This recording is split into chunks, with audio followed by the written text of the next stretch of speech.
the chyron at the bottom of the screen, the headline, Joe Biden elected 46th president of the United States. On Fox, you see the crowd celebrating in the streets of New York and other cities across the country. There's a tremendous momentum. We just called this race just before noon. It's just before 2 in the East now, and there's a tremendous momentum that is already picking up, that Joe Biden is the duly elected president of the United States.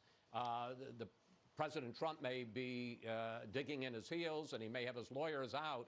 But, there was a fictional bartender named Mr. Dooley around the turn of the century, and he famously said a quote that lived long after the stories about Mr. Dooley that said, "The Supreme Court follows the election returns." And you got to think, with all of this momentum building up and, around the country and in the news media, that it's going to be awfully hard for any judge, let alone a Supreme Court justice, to put their foot in the door unless there is very strong evidence of industrial strength election fraud, and we've seen none of that so far. All right, Chris, thank you. We have Karl Rove on the phone, former White House Deputy Chief of Staff, Fox News contributor, been with us throughout this ride. Karl, your thoughts on this day? Well, every 4 years, America goes through a ceremony of democracy where we go to the polls and elect the president or re-elect the president. And this is apparently the end of that process this year. Pennsylvania sealed the fate of President Trump and elevated Vice President Joe Biden to the job that he has sought for many, many decades. And we all wish him well. He becomes our president next January 20th. So much in our country depends upon the acts of the president and our government. He is the symbol of our government. And like a lot of Americans, I've prayed for a lot of different presidents of different parties, and he will now be in the prayers of the Rove family, as I'm sure he will be in the prayers of many American families. So, Karl, what advice would you give President Trump today? Well, he has the right to look at his options. He has a right to examine what he believes is the situation that he was faced with, the treatment that he feels his campaign was given. And he has the right to, if he has legitimate complaints, to go to the courts. As Trey Gowdy said so eloquently last night, I thought this is one of the great majesties of America, that we have every person, no matter how high or how low, has access to the American courts. So if President Trump feels that he has been wronged in this situation, he has access to the courts. But this is a pretty definitive judgment, and we have more states to settle, and the race may tighten in some, and there will certainly be more votes added to President Trump's column, and he will be forever one of 45 unique individuals to date. Now it's going to be 46 who've served as the president, and he has served with energy and activity and a little bit of disruption, which is what he sought to make in the system for the last 4 years. And win, lose, or draw, and now it looks like it's a loss. He has nothing to he gave it his all. I mean, this was an extraordinary campaign, and particularly at the end, it was amazing. And we all thought this was going to be a big blue wave. They told us it was going to be a huge margin for Joe Biden. Instead, it's come down to a pretty few small number of votes in 6 states, and he has a lot that he's accomplished and a lot he has to be proud of. But some people win and some people lose, and this appears to be a day that he's lost. Yeah. Karl, last thing quickly. What do you say to conservatives who now look to Georgia and these 2 runoff Senate races and are fearful as they look at the presidential vote in Georgia about potentially losing control of the Senate and changing this dynamic that everybody's talking about split government? Well, it's a warning. If you care about having a reasonable governor on the passions of the past, then you got to worry about Georgia, and you got to worry about the 50 Republicans on the Senate today, 48 Democrats, and the outcome of Georgia could determine, could literally put the Democrats in charge of all 3, the House, the Senate, and the White House, which if you're a conservative like I am, you worry about, which is why I accepted yesterday a request from the chairman of the Senate Republican Campaign Committee to chair an effort to raise money from around the country for these two campaigns. So you have your finger in a lot of stuff there, Carl. We appreciate your time, your thoughts. Thank you. Thanks, Carl. Dana and Juan still here with us. You know, struck by all of these calls to congratulate the president-elect, the vice president-elect. We have seen, as Chris mentioned, Ari and Mark and tweets from Mitt Romney and Jeb Bush, Dana. But if we look back to 2016, there were not a lot of Democrats congratulating then president-elect Donald Trump. In fact, the 2+ years of a Russia investigation that said he was pretty much illegitimate. So it's worth just putting in context all of that. Well, graciousness is a wonderful thing, and you either have it or you don't. And I don't think it's good to compare your graciousness to somebody else's, but you could be aware of it. And that's where it stands. I do want to mention, Donna Brazile spoke so movingly about what this moment means to her and to Black Americans and to women. It really is something. And I learned about bipartisanship from actually Donna Brazile and Karl Rove in 2005 when I was the deputy press secretary. Hurricane Katrina had happened. There was a tremendous pressure from the Democrats to not work with George W. Bush to help repair that city. And Donna Brazile broke with her party, wrote a column about it. She took a lot of guff for it. But she showed us the way and how to do that. And together, it can be done. And so today, I would say that if you're upset and angry about this apparent result, it's so understandable. And that I understand broken hearts.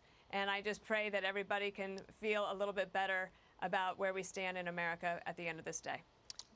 And we've got the naked cowboy in the middle of Times Square, playing his guitar. Juan Williams, as we put a picture up that Dr. Jill Biden, who will be the next First Lady of the United States, has tweeted out moments ago. She's covering up the word vice on a sign that they probably have had around the house because he's now is the president-elect, Dr. and President Biden. It says, live here. Quick thought, Juan. Well, I just wanted to mention, Joe Biden got more than 80 million votes. In our lifetimes, I think the closest is Barack Obama. He got 69 million. So this is an amazing performance. And he's won, if we look at the numbers now, by +4%. Again, an astounding margin in terms of that popular vote. So I just want to, I think that we all have to have some grace about us and some sense of national unity at this moment. Yep. So congratulations to him, to his wife, and to Mrs. Harris. Boy, what a victory for her. Thank you all. Thank you very much. I'd like to say thanks to the team here at Fox, and it's been a pleasure being alongside you, Martha, for election night, which turned into election week. And you as well, Brett. We're not done yet. We have a great team, and we have a lot more to cover in this story. So we thank you at home for going along with this ride for us. We'll be back at 8 o'clock tonight. Keep it here for our continuing coverage. Up next, a special edition of America's Newsroom with Sandra Smith and Trace Gallagher. Again, Vice President-elect Kamala Harris. And there you see reaction in the streets as the race for the White House comes to a close. Fox News projecting that Joe Biden will be the 46th president of the United States, thanks to projected wins in Pennsylvania and Nevada. Welcome to our Democracy 2020 special coverage. I'm Trace Gallagher in Los Angeles. Sandra, good day to you. And good afternoon to you, Trace. I'm Sandra Smith in New York. Everything changed in the 11 a.m. hour on the East Coast this afternoon, now making Joe Biden the president-elect of the United States. President Trump, however, says that he will continue to fight, saying in a statement today that his campaign will begin prosecuting his case on Monday. John Roberts is live at the White House with the very latest from there. John, good afternoon. Sandra, Trace, good afternoon to you. Talking with folks in the Trump campaign and on his legal team in the last couple of hours. And the case that they're making is, first of all, they're saying we shouldn't be calling this because the legal challenges are still out there, and that they believe that there are a lot of votes that could potentially be in question, and they plan to mount legal challenges beginning on Monday. Clearly, though, this was something that the Trump campaign knew was likely going to happen because they had a statement that was ready and was set out just moments after the call was made earlier today in the 11 o'clock hour. Through the campaign, the president saying, beginning Monday, our campaign will start prosecuting our our case in court to ensure election laws are fully upheld and the rightful winner is seated. The American people are entitled to an honest election. That means counting all legal ballots and not counting any illegal ballots. This is the only way to ensure that the public has full confidence in our election. I was speaking with Rudy Giuliani in the past hour. He held a press conference in Philadelphia not too long ago. He says that they are going to file a number of cases beginning on Monday to try to get access to votes and to argue about the vote count. They believe that there wasn't enough transparency in the vote count, that there may be some ballots that went through that shouldn't have gone through. I asked Giuliani, well, how many ballots are we talking about here? And he thinks that there's about 135,000 votes in Philadelphia that went through without the proper observation, and more than 300,000 in Pittsburgh. And another development, too, and the president tweeted about this, ballots that came in Pennsylvania after 8 p.m. on election night. That was the subject of a case that was before the Supreme Court. Justice Samuel Alito ordered election officials in Pennsylvania to sequester those ballots for future considerations. And we don't know if, will those ballots be subject to observation and checking? Could those ballots be thrown out in a tranche? But here's what the Trump campaign is arguing right now. They believe that not every legal ballot has been counted. They do not believe that every illegal ballot has been excluded. Now, where they run into a little bit of trouble here is with evidence. There is not evidence of widespread election fraud at this point, but the Trump campaign and their legal team, and again, I spoke with them just in the last few minutes, are making the case that they haven't had a chance to see the evidence, and until they do, they won't know exactly what's out there. So that's what's going to happen from the Trump campaign side over the days and potentially weeks ahead. Sandra, Trace? All right, John Roberts, live at the White House. We hear the horns behind you there. This is a scene that is happening across the country. A live look at Madison, Wisconsin there. John Roberts, thank you. We'll see you again in a bit. Trace?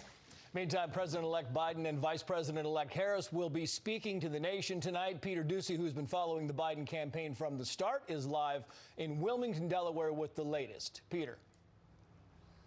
And Trace, in this most unusual campaign season that has now officially come to an end, we understand, based on some social media traffic, that more than 100 Biden staffers are celebrating by dancing together on a Zoom.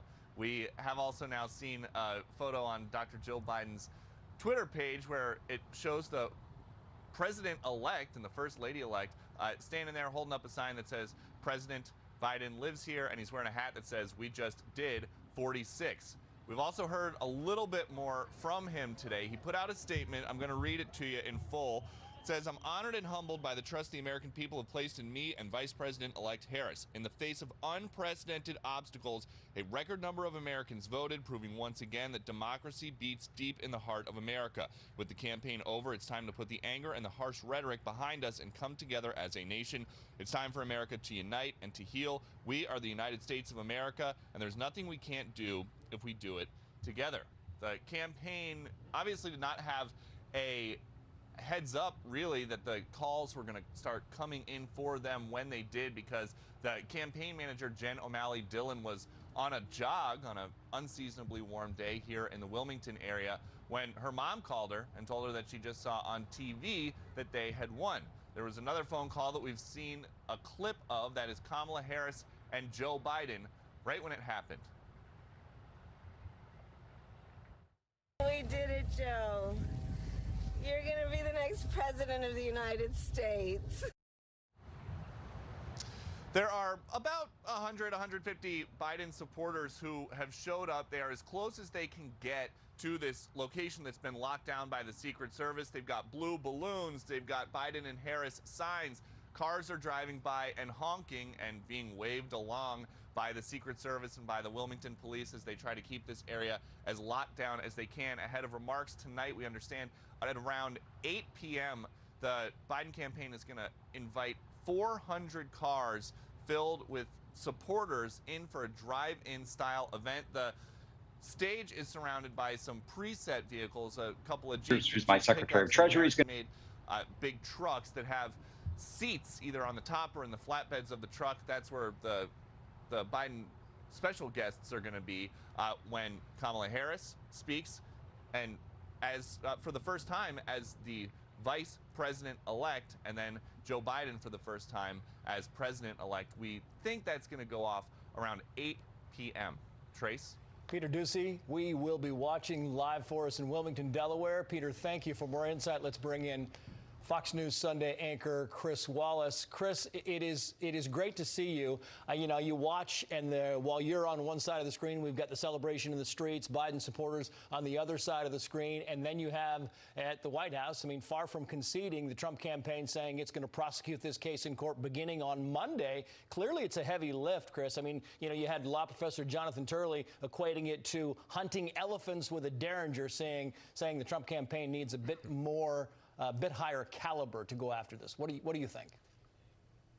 Well, let's first talk about the big story, which is that Joe Biden has been elected the 46th president of the United States. Back in 1980, I was covering the Reagan campaign, and I was there the night that Ronald Reagan went from being the former governor of California to being the president-elect. And you can just feel it in the air. There's more Secret Service. They take their job. I'm not saying they didn't take it seriously, but there's an increased intensity. And you have people who have been very close, who in that case called him Ron or called him governor, suddenly calling him Mr. President-elect or Mr. President. And you just have a sense that there's a gravitational pull, and suddenly this man is about to be the leader of the free world, who was up to that moment just a candidate. So I promise you there is a different feeling in Wilmington, Delaware right now than there was a couple of hours ago before this call was made, even though everybody expected this is how it was going to end up over the last couple of days. As far as President Trump is concerned, as we've been saying ever since the call was made, he has every right to pursue his legal remedies and to go to the courts, first at the state level, federal district level, appeals courts, maybe even eventually to the Supreme Court. But as Jonathan Turley was suggesting, you've got to have really strong evidence, and you have to have evidence, one, of serious fraud, and then two, that it has to be of a dimension that would overturn results. Remember back in Florida, we were talking about a differential between Bush and Gore of 500 votes. Here we're talking in Pennsylvania about tens of thousands of votes. Yeah. Same in Nevada, same in Arizona. We don't see any of that so far. Not saying it's not going to happen, but we sure haven't seen it so far. I just want to read you very quickly this. Former President Barack Obama releasing this statement reads in part, so I encourage every American to give him a chance and lend him your support. Speaking of the president-elect, the election results at every level show that the country remains deeply and bitterly divided. It'll be up to not just Joe and Kamala, but each of us to do our part to reach out beyond our comfort zone, listen to others, lower the temperature, find some common ground from which to move forward. All of us remembering that we are one nation under God. Your final thoughts on that? We're divided very much so, Chris, and it doesn't seem like the elixir is easily at hand. No, you just look at the returns.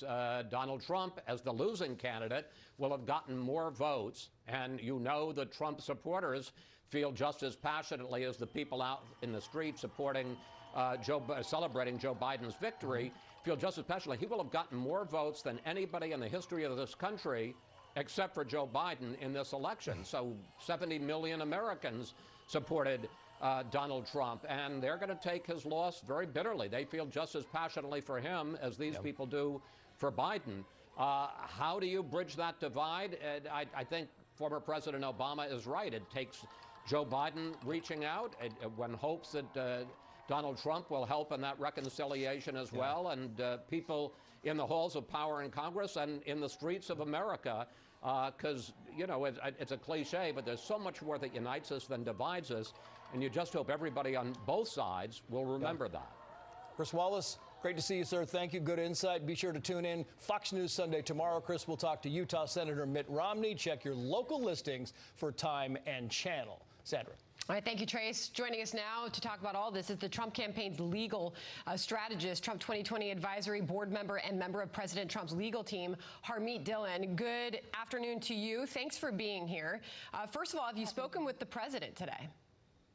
No, I have not spoken with the president, but I have spoken to some of my colleagues in the battleground states about what's happening there. And, yes, indeed, there will be litigation. And it is not just about fraud. And so, to correct what Chris Wallace just said, one does not have to prove massive fraud to get into the courts. And the Bush-Gore dispute in 2000, it was over whether ballots should be counted or not whether voters committed fraud.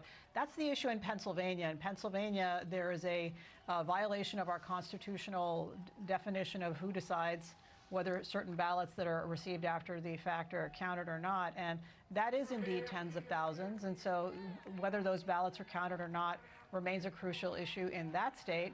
And in some other states, we have seen, for example, overnight in one county, 6,000 votes swing in the opposite direction because of a so-called computer glitch. So when that type of irregularity occurs, I think it is fair to take a pause and make sure that we do recounts in the states where that's statutorily required or permissible, as happened in 2016 with the Hillary Clinton and President Trump election, and let that process play out before we declare victors. In our country, the press doesn't declare the victors, the people declare the victors, and that process isn't concluded yet. So I'd like to see it play out before we conclude it. How many lawsuits has the Trump campaign filed since Election Day, would you say? What is the outstanding number?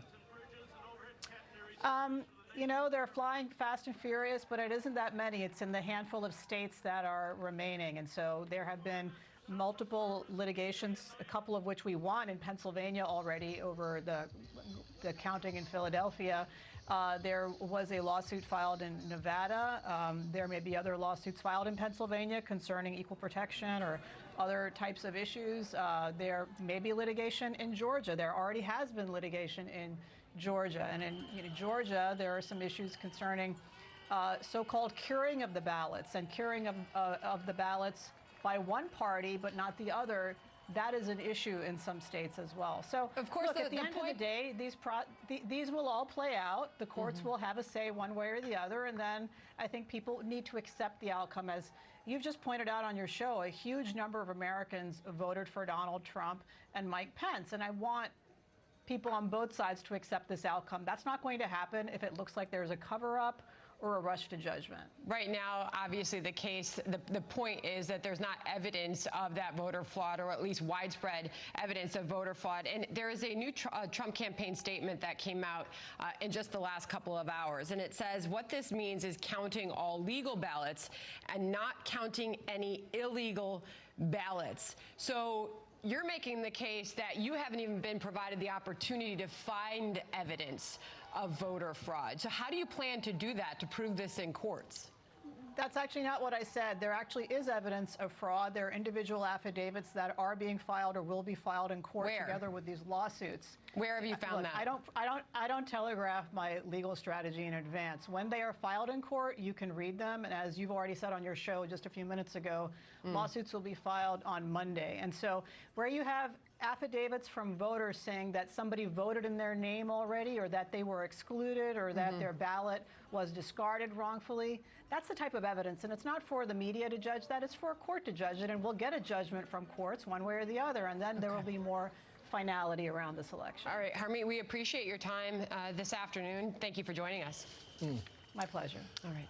And now for a response from the other side, let's bring in Democratic strategist Kevin Walling. He has close ties to the Biden campaign leadership. Kevin, always good to see you. You just heard the other side of the president's campaign. Clearly, they want to prosecute this case in court, despite the fact that Joe Biden is now the president-elect. I know you talked to the members of the Biden campaign. You get insight there. Do they plan to continue, Kevin, the ground game on the ground in the states, making sure the votes are counted, making sure this process goes forward, despite the fact that this election has been called in his favor? Absolutely, Trace. We want every vote to be counted across each of these states, to Harmeet's point, because we want to make it abundantly clear that Joe Biden is the president-elect of this country, duly elected in all of these battleground states that are being called, as well as Kamala Harris is the vice president-elect. So we will adjudicate this starting tomorrow, responding to whatever lawsuits the Trump campaign files. But again, as the networks have called it, as more departments have called it, we are seeing the same kind of votes coming out of these key counties, making sure that the vice president is now the president-elect. You also say you have friends in the Trump campaign and they're scrambling. And you say they're scrambling because they don't have one unifying figure to take this fight forward, pointing to someone like James Baker, who did that for President Bush back in 2000.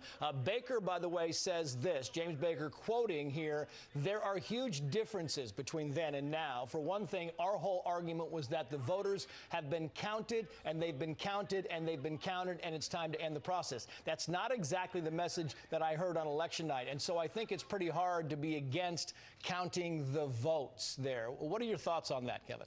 Yeah, I think you're absolutely right, Trace. And to former Secretary Baker's point, you know, George Bush was leading in Florida. That's not the condition here that we're seeing in 2020, where the vice president, now President-elect Joe Biden, is leading in all these key battleground states. That is operating not from a deficit, but from a point of power in terms of going to these courts. And again, you asked Harmeet, Sandra asked Harmeet for multiple instances of fraud, and she couldn't produce any examples of that just yet. You know, you have Bob Casey, Republican senator of Pennsylvania, no fan of, you know, Joe Biden, who's saying there is no evidence of fraud. You have Republican officials in Georgia saying there's no evidence of fraud. So again, this is a desperate last-minute attempt by Donald Trump and his campaign to reverse the will of the American people, and I don't think it will be successful. Well, I mean, the Trump campaign just said, look, here's the deal. We believe there is fraud. We believe there's widespread fraud, and we plan to bring that to court. And when we file these in court, you can read it there. That's on their side. We talk about, you know, unifying figures like former Secretary James Baker. There's word now, our White House correspondent John Roberts saying that, you know, maybe they're looking, the Trump campaign, at somebody like Michael Mukasey, the former Attorney General under Bush. What are your thoughts on someone like that coming in, heavy hitter, maybe giving this thing a lot more credibility? Your thoughts? Yeah, sure. I do think, you know, someone with more credibility than a Rudy Giuliani might be more successful in terms of advocating for the Trump campaign. But again, I think that cart has left the station here with regards to trying to reverse any of these numbers. It's much more difficult, as you know, Trace, from a legal perspective, to actually throw at votes once they've been tabulated and once they've been counted. So regardless of who they get from a level of experience, I think it's just not an upward battle that they're going to be successful with. I wonder if the pressure starts to mount. I mean, you have people like Lindsey Graham kind of coming out saying, you know, at least acknowledging that you know, Joe Biden is the president-elect. And we've had reports there are some internal battles in the White House, maybe some saying the president should consider conceding here. Do you think the pressure over the next couple of days rises, Kevin? Sure, I think it will certainly be mounting. Now, of course, we know, Trace, in your reporting over the last 4 years, there's not a lot of outside pressure that actually motivates Donald Trump to do one thing or the other. So that's going to be him and his conscience to come forward, whether he wants to be a uniting figure in the ending months and days of his presidency or not. But again, the American people have spoken pretty clearly, as Bret Baier had said earlier, that this is a clarion call. This is a very clear call for Joe Biden to be the president-elect. And regardless of what the president does, Joe Biden will be inaugurated on January 20th. Kevin Walling, always good to see you, sir. Thank you. Appreciate it. Great, Trace. Good to be with you. Yep. Sandra. And thank you, Trace. Live pictures of vote counters in Philadelphia as the vote continues there, although we have called the state and therefore the presidency. That is a county that helped push Biden to victory in Pennsylvania and therefore the presidency. We are on the breaking news. We will go there live next.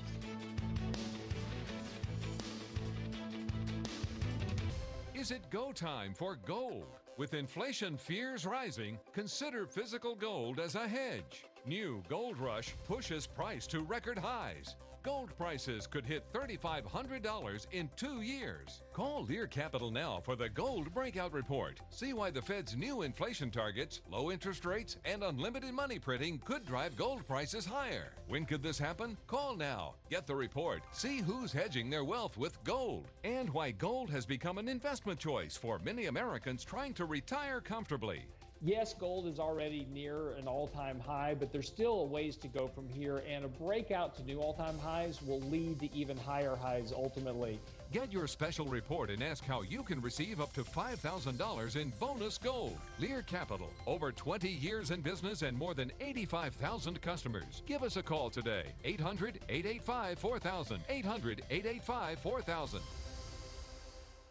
Turkey can be dry and underwhelming until one day turkey emerges from a vat of hot oil, crispy and juicy, glistening under a waning harvest moon.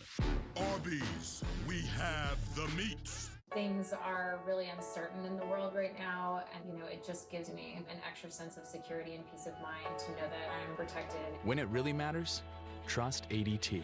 ADT, we are what we protect. Hi folks, Joe Namath here, and if you're on Medicare, today is one of the only days of this year you can update your coverage and benefits. Before the deadline, you're entitled to eliminate copays and get dental, prescriptions, transportation, and meals at no additional cost. Plus, your zip code may have coverage with the Give Back benefit that adds money back to your Social Security check every month. I called to get dental, transportation, meals, and the Give Back benefit. They helped me so much. With this virus situation, I called to get everything I'm entitled to. I couldn't believe I was missing out on so many benefits. With the uncertainty of the virus, you need to get everything you're entitled to. Millions of people have trusted the Medicare Coverage Helpline. You can too. Don't miss the deadline. Call now. It's free. Call 1-800-881-8200. That's 1-800-881-8200 now. Joe Biden wins the presidency. Inside the numbers across the nation and what it means for the country. Plus, expert insight on the decision that will shape America's future. Fred and Martha Anchor, Democracy 2020 special coverage. These folks, they don't have time to go to the post office. They have businesses to grow, customers to care for, lives to get home to. They use Stamps.com. Print discounted postage for any letter, any package, anytime, right from your computer. All the amazing services of the post office, only cheaper. Get our special TV offer, a 4-week trial plus postage and a digital scale. Go to Stamps.com/now and never go to the post office again. Nerds. Hey, Dad, can I ask you a question? Sure, sweetie. What? Should I consolidate my debt onto a single credit card to pay it down faster? Or is that even something I can do with my credit score? Here's some advice my father gave me. The wealthiest camel has the biggest hump. Okay. Not everyone has the credit card answers you're looking for. The experts at NerdWallet compare hundreds of credit cards so you can shop the right card for you. From low rates to no annual fees, for all your credit card questions, turn to the nerds.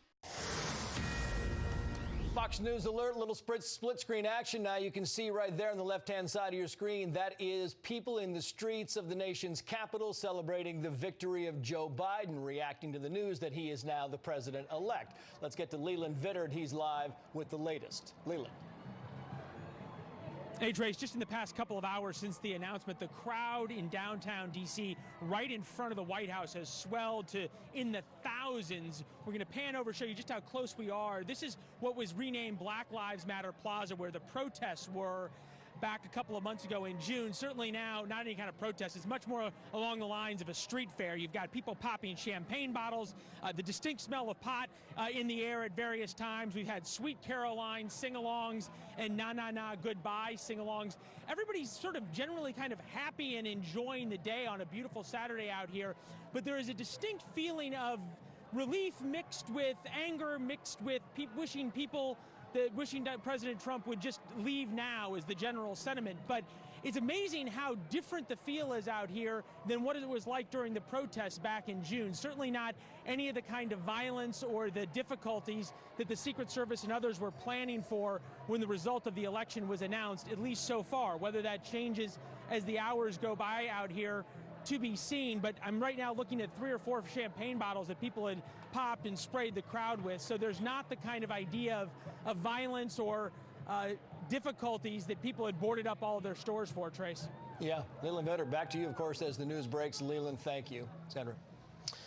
All right, Trace, thank you. Fox News projecting Joe Biden will be the 46th president, even as votes are still being counted in many states. We have Fox team coverage on the ground in a couple of the key states that made all the difference in reporting today, ultimately leading to the call that Joe Biden is now the president-elect of the United States. Philadelphia, obviously key since the very beginning in this election. You take a look at some of those key counties, Bucks County, that the president campaigned hard in and really needed to tighten that margin in as we watch the final vote count come in. I will circle the difference in Bucks County. This made a big difference for the president.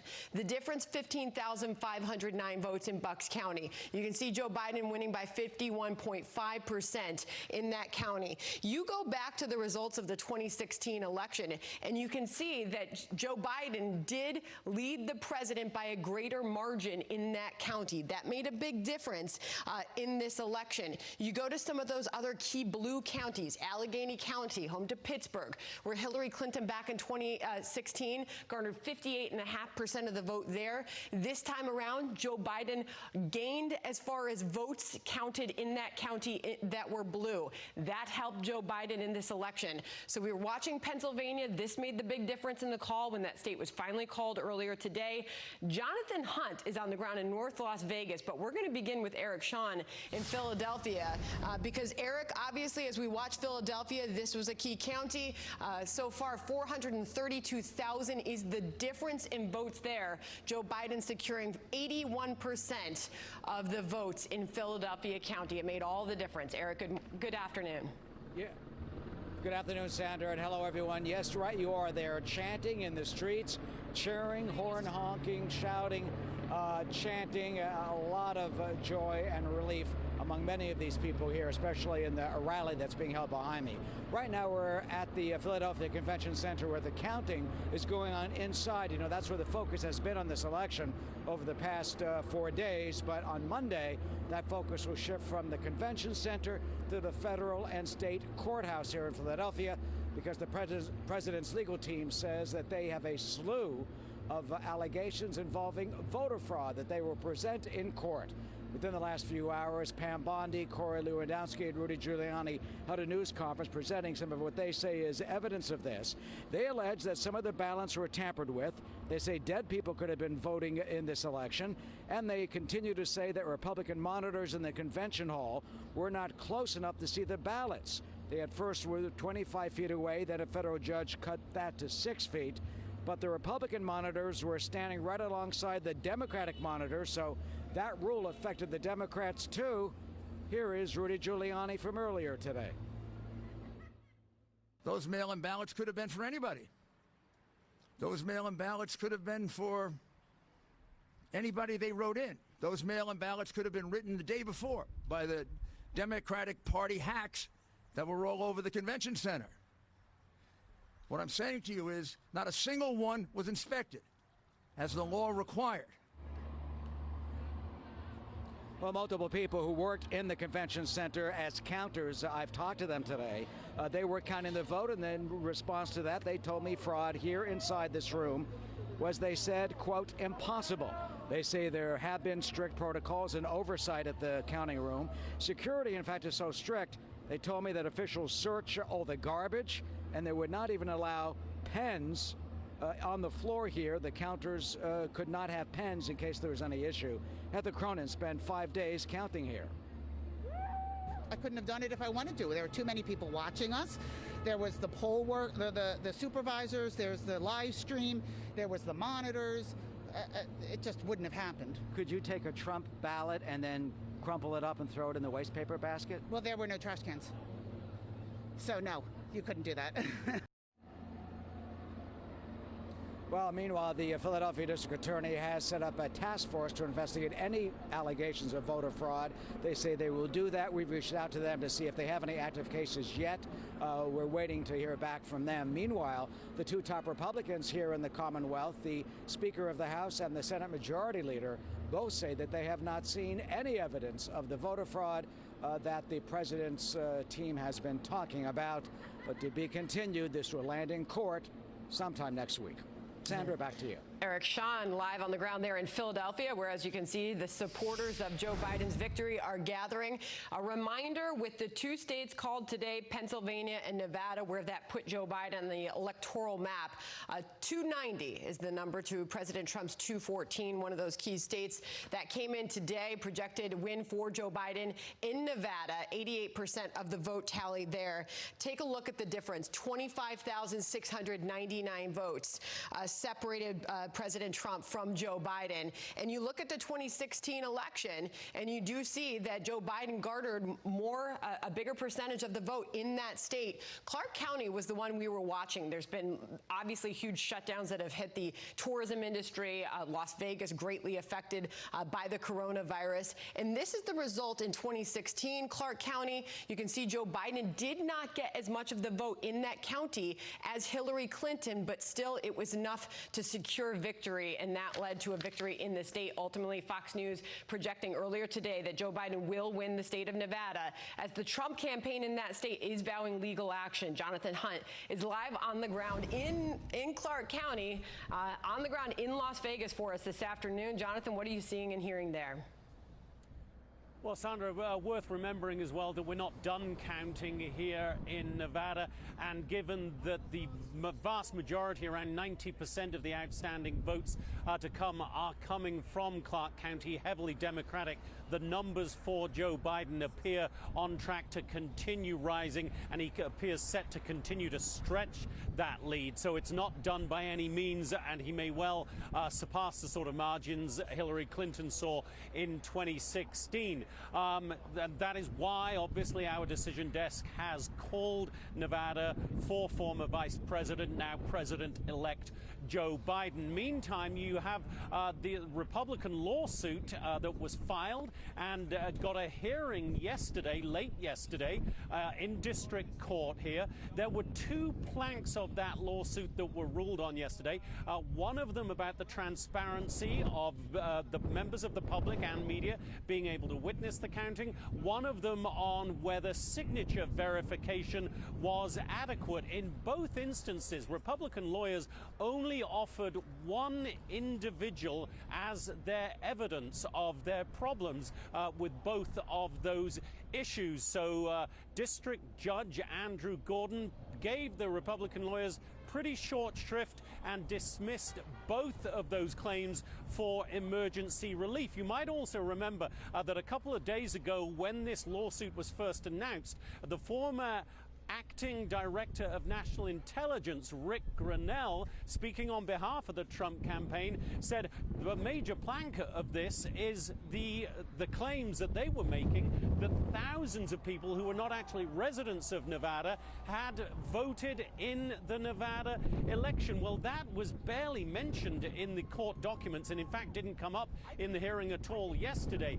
It may come up in future claims by Republican lawyers, but it certainly wasn't part of yesterday, and it has been shown and claimed by Democrats here that some of those on the list that Republicans produced were actually active duty military who have absolute right to vote as legal Nevada residents. So it may be that that simply goes away, although Rick Grenell has promised more evidence. We'll see if they come up with anything, but for now the lawsuits they have filed are dead here in Nevada.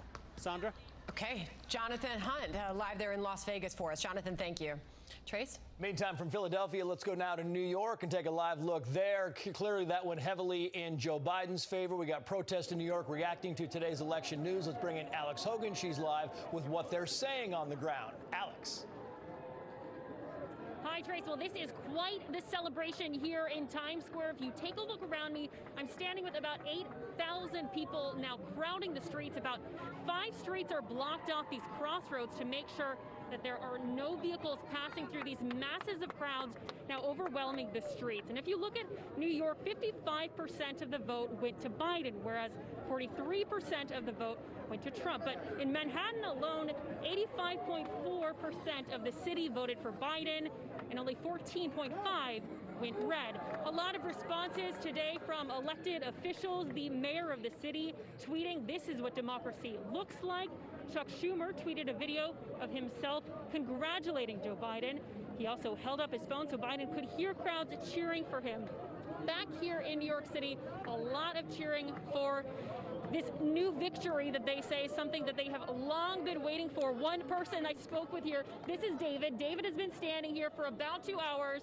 This is now the backdrop. A lot of people taking a lot of photos here. Yeah. David, why was it important for you to come out here today? You know, there's a long list of incompetencies about this administration that led us to come out and to vote for these two fine people. But among them, the divisiveness, the hate that we have seen in this country against the LGBT community, people of color, our fellow citizens, regardless of where they're from.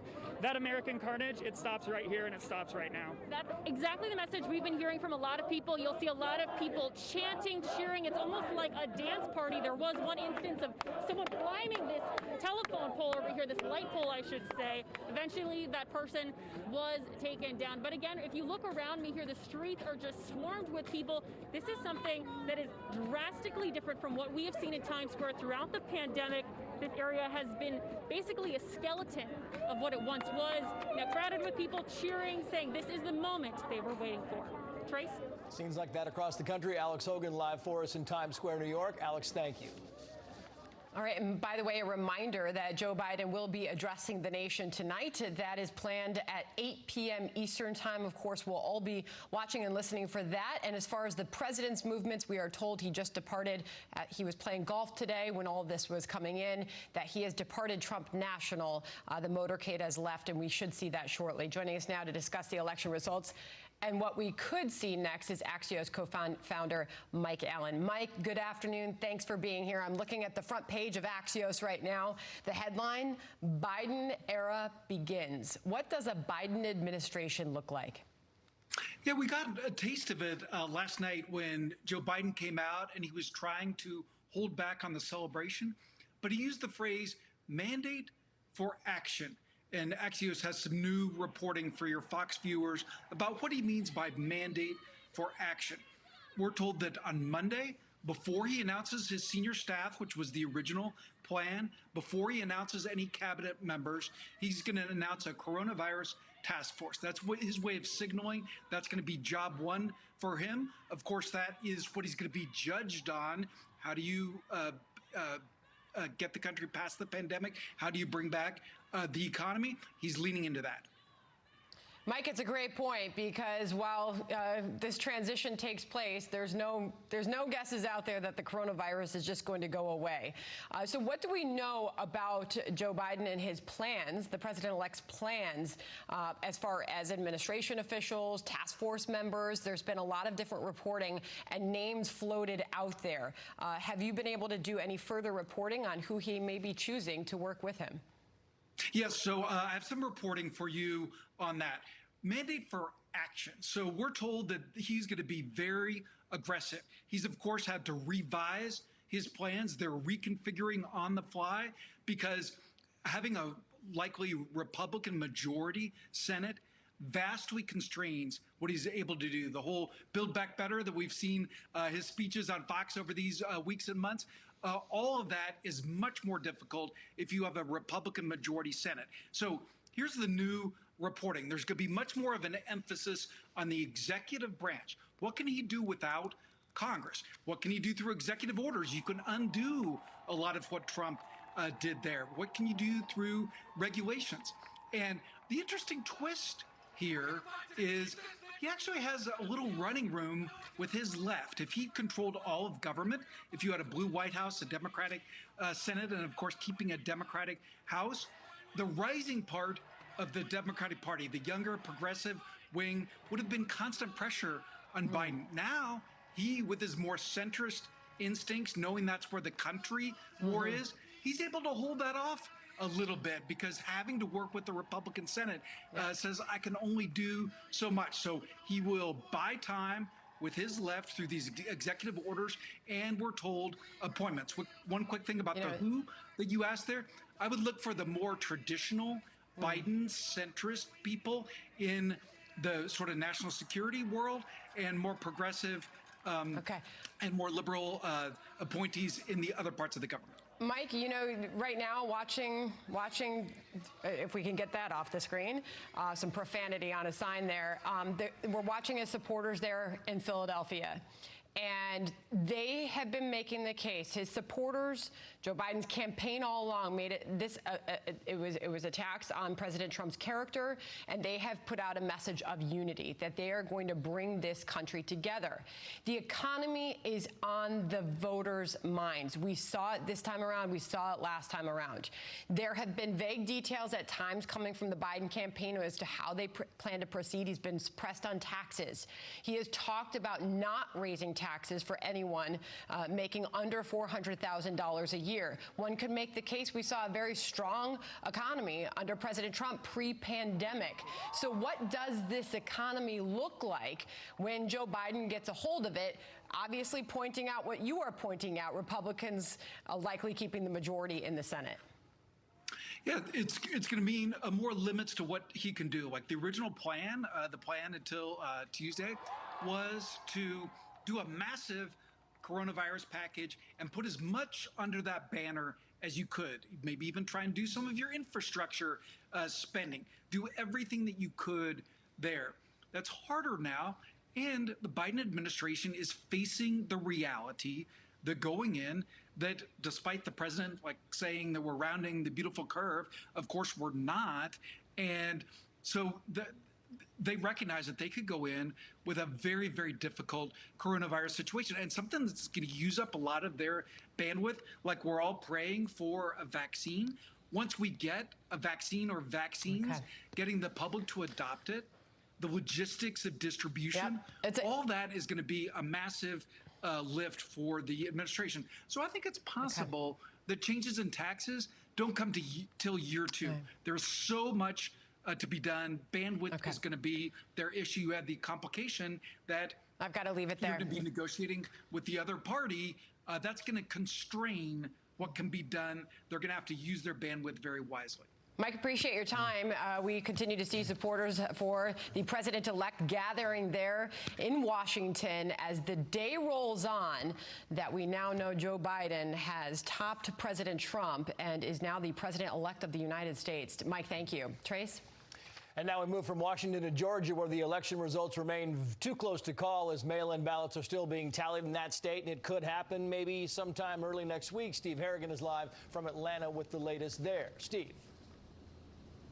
Trace, they thought there could be preliminary votes counted by this weekend, but right now the voting is simply too close to call. Out of about 5 million votes cast, the margin, the lead by President-elect Biden is just about 7,000 votes. They expect to certify the vote by November 20th, but already election officials here say there will be a recount. There will be a difference of less than 0.5% between the two candidates, so a recount is likely. We've seen small groups of people gather on one side to celebrate what's happened in the presidential election, other groups near the Capitol, small groups saying they don't like what's happened, a lot of Trump supporters saying this election is far from over. I think it's a little premature. It just sounds like there's going to be multiple states with recounts and an awful lot of litigation. So I'm just hopeful that everybody stays calm in the country and waits to see how that transpires.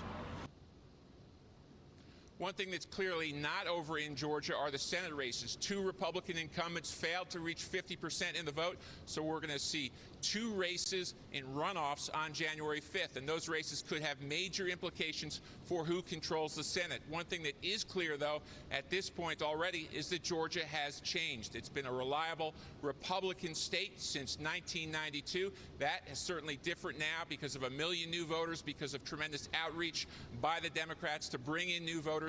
It's a state that is really dead even. The margin between the 2 presidential candidates, 0.0002%.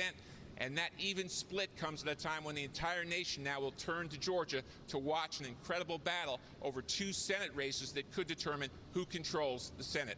Trace, back to you. Steve Harrigan live for us in Atlanta. Steve, thank you. Well, both campaigns gearing up for a legal battle across several states. Joining me now to discuss the legal fallout, election law attorney and partner at Foley & Lardner, Cleta Mitchell, and Bredesen Professor of Law at the University of Memphis, Steve Mulroy. He is also the author of Rethinking U.S. Election Law Unskewing the System. Welcome to you both. Cleta, I know the president is now kind of beefing up his legal team. He plans to begin prosecuting this case on Monday. They're going guns blaring at this. The question is the strategy.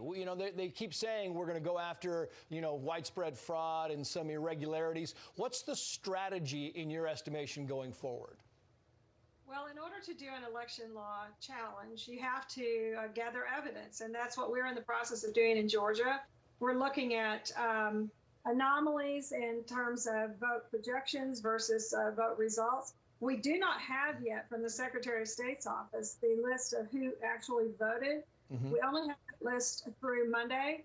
And we're already double checking and finding dead people having voted. We're going to be finding if people have voted across state lines, voted in 2 states, illegal voting by non-citizens and that sort of thing. And so we are building that case. We think that there will be evidence that we will have. We already know that there is evidence of that sort of thing. And there are malfunctions in equipment and questions about improper denial of Republican poll watchers in certain counties. So there are a lot of anomalies, irregularities, concerns, and questions. And I think every American, when this is all over, whoever is decided to be the president, remember, just because CNN says, or even Fox News says that somebody's president doesn't make them president.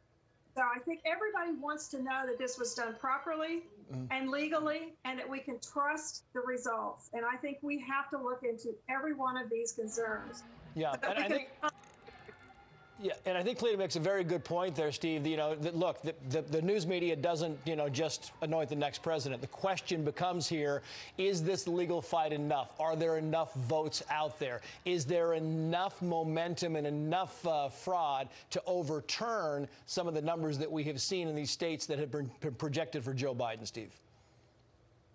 Well, that's the $64,000 question, of course. I mean, you can allege irregularities, but you have to have evidence for it, and you also have to have enough evidence to show that enough evidence are affected that it could, votes are affected, that it could actually change the outcome in an election. And you'll have to do it in multiple states here, because just, invalidating Pennsylvania wouldn't be enough. Just invalidating Georgia wouldn't be enough. You'd have to do several of those states, plus Nevada, which I think makes it a tough road for the Trump organization.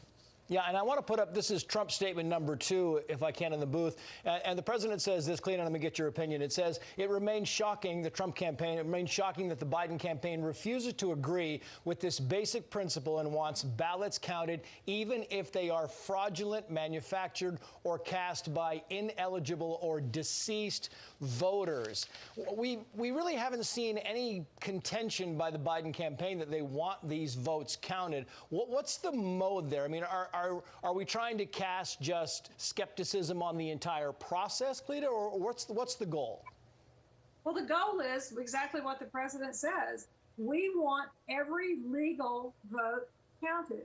We want every illegal vote that dilutes the impact of a legal vote. We want all of those illegal votes thrown out. And that's something that we as Republicans and conservatives have fought with the Democrats and their left-wing allies in state after state. They want to have illegal processes. They want to ignore statutes, and they want to count votes that are not legal. And I find that appalling. But I think that what we have to be intent upon as Americans is making sure that this election was honest, that we didn't have the widespread disaster of Pennsylvania. Yep. And I think we have to do that in order for the public to be confident in the outcome. Let me give Steve the last word. I mean, your final word on this thing, Steve, because really, I mean, you have Professor Jonathan Turley, I told Chris Wallace this earlier, who equated this with, hunting elephants with derringers, that the administration, that the campaign needs a bigger caliber weapon to go after this. We'll have it. Right. So, well, again, I'm not sure that there's actual evidence to suggest that the Democrats want to count illegal votes. Now, there were some rule changes that occurred because of the pandemic throughout the last year, and some of those may be subject to challenge, some of them may not be. But at the end of the day, you have to change enough votes that you can change the outcome of the election in multiple states to bring Biden's count below 270 electoral college votes. That's going to be tough. We got to go. Steve Mulroy, Cleta Mitchell, good of you both. Thank you. Thank you. Thank you. Thank you.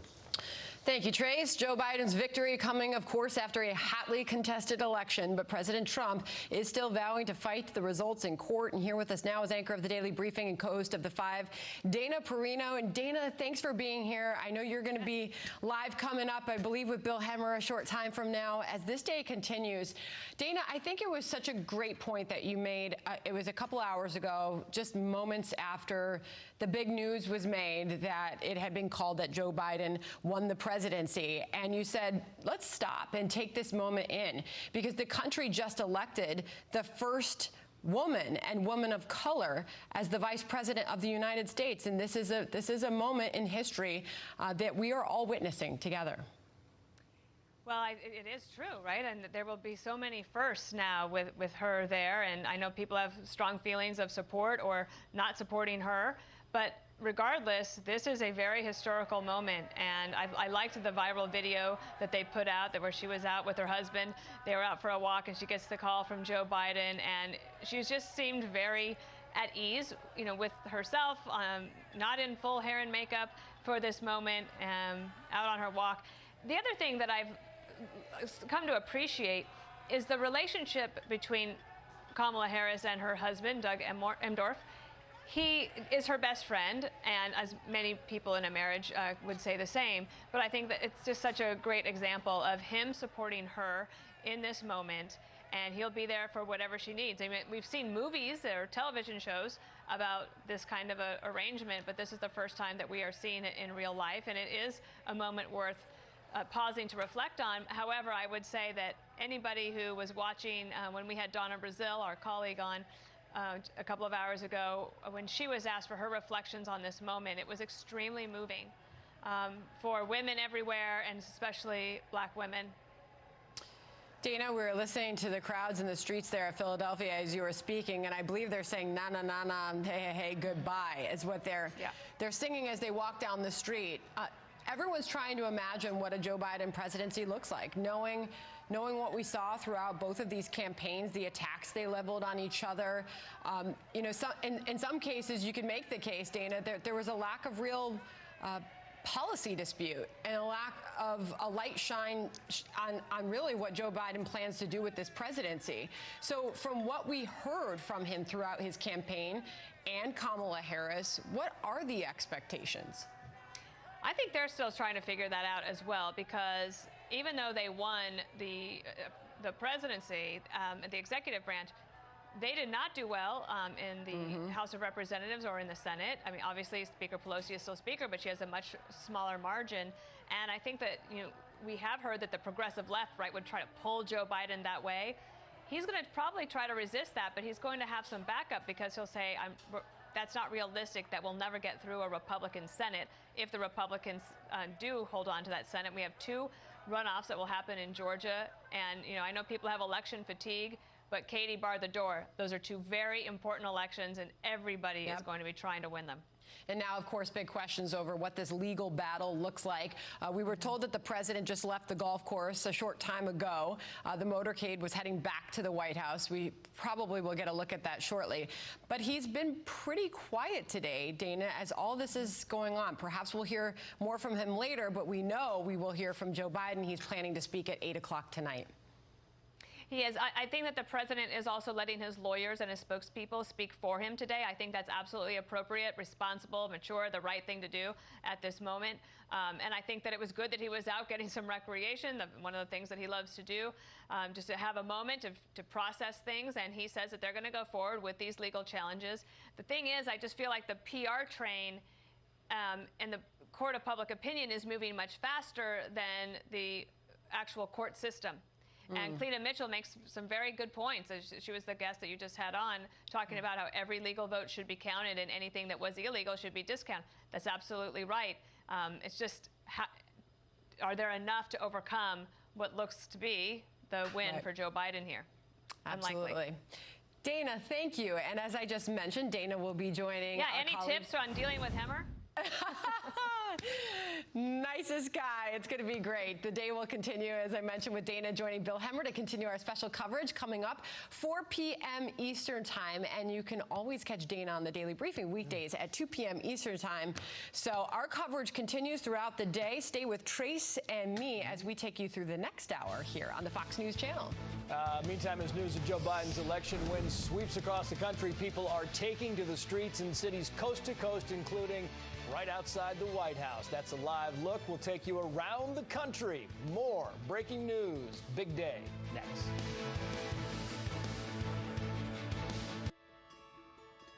You work hard for your money. Stretch days for it. More? Juggled life for it. Let's go. Took charge for it. So care for it. Look after it. Invest with the expertise of JP Morgan, either with an advisor or online through Chase. After all, it's yours. Chase, make more of what's yours. Did you know that when your Ring alarm goes off, all your cameras start recording automatically? And you can see it all in one simple app. Seriously? Seriously.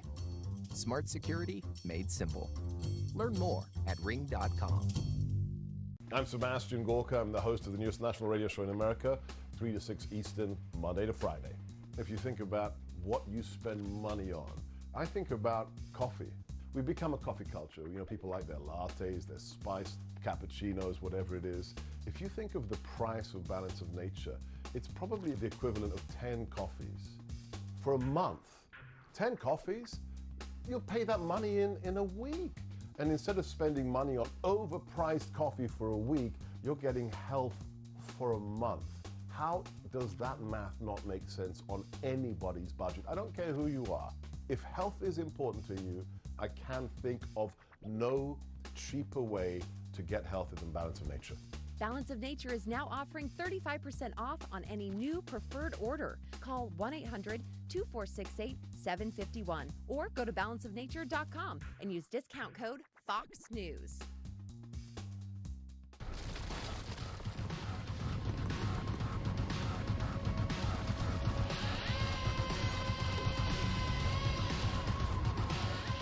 Introducing the world's first all-electric super truck.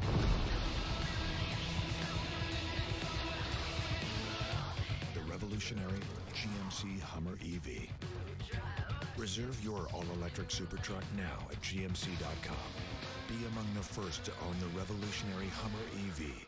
Attention! Do you have Medicare? Did you know that you may qualify to get up to $144 added back to your Social Security check every month? It's easy to see if you're eligible. Just call the Go Medicare Benefits Help Center at 800-946-8120. In addition to receiving $144 every month, you might also qualify for a $0 Medicare Advantage plan that includes the following benefits: dental, including fillings, exams, and dentures; vision, including exams, frames, lenses, and even contacts; hearing, including hearing aids and batteries; and prescription drug coverage, all at no additional cost. The Go Medicare Benefits Help Center is open now at 800-946-8120. Both the call and the consultation are 100% free with absolutely no obligation to enroll. Call the Go Medicare Benefits Help Center now at 800-946-8120. That's 800-946-8120. I'm Bill Hemmer. I'm Brett Baer. I'm Dana Perino, and this is the Fox News Rundown. America is listening to the Fox News Rundown with top news stories 7 days a week and providing a contrast of perspectives you won't hear anywhere else. Download the Fox News Rundown at foxnewspodcasts.com.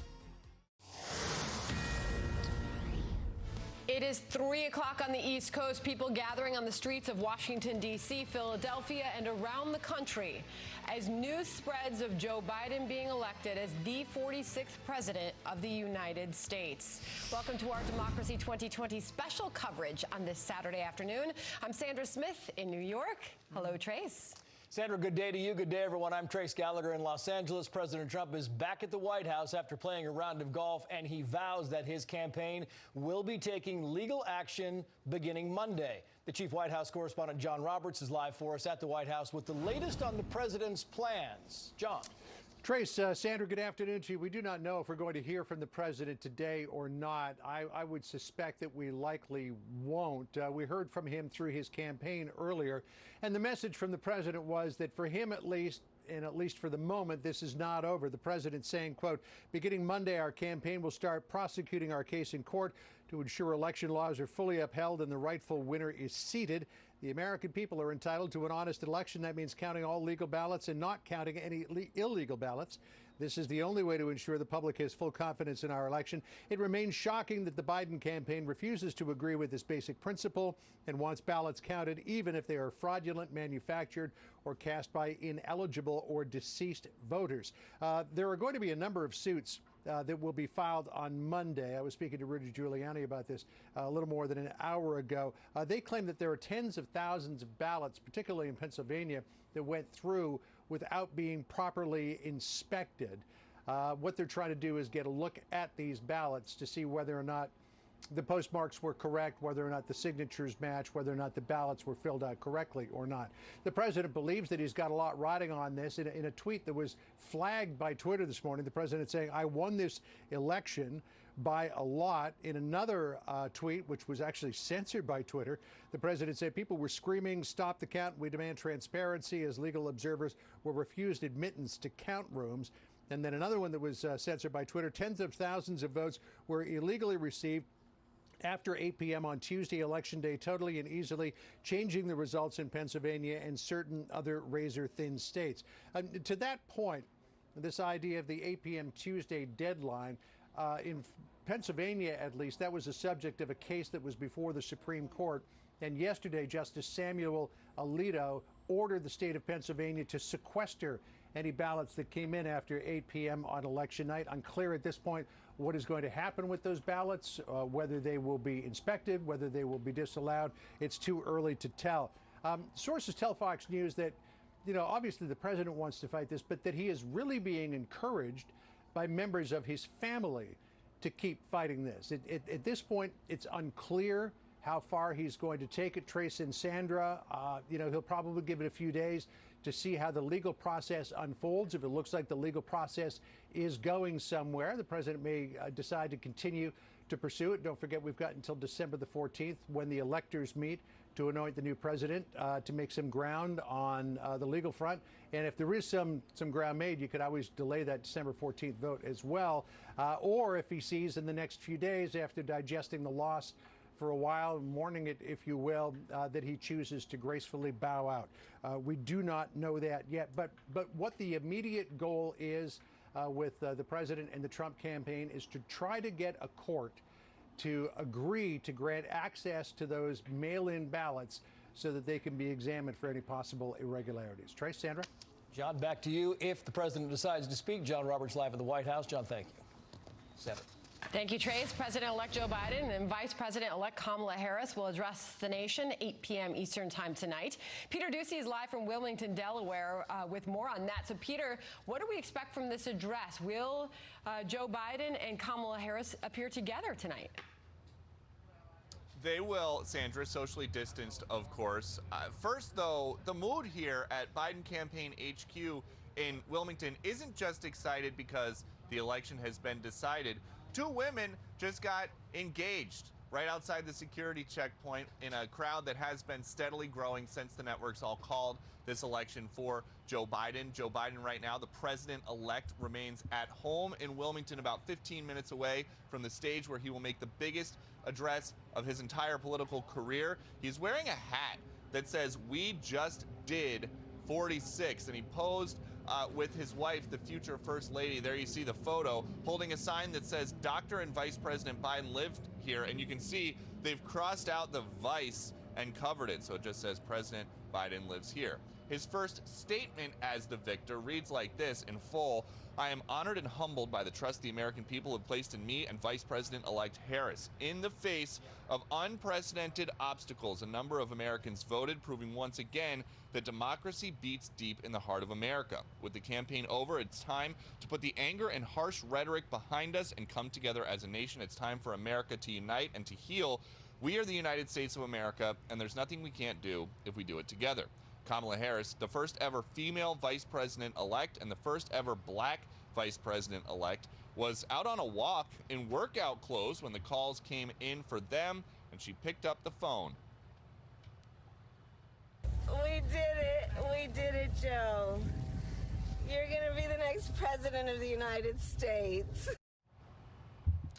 The most popular car the year that Joe Biden was first elected to the Senate in 1973 was the Chevy Monte Carlo. The most popular car at this event is a Jeep. There are several Jeeps that are flanking the stage where Biden is going to make his address. We expect VIPs to sit in the cars that are already preset, and then about 400 more to stream in ahead of this 8 p.m. Eastern scheduled start. So the Secret Service has their hands full. There are a lot of people showing up at the gate. Parking very limited over here, but we do expect to see supporters lining up to see this historic address shortly. Sandra? Okay, Peter Ducey in Wilmington, where we will hear from the president-elect and the vice president-elect tonight. Thank you. Joining us now from Nevada with more on how the Trump campaign is reacting to all of this, co-chair of Catholics for Trump and American Conservative Union Chairman Matt Schlapp. Matt, good afternoon. Thanks for being here. Great to be with you, Sandra. Great to have you. So how is the campaign reacting this afternoon? I think everybody is trying to just remember we have a job to do. And this nation is obviously very politically divided. We've actually been very divided since the year 2000 in the Florida recount. And what we have to make sure happens with these results is that they can be universally accepted by the partisans on both sides. And because this race is so close, and because we've uncovered so many irregularities in places like Clark County, it's important that we count every legal ballot and make sure that we take every legal step to make sure that illegal ballots are not in the count. And we can do that. We've done it before. We'll do it now. All right, so you are talking about the fight that the president says he plans to take on in some of these states where you are in the campaign are making the case that there was illegal votes that were counted in this presidential election. Of course, that would have to amount to enough to swing to a Donald Trump victory in those states. If you had evidence, you were able to prove that. Is it enough, Matt? Yeah, well, Sandra, that's the whole problem with the way this was set up. So can I just talk about Clark County, where I am in Las Vegas? They, as in many other these Democrat-controlled cities and counties, they did this universal mail. Unfortunately, they didn't check any of the obituaries or the death records in the state, and they forgot to check conveniently or purposely did not take the step of making sure they took out the people who had moved from Nevada. So we have now calculated that over 9,000 people who don't live in Nevada voted. That's without an interaction appropriately with the county officials to track who's voted and who hasn't voted. I find it to be undemocratic that you would actually purposefully put ballots out into the community that you know are for dead people or for people who have moved. We've been called by two families, Fred Stokes and Rosemarie Hartle, who can't believe that their loved ones' ballots were returned. The dead people actually voted. And we only know of that because they contacted us. Why didn't they dedupe the names from the death records? These types of irregularities need to be called out, and they need to be remedied. I've only got about a minute left. We know the federal judge there has denied the GOP request for a recount in Clark County for those mail-in votes. So that's not right. I understand that you're going to continue. That's not right? No, that's not right. We still are going to adjudicate this question of the 9,000 people who voted. That's still to come. Very clear on the part of the campaign that you are going to continue with this legal battle. We'll see what the president has to say as the day goes on. But if you could, Matt, just take this big picture and what this means for your party as we ultimately await Senate results. That Mitch McConnell saying looking good for your party. Obviously, we have to wait till January. But what is the big picture for your party as we look at the next 4 years, Matt? Well, first of all, I think the first step, Sandra, is to make sure that we conduct this election in a way where the vast majority of Americans can have confidence in the results. The second thing, as a Republican and as a partisan, I'm really proud of the fact that we had this huge uptick with African-American voters. We won the Catholic vote. We had a huge uptick with members of the LGBTQ community. We had a huge uptick with the Hispanic community, something that's near and dear to my heart because of my wife and my daughters. So I think the Republican Party should be very proud of what they did. And I think we can be very proud that President Trump has changed the dynamics of our party, hopefully forever, where we'll fight. We're so good at throwing in the towel. We're going to fight for what we believe in, and we're going to fight in this election. Matt Schlapp, great to have you here this afternoon and great to talk to you. Thank you. Thank you, Sandra. All right, Trace. Sandra, thank you. Meantime, the future of the Senate is still in limbo as several key races have yet to be called. While Republicans hope to keep their majority in the upper chamber, they will also have to adjust to working with a Democratic White House. For more on this, Indiana Republican Senator and Chairman of the National Republican Senatorial Committee, Todd Young. Senator, great to see you, sir. Thank you for coming on. I want to get off the top here your reaction to the fact the president has no plans to concede. In fact, he plans to mount this robust legal challenge. Well, look, every legally cast ballot will be counted. It'll be certified. On the Senate side, I think the big takeaway from election night was that the pundits got it all wrong. What was on the ballot was radical democratic socialist policies, policies like packing the Supreme Court of the United States, like a Green New Deal, like implementation of much higher taxes on rank-and-file Americans, like defunding the police. Those things were rejected whole hog in these battleground U.S. Senate races. We've been able to, when all the counting is done, we will have 50 United States Senate seats in Republican hands, it appears. And then we turn to Georgia, where we have a special election, and the entire nation will be focused on Georgia because that could conceivably be the firewall against these radical Democratic policies that those Democratic candidates in Georgia still are running on. Which brings us to the relationship between Joe Biden and Mitch McConnell, because if the Republicans do hold the Senate, Mitch McConnell would maintain his position as majority leader. Politico writes the following, and let me get your take afterwards. During Barack Obama's presidency, Joe Biden's propensity for cutting deals with Mitch McConnell became a running source of aggravation for liberals. Now, it will be key to getting anything done at all. Things are certainly not all warm and fuzzy between McConnell and Biden, yet beneath the sniping is a deep relationship, even friendship, that could challenge the predictions of absolute gridlock already emanating from the Capitol. Your thoughts on that, Senator? Make no mistake, if Mitch McConnell remains majority leader of the United States Senate, he will be able to check the worst impulses of this National Democratic Party, which has been hijacked by AOC, by the Squad, by the radical socialist wing of its party. Self-described socialists like Bernie Sanders have been suggested for cabinet posts. I predict they will not be nominated, nor will they be confirmed should Republicans keep control of these Georgia Senate seats. That's why we need folks from around the country to contribute. They can contribute by visiting nrsc.org and contribute to the Georgia Battleground Fund, which is being chaired, National Finance Chair Karl Rove. So we're going to get this thing done for the American people. Aside, we should move on because, you know, you make a fair point saying that, you know, I mean, our decision desk said that Republicans come out of this election despite losing the presidency in pretty good shape. I mean, the most votes ever for, you know, went to Joe Biden. The second most in history went to President Trump here. The Republicans stand a very good chance of maintaining the Senate. They picked up seats in the House. So the Republican Party going forward is in good shape, Senator, says our decision desk. We've won the marketplace of ideas. First you win the argument, then you win the vote. It was Margaret Thatcher, of course, who first said that. We've won the argument. We've won the argument for economic freedom and individual liberty. That's what will still be on the ballot January 5th in the state of Georgia. That's why it's so important to stay focused on that intently. That's why everyone should visit nrsc.org and contribute to the cause. And contribute. Yeah. So my last question would be on the pressure on the president. You know, Lindsey Graham has acknowledged that, you know, that Joe Biden is the president-elect. There's some internal battles we're being told by our chief White House correspondent, John Roberts, in the White House about whether the president should concede. As the pressure mounts, as more Republicans believe maybe this is the right thing to do, what do you think the presidential response would be, sir?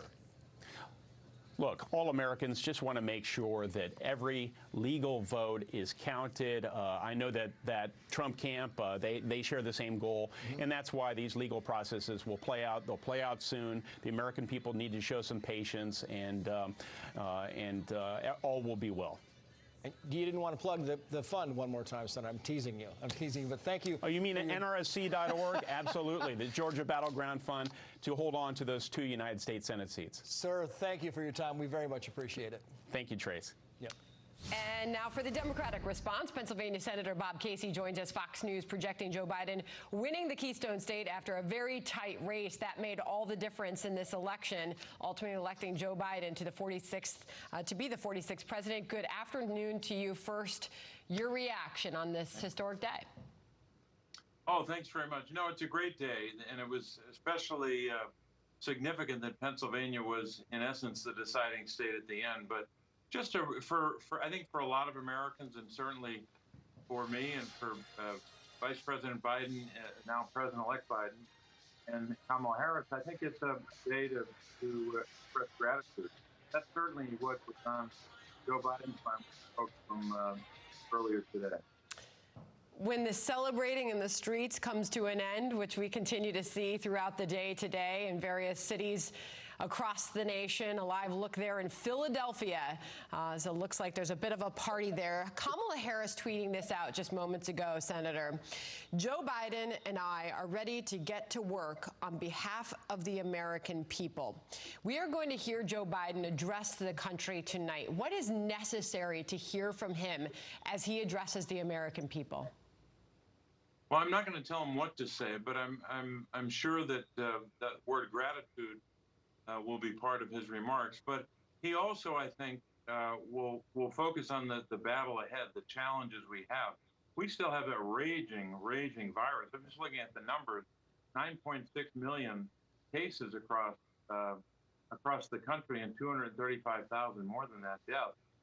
That's got to be the first order of business, in addition to the economic crisis we're in. So I think he'll get right to work on that. And there's no question that right now the nation has to come together on those two challenges, the economic and public health crisis. I think that's going to be central to what he'll do in the early days of his presidency. But he's not going to wait for January. He's starting right now in terms of getting briefings and being able to govern. But I think we should at least give him a day or so to celebrate, because when you consider his life story, it's a great American story of struggle and triumph, a story that had a lot of tragedy. And I'm just happy for him personally, but also happy that on this today, I'm in his hometown where I live, a bright day in Scranton for Joe Biden, and I think for the country.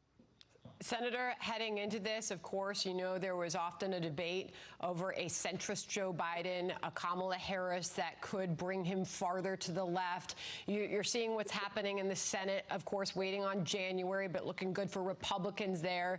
So what do you think Joe Biden will be able to get done, will be able to accomplish in his presidency, considering how this turned out in the House and the Senate?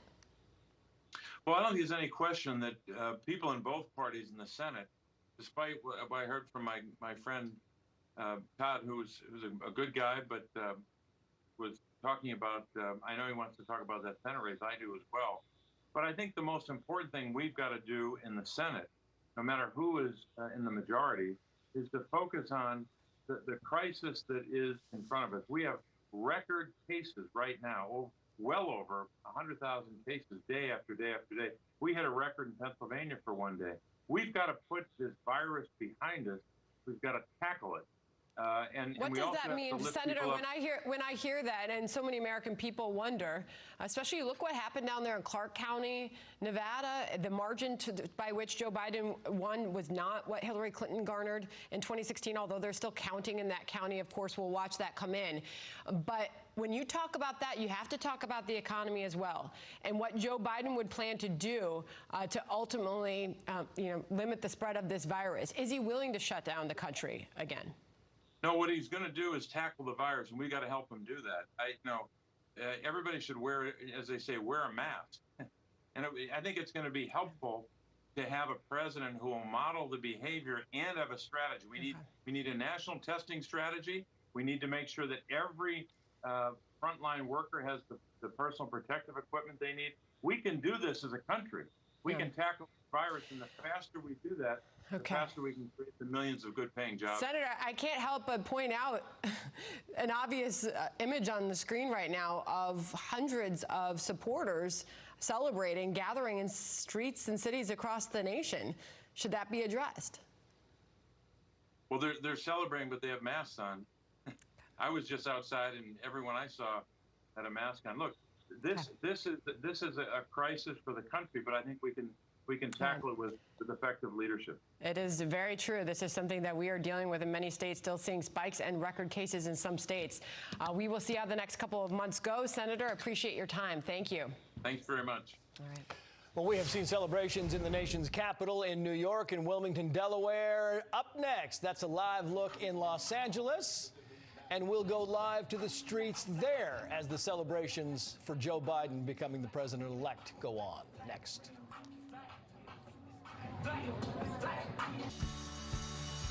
When fire and water threaten your business, hand the cleanup over to the team that stays with you every step of the way in your journey back.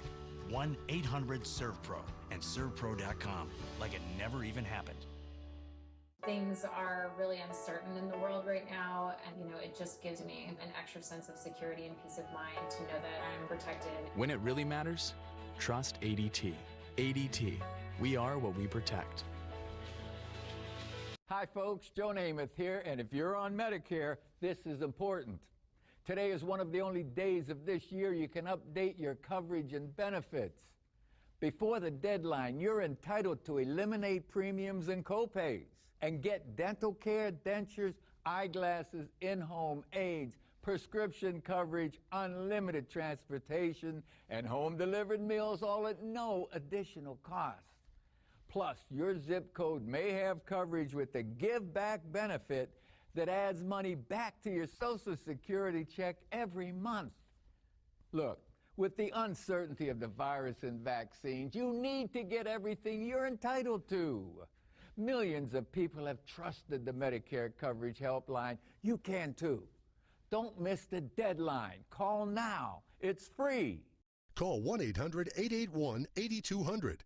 That's 1-800-881-8200 now. You wash your hands every day, but what about your nose, the body's air filter? Navage uses powered suction to clean your nose and flush out dangerous germs. And it relieves congestion without drugs. More than 1 million sold. Navage. Clean nose, healthy life. I sweat profusely from my armpits. Not just a little, a lot. We wanted to create an antiperspirant that could tackle the toughest sweat. I love Carpe. It's the only thing that's ever worked for me. Now I don't sweat. Get your total body sweat solutions today at mycarpe.com. I was asking God through prayer, seeking a good news source. I believe He showed me the Epic Times. I came across an issue at work. The front page intrigued me, and I subscribed. Now I cut out articles and give them to friends and family. I leave old issues at the library and around my community. We read it to our kids and love the positive messages in each article. So why do I think everyone should read the Epic Times? Because they're bringing back traditional values to this great country. Joe Biden wins the presidency. Inside the numbers across the nation and what it means for the country. Plus, expert insight on the decision that will shape America's future. Fred and Martha anchor Democracy 2020 special coverage. You won't see these folks at the post office. They have businesses to grow, customers to care for, lives to get home to. They use Stamps.com. Print discounted postage for any letter, any package, anytime, right from your computer. Get the services of the post office, plus UPS at up to 62% off. Get our special TV offer, a 4-week trial, plus postage and a digital scale. Go to Stamps.com/save and never go to the post office again. As you get older, are you worried about staying sharp and alert? 4Brain from the Harvard-educated experts at Force Factor contains key ingredients to help boost memory, learning, clarity, focus, and more. Rush to Walmart and find 4Brain, our #1 brain booster in the vitamin aisle. 52% of men between 40 and 70 experience ED. Many don't get treated. With Roman, get genuine ED medication prescribed online if appropriate and delivered in discreet packaging. Start your free online visit today at GetRoman.com/TV.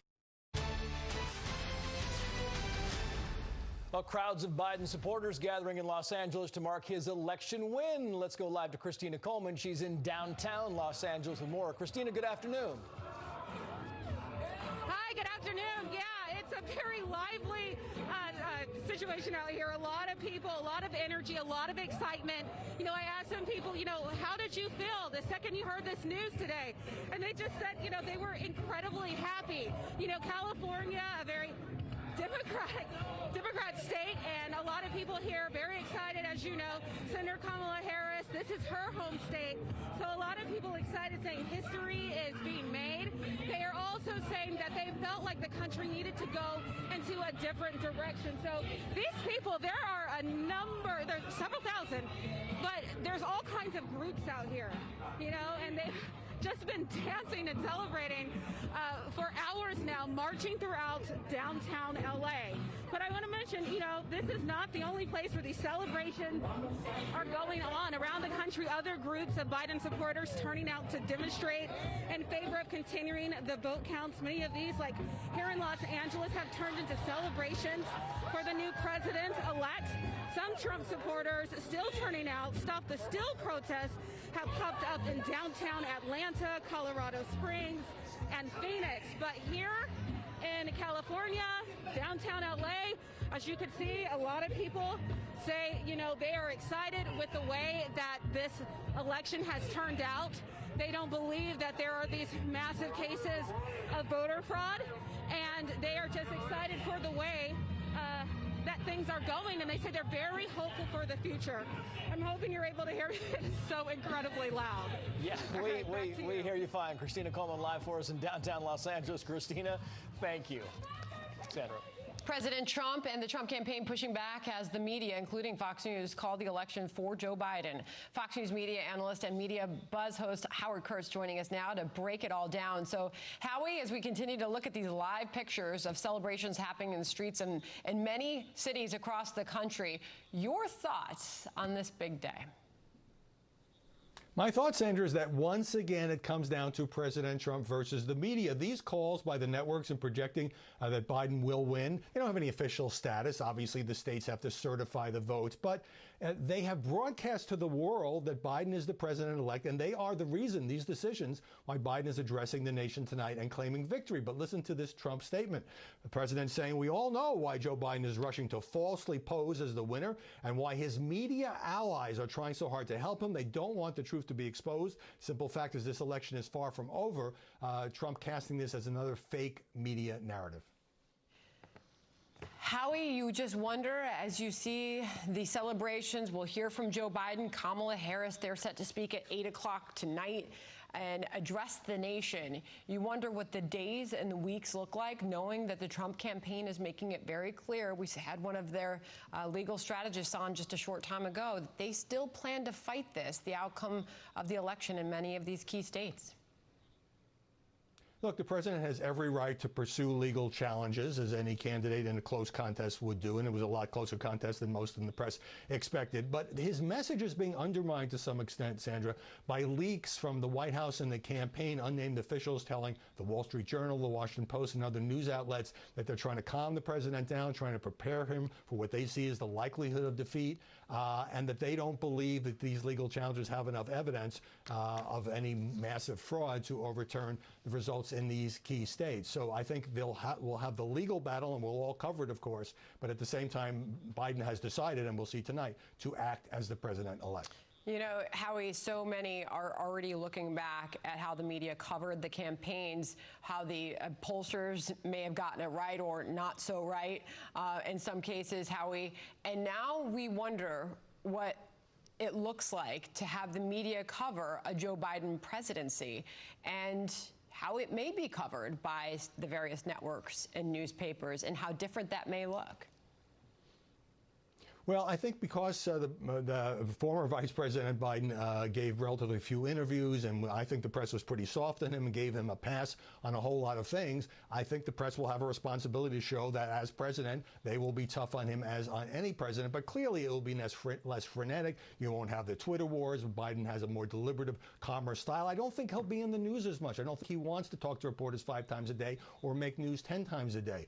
You know, I've covered Joe Biden for decades, and in his first campaign, in 1987, my lead was Joe Biden is trying to talk his way into the White House. He was very verbose. That campaign derailed by a plagiarism scandal. In 2007, his second campaign, I bumped into him. I said, how do you think it's going? He said, if I am the right man for this time, it will become known. He wasn't, and it didn't. Very different this time, I think, with Biden as the elder statesman, the calming presence. I've seen him hug John McCain when he talks about working with Republicans. That's not a talking point. That's who Joe Biden is. Now, it may be that he can't get his way with Congress, especially with the Republican Senate. It may be that he doesn't have the leadership skills to deal with the economy and the coronavirus, the other things you've been talking about. But at the same time, I think anybody who's covered Biden knows that he's kind of a tactile politician who really likes people. Well, we shall see. Howie Kurtz, thank you. As we look at those live pictures in Washington, the news continues here on the Fox News channel. Howie, by the way, will have a full breakdown of the media's coverage of the election results tomorrow on Media Buzz at 11 a.m. Eastern Time. We will be watching Howie. And breaking news now, this is the president's motorcade. We told you earlier today as former Vice President Joe Biden was being projected as the president-elect. The president was out golfing, right? Well, now this is the motorcade heading back to the White House. The president, by the way, is back at the White House. This is tape that we just got in. We're playing it to you as we're seeing it for the first time. This appears to be the president going back to the White House. We have not yet heard from the president today. There was some thought that he might come out and speak.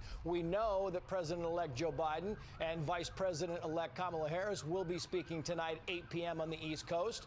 We have not heard anything about the vice president. Our chief White House correspondent, John Roberts, suspects the president will not speak today. He did send out a few tweets, but of course, if he does, if any of that changes, Sandra, we will bring that to you live. Heard nothing from the president. Awfully quiet on a very big day for Joe Biden, but the president has decided, Sandra, that he is going to fight this to the very end. And we watch that motorcade. He eventually makes his way back to the White House. We'll see him get out in just a moment. The president did tweet about it 4 hours ago. Of course, that was a tweet that Twitter flagged, that the president said, I won this election by a lot. He was tweeting 4 or 5 hours ago about the time it would have taken him to golf 18 holes, which we know he has been doing, the AP and others, snapping some shots of him out at the Trump National Golf Course. As all of this news was coming in, you know, it was traced the 11 o'clock Eastern Time hour where our Fox News decision desk was able to call Pennsylvania and Nevada, which ultimately put Joe Biden over the 270 mark, and that put us into a place to call the election. And now we call him the president-elect Joe Biden, Kamala Harris, the vice president-elect. And here's the president. We await further reaction from him. And it's 3:30 on the East Coast, Trace. We are expecting to hear from Joe Biden and Kamala Harris. They have said they will be addressing the nation tonight from Wilmington, Delaware at 8 p.m. Eastern Time tonight. So we will hear from the newly elected team. Yeah, and you know, look, as we watch the motorcade head back to the White House, it's important to note that Cleta Mitchell, who is a GOP lawyer, and she came out and said, look, the president has every right, he and his team have every right to go into these states and find out if there have been ballots that have been, fraudulently cast, if there's been any misbehavior, if there has been any irregularities, they have the right to find that out, and I think that is where the process will go. How long that will take, it's unclear, but she also made a good point saying, look, the media does not by projecting Joe Biden as the president-elect does not mean that he is, in fact, the president-elect. So we will have much more on this as we go forward. Meantime, people taking to the streets near the White House reacting to the news that Joe Biden has been elected. Leland Vittert is live with the latest on that. Leland. Hey, Trace, we're just north of the White House. So if the president walks up into the second floor residence and then looks out over Lafayette Plaza, this is the crowd he would see. It's sort of a street fair atmosphere out here. People are popping champagne bottles while wearing masks and then drinking out of the same bottle together and communally. So make that of what you will, given the fact that D.C. is in the middle of a massive COVID spike. A lot of people out here are wearing masks, not necessarily practicing social distancing. Take a look around and step out of the shot. You can see one of the big signs that's up here, "Your Fire." This is along H Street, which runs parallel there to the front of the White House. We haven't seen any kind of violence or the anger that we saw back in June here on Black Lives Matter Plaza. That might have something to do with the fact that there's a very, very pungent smell of marijuana here in the air. God Bless the USA, YMCA, and Sweet Caroline, which are all being blasted by some boom boxes that people brought here for everybody to sing along to. So while there may not be a lot of bipartisan feeling among the crowd, perhaps there would be a bipartisan sense of the music, because, Trace, as you will know, those are some of the very same songs that are often played at President Trump's rallies. Indeed they are. Leland Vittert on the ground for us in the nation's capital. Leland, thank you. And we continue to watch those crowds gather in the street. That particular live image is Washington, and it may take until late next week for North Carolina officials to complete counting nearly 100,000 absentee ballots. Mark Meredith is in Charlotte, North Carolina, with an update on the efforts there. So, Mark, what are we hearing? Good afternoon. Sandra, good afternoon to you. We've been kind of in a holding pattern. The results in North Carolina have not really changed that much since Tuesday night. The reason North Carolina is giving its 100 counties more time than usual compared to other years to account for any absentee or provisional ballots. The latest numbers that we've seen, though, from the state show a potential for 95,000 outstanding absentee ballots to be out there. Now, these are ballots that were sent out prior to the election, but were not returned prior to Election Day. Now, of course, they're not expecting all 95,000 to come back. That's just the number they have. There's also some 40,000 provisional ballots that are still out there. Last night, we saw officials in Mecklenburg County, which is what encompasses Charlotte, begin sorting through some of the absentee ballots that they've received. They were looking for signatures, looking to make sure that the postmark, the date was correct, and that the ballot was proper. The outcome of all of these absentee and provisional ballots is going to impact a lot more than just the presidential race. Here in North Carolina, the focus is also on the Senate, which could also impact how really the Senate is made up going forward. Republican Tom Tillis, the incumbent, remains in the lead here by about 97,000 votes. Tillis declared himself the winner Tuesday night, but his opponent Cal Cunningham has yet to concede. Republicans, though, we checked with, say they still feel confident, even after these absentee ballots, that they'll be able to claim victory. That's up to the news folks to be able to decide how they're going to call those races, but we're very comfortable knowing we have the margins here to deliver for Tom Tillis and President Trump. But we have heard from at least one state lawmaker that has said he is frustrated that North Carolina is taking its time to get these results. Even speaking with a few people out here on the street, they were saying, come on, North Carolina, get it done. But we are not likely to see any results really change until Thursday or Friday of next week. And I also want to mention, compared to some of the other cities we've been showing all day, we have not seen any mass celebrations in Charlotte. We've seen about a dozen cars driving by, honking, waving Biden flags, but nothing like the large gatherings like you were just showing in Washington and New York. Sandra and Trace? It is certainly happening here in New York City. The honking, people hanging out their windows. We're seeing it in some of these cities across the country. Mark Meredith, thank you for that. Trace?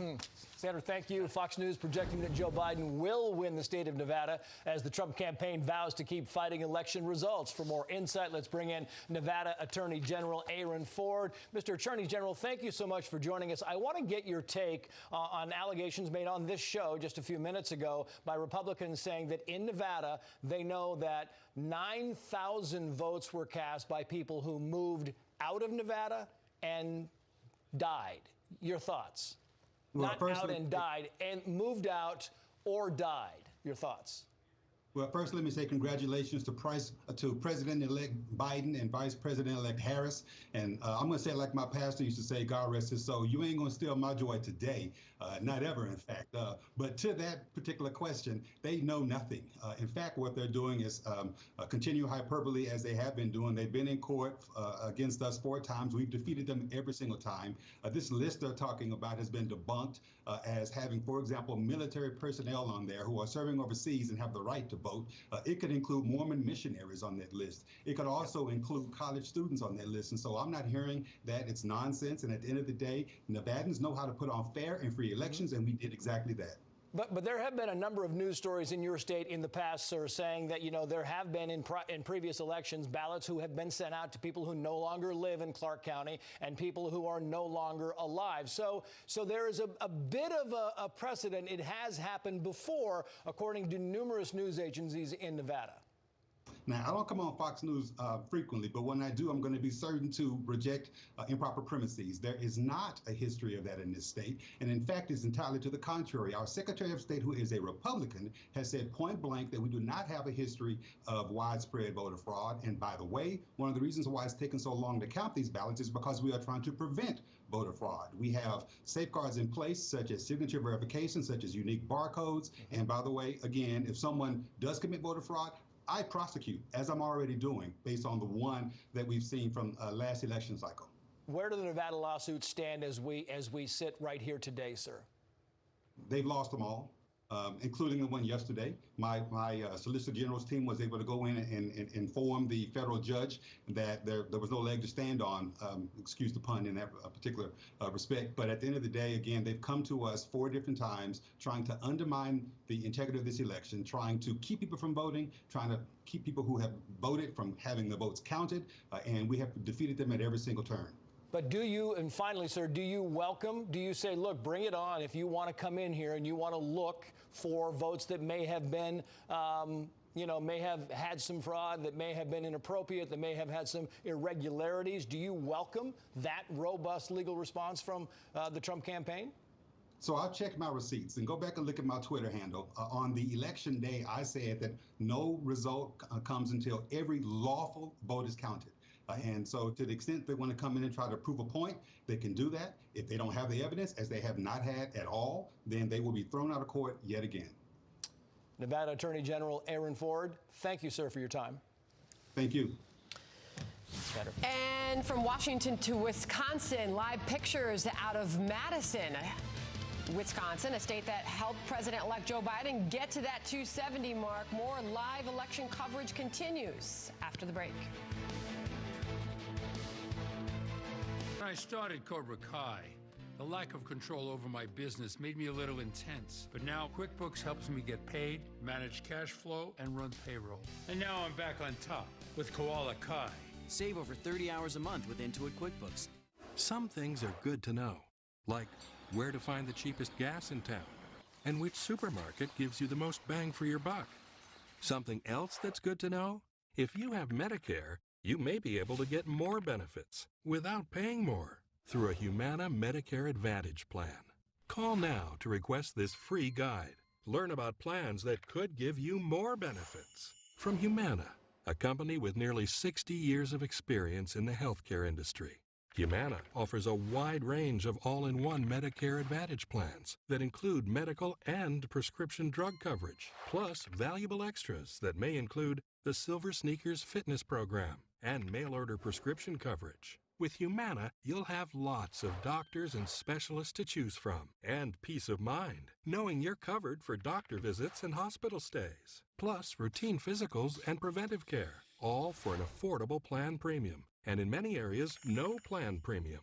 You'll also get $0 copays on telehealth visits, unlimited inpatient hospital stays, plus an annual out-of-pocket limit for added peace of mind. Humana even rewards you for making healthy choices, like staying on top of preventive care. Many plans also include dental, vision, and hearing coverage. And when it comes to prescriptions, in 2019, Humana's Medicare Advantage prescription drug plan members saved an estimated $7,800 on average on their prescription costs. So if you want more from Medicare, call now to learn about Humana Medicare options that are good for your health and your wallet. A licensed Humana sales agent will walk you through your options, answer any questions you have, and help you enroll over the phone.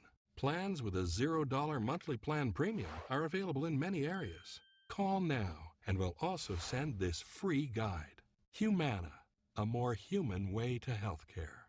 Ageless Male is now the #1 brand in male enhancement because of our new formula for helping to fight fatigue, our performance-boosting Wonder Pill, and our best-selling formula for boosting your total testosterone. Ageless Male. Be the man you want to be. When it comes to home projects, most people have a list. But most people also have no idea what those projects should cost. Which is why at Home Advisor, you can see clear upfront pricing on hundreds of everyday home projects and check what others actually paid for similar projects in your area. You can even book and pay for things like roof repairs and handymen right through the app. From repairs to remodels and everything in between, you can get started knowing what you should pay. Download the Home Advisor app today.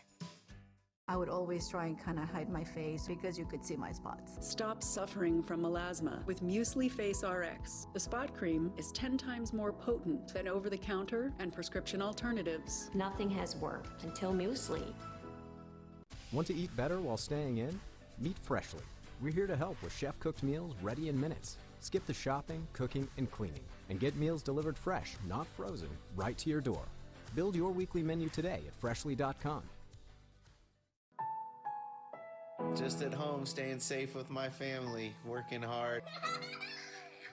Love you, Dad. Love you all. Miss you all. Stay safe. These past few months haven't been easy, but they've reminded us that no matter what, there's no place like home. Now, with rates at historic lows, home has new meaning. Home means everything. You need a loan? Daddy, it's for you.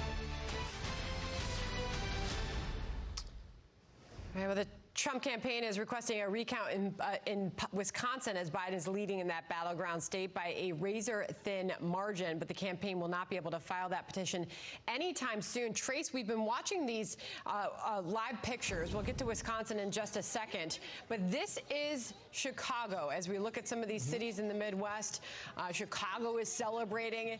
Interesting, that is the Trump building in the background there, right on the Chicago River. Folks have been gathering throughout the day since about the 11 o'clock hour, Trace, because that is when our election desk ultimately called the races in Wisconsin and Pennsylvania, and slowly throughout the day, you saw various outlets, the AP and others, call the presidency for Joe Biden. He is now the president-elect of the United States. Kamala Harris, the vice president-elect of the United States, and there are celebrations happening in some of these cities across the country at this hour. Yeah, and as we look at the live picture of your hometown, Sandra, in Chicago there, you know, we've seen the same thing happening in the nation's capital, in Atlanta, in New York, in Los Angeles. And what I'm hearing, you know, I've got people who are Trump supporters who are messaging saying, look, when is the president going to come out and speak? There's some anxiety, a little bit of, you know, there's some people wondering what the next step is. They hear us saying lawsuits are coming. They hear us saying the president's going to fight on. And I think what they're wanting to hear is the president say that he's planning to fight on. It's unclear, according to John Roberts, if the president will speak today. The assumption seems to be that he may not. And I think there's, as we see these Biden rallies and celebrations across the country, there is somewhat of an appetite to hear more from the other side. What is the plan going forward, Sandra? In declaring victory, Biden said he's honored and humbled to be elected president. The president and his campaign have made it clear they plan to fight this in the courts. Matt Finn is live in Madison, as I mentioned, Wisconsin, with more. Matt, what are you seeing and hearing there? Sandra, thousands of people on the streets here at the Capitol in Wisconsin cheering and celebrating. There's been a steady stream of cars driving by for hours now, honking their horn and beeping. A lot of people on foot, as you could see as well, shoulder to shoulder, dancing and shouting. People also holding signs saying voters decide. There's chants against the president and Black Lives Matter flags popping up. And on the opposite side of the Capitol building here, at last check about 1 hour ago, there was a dueling rally in favor of the president. Hundreds gathered waving Trump 2020 flags. And here in Wisconsin, the Trump campaign tells Fox News it has filed a lawsuit and will request a recount because the president's current vote total is within that 1% of Biden. However, the Trump team cannot formally request the recount until all of Wisconsin's 72 counties certify their own voting numbers, which could take until November 17th. There were allegations of fraud in Milwaukee, Wisconsin. Here is the administrator of Wisconsin's election commission responding to some of those allegations, and then a senior legal advisor to the president. Wisconsin does not have more votes cast than registered voters. There were no absentee ballots found in the middle of the night. There were lawyers and observers from both parties on site and involved the entire time. The president's message, the president's commitment is for a free and fair election and that every legal vote is counted. The former governor of Wisconsin, Scott Walker, has advised the president to seek the recount here in Wisconsin because the president is down by about 20,000 total votes here in this state. Sandra, Trace.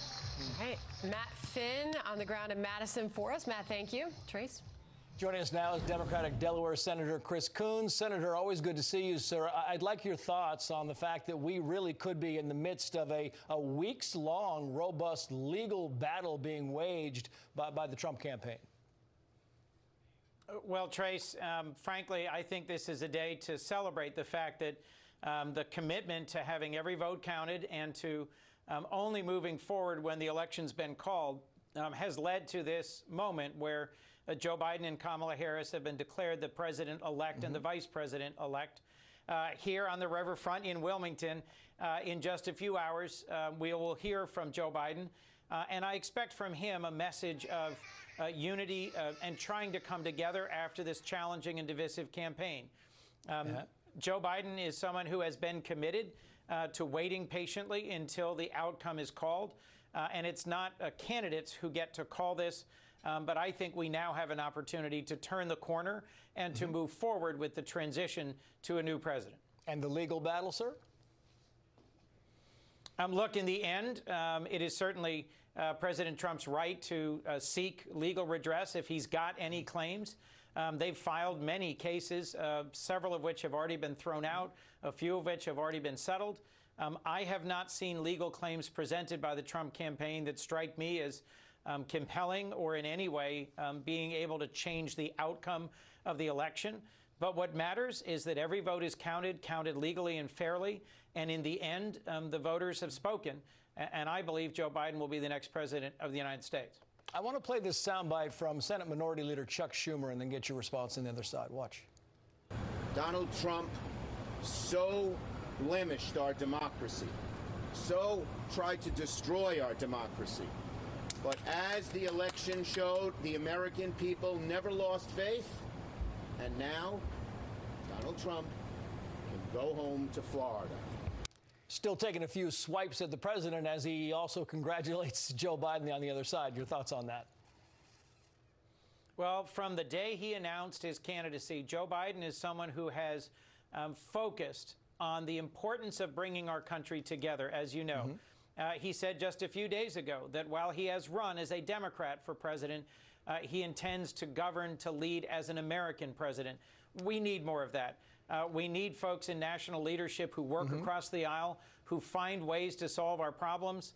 I don't know what the constituents of other senators are saying to them, but here in Delaware, what I hear every day is work across the aisle, deliver relief from this pandemic and recession, and find a way to move forward. Joe Biden was rooted in these Delaware politics, and I'm hopeful about his future leadership as our next president. And look, there is this feeling that, you know, Joe Biden has a very good working relationship with Mitch McConnell. It appears that the Republicans will hold the Senate and that Joe Biden has a good working relationship with Mitch McConnell. And you are saying now that you encourage that relationship to go forward.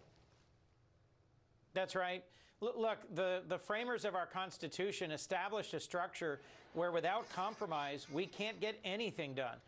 Without seeing the different views and positions of people from other parts of the country, from other backgrounds, from other parties, we can't make progress. That's what democracy is about. 70 million Americans roughly have voted for Donald Trump. 75 million Americans have roughly voted for Joe Biden. That means there's still significant division in our country that we need to address.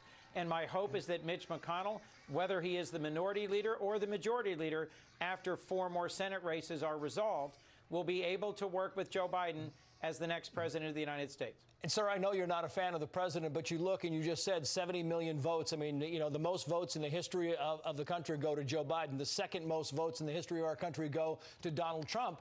And you look at how the Republican Party fared in this, and the Republican Party will maintain control, it appears, of the Senate, picked up seats in the House. You know, you look at all these things they checked the boxes with, did well with Hispanics, much better than expected, did well seemingly with seniors amidst the coronavirus pandemic. So the Republican Party, some say, is very well positioned to move forward going into 2022 and 2024. Your thoughts on where all this stands?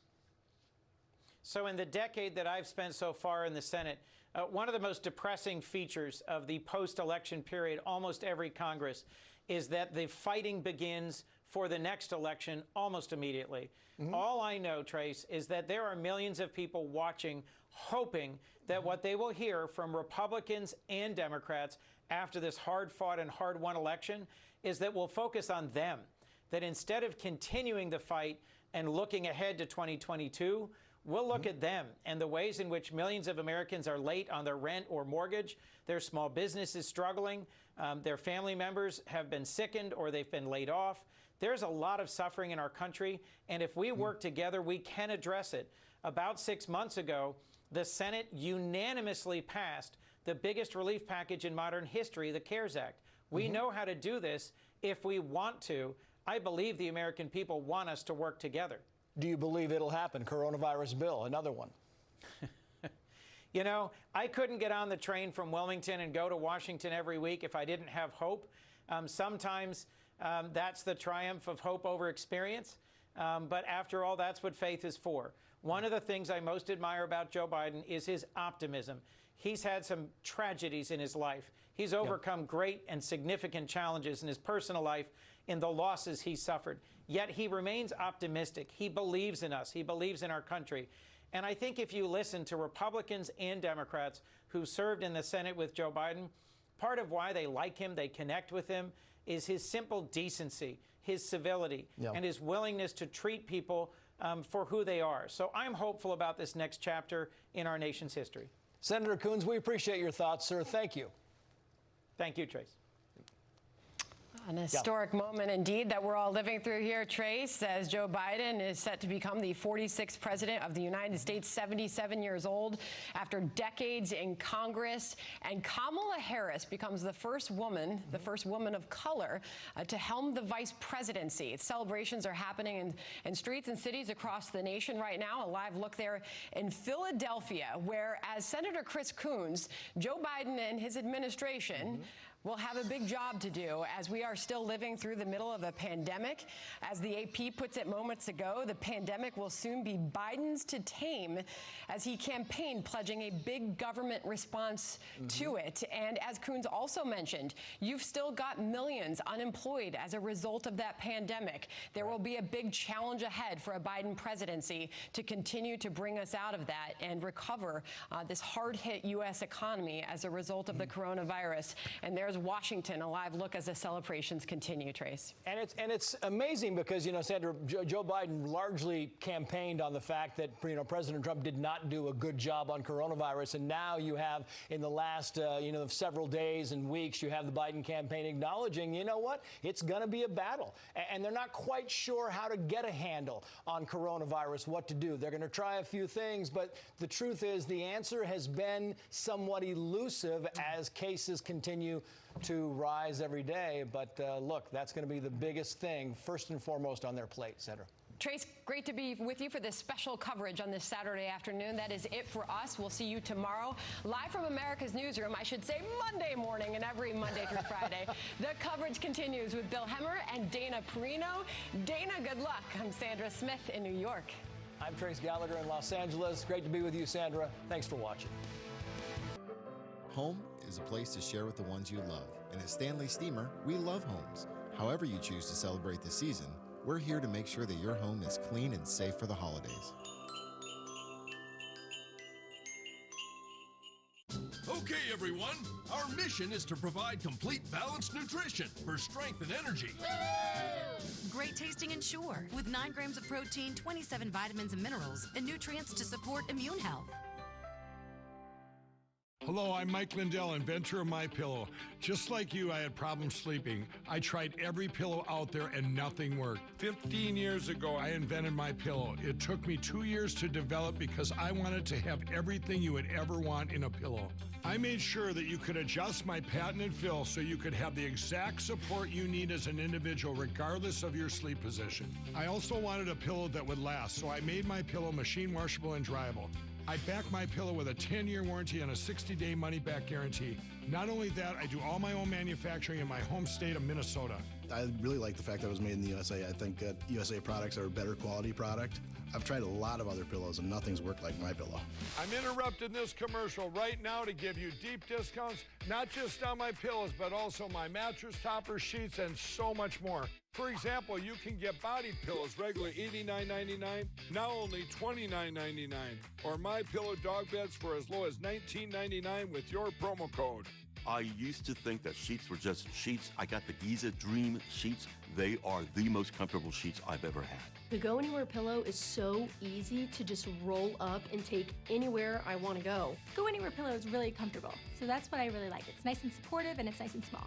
The MyPillow topper, for the first time, has enabled me to have a cool night's sleep. I'm able to go to bed and just get rest. That's 3 inches of wonderful that's in the MyPillow mattress topper. It's just like a firm cloud. MyPillow helps me get a good night's sleep so I can do my job in the morning. Go to MyPillow.com to get deep discounts, not just on My Pillows, but so much more. For example, you get body pillows, regular $89.99, now only $29.99. Or MyPillow dog beds for as low as $19.99 with your promo code. For the best night's sleep in the whole wide world, visit MyPillow.com. Attention anyone on Medicare. Did you know you may now be eligible for additional Medicare-approved benefits? I'm on Medicare. What kind of additional benefits could I be eligible for? You may now be eligible for additional Medicare-approved benefits, including dental, vision, hearing, and prescription drugs. Just call 800-595-8887 now to find out if you're eligible for a Medicare Advantage plan that includes additional benefits like free hearing aids, free eyeglasses, free meal delivery, and expanded at-home telehealth visits. Can I really get extra benefits for little to no additional costs? You may also be eligible for $0 monthly premiums, $0 deductibles, or no copays. You don't get these benefits automatically, so call the number on your screen now to see if you're eligible. There is no obligation to enroll. The call and Medicare benefits review are absolutely free. Just call 800-595-8887.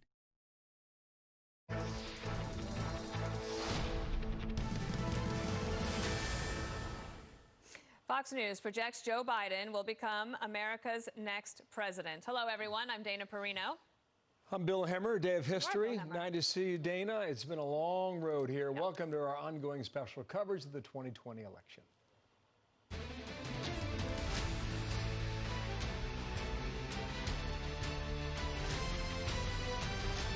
4 o'clock here in New York, 1 o'clock on the West Coast. The American people have elected Joe Biden, the 46th president of the United States, and his supporters celebrating in American cities across the country.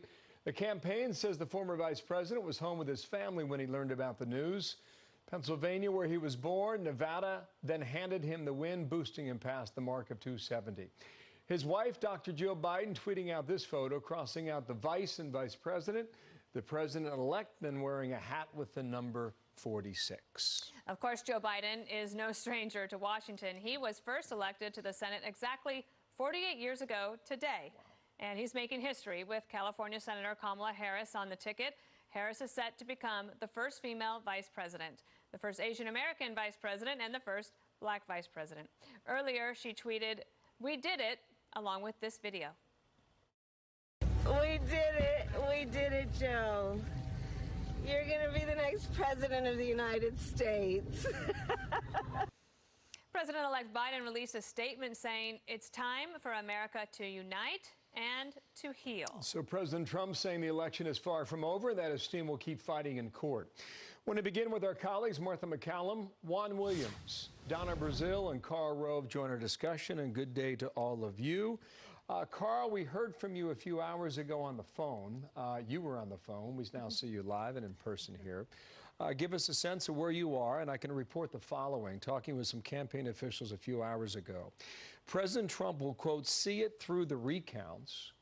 70 million Americans, many will want him to see it through, and some people close to him are in his ear letting him know that this election was stolen from him. How long does that posture maintain itself? How far do you pursue this legally, do you think? Well, first of all, he has a right to do this. Trey Gowdy put it, I thought, terrifically the other night when he said this is one of the great majesties of our country, that any person, no matter how high or how low, can go to the courts and seek what they believe is justice. And the president has a right to do this. He will have to, however, provide evidence of widespread systemic fraud in order to make this stick. Right now, Joe Biden has over 270 electoral votes. He may actually get all the way to 306, the same number that the president had, before it's all done. But let's not kid ourselves. This was a close election. Remember last time around, Pennsylvania, Wisconsin, and Michigan, 77,000 votes separated the two men in those states out of 13 million cast. This time around, 102 separated them out of 15.3 million cast in those. And remember how we were told this was going to be a blowout for the Democrats, and that Biden was going to win by 7 or 8 points, and instead he's winning by just over 2. And the Democrats were going to increase their numbers in the House. Instead, they lost. They were going to sweep the Senate. Instead, it's today 50-48 with 2 runoffs in Georgia. So we ought to recognize the country remains deeply polarized. The country remains bitterly divided. The chance here for President-elect Biden is to unify the country, but that requires calm. It requires restraint. It requires giving the other guy a chance to look at all of his options and pursue whichever avenues he wants to pursue to the extent that the law allows him to do so. Donna Brazil, then can I ask you about what you expect to hear tonight from Joe Biden and Kamala Harris when they take the stage around 8 p.m. this evening? Well, I think you will hear the president-elect talk about healing, uniting the country, helping to redeem the soul of the country. I hope that he will send a message to all of the millions of people who turned out to vote for President Donald Trump, to also let them know that he plans to be the president of all Americans, not just those who stood in long lines and waited for their ballots to be counted over the last couple of days, but the president for all the American people. I think that is the most important message he can send tonight. And by the way, I just want to let you know, I got one of those gifts, and I didn't understand these gifts, but one of them that I just received today was, please make sure that you wear your shoes today because there's a lot of glass on the floor. I thought that was a good one. The glass ceiling. Martha, let's bring it into the conversation here. I just want to go back to the point I was making a moment ago. This is another quote from one of the officials close to the campaign. Let us go through the process. Don't fold. Let the evidence be collected. See it through. What is your sense today about how long that lasts? Well, I think that's obviously part of the process here. I just am watching them raise this rainbow flag in Philadelphia, and it does make me think about the different areas where the Trump side was able to increase voters that weren't there before, and the LGBT community is one of those. The black vote is also another. The Hispanic is another. There's small margins, to be sure. Democrats still have a large share of those votes, but I think the fact that that needle has moved a bit and that both sides are sort of looking at different ways of governing in this country is a significant thing that everyone needs to recognize. And back to your initial question, Bill, I think that there's a process here. I think there's a time of playing out. I think it's going to take a little while for the president to assess this situation and what his chances are. John Roberts this morning talked about the fact that the president wanted a super lawyer. He wanted a Jim.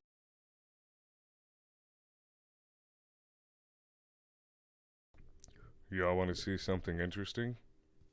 I know you do.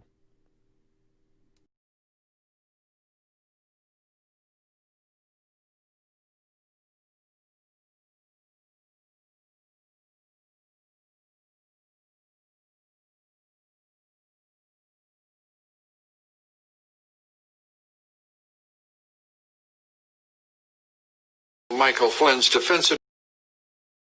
Well, joining us now, Tom Fitton. He's the president of Judicial Watch. Sidney Powell, General Michael Flynn's defense attorney, former federal prosecutor, best-selling author. I want to say, first of all, thank you both for being here, and I appreciate it. Sidney, let's start with this election process. We just heard from John Solomon that the FBI indeed is being diligent, is involved, and we all hope he is exactly right. Your thoughts first about the knowledge now that the Justice Department is involved in this review of the election. Well, I'm delighted to hear that. I think there are any number of things they need to investigate, including the likelihood that 3% of the vote total was changed in the pre-election voting ballots that were collected digitally by using the Hammer program and a software program called Scorecard. That would have amounted to a massive change in the vote that would have gone across the country and explains a lot of what we're seeing. In addition, they ran an algorithm to calculate votes they might need to come up with for Mr. Biden in specific areas. I think that explains what happened in Michigan, where the computer glitch resulted in a change of votes of about 5,500 in favor of President Trump, just in one of 47 districts. All those districts need to be checked for that same, quote, software glitch, end quote, that would change the result in Michigan dramatically.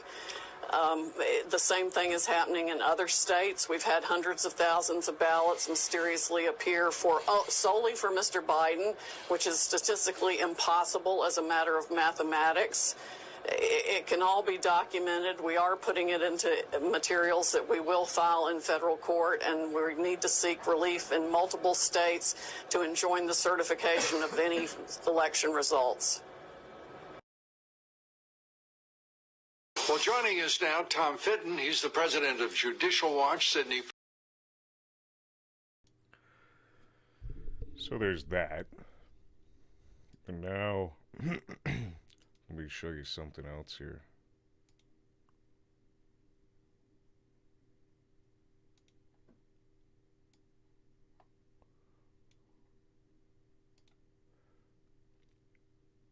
Why is that doing that? I don't know. Anyway. War Room Pandemic with Stephen K. Bannon. The epidemic is a demon, and we cannot let this demon hide. War Room Pandemic. Here's your host, Stephen K. Bannon. Okay, Sidney Powell, we have a huge audience. In fact, we had a call-in show on Friday, Vox Populi. I think, and we had thousands of calls, couldn't get through, but I think that 30% of the people that called through were Democrats that have flipped now to become Trump people by listening to the show because they like the information. They've finally kind of gone through their awakening. One of my watchwords, there's no conspiracies, but there are also no coincidences. With General McInerney, who's a revered guy, and he's talking about a program, Hammer, that I can tell you, when it was initially the name of the project itself was classified. Wow. Not just the project itself was classified. The name of it, even to know about it, was classified. Very compartmented. But, because we got a ton of, we're followed by the Wall Street guys, followed by the hedge funds, we're followed by all the media, all the producers do their shows, and particularly left-wing media. They're sitting there now. Why do we not have our tinfoil hats on? Why is this not like at the last second? It's you got Rudy, Farage, Bannon, Sidney Powell. You got the craziest of the crazies. Now they brought in poor General McInerney, this revered guy, and now they put their tinfoil hats on, and it's some conspiracy to steal it by Brennan and the CIA. Why is this not kook? A separate source came to me completely unconnected out of Dallas that had identified computer replacement of votes. And there's a story out about that from more than a year ago. And then now it's all coming up again. We've got more verification.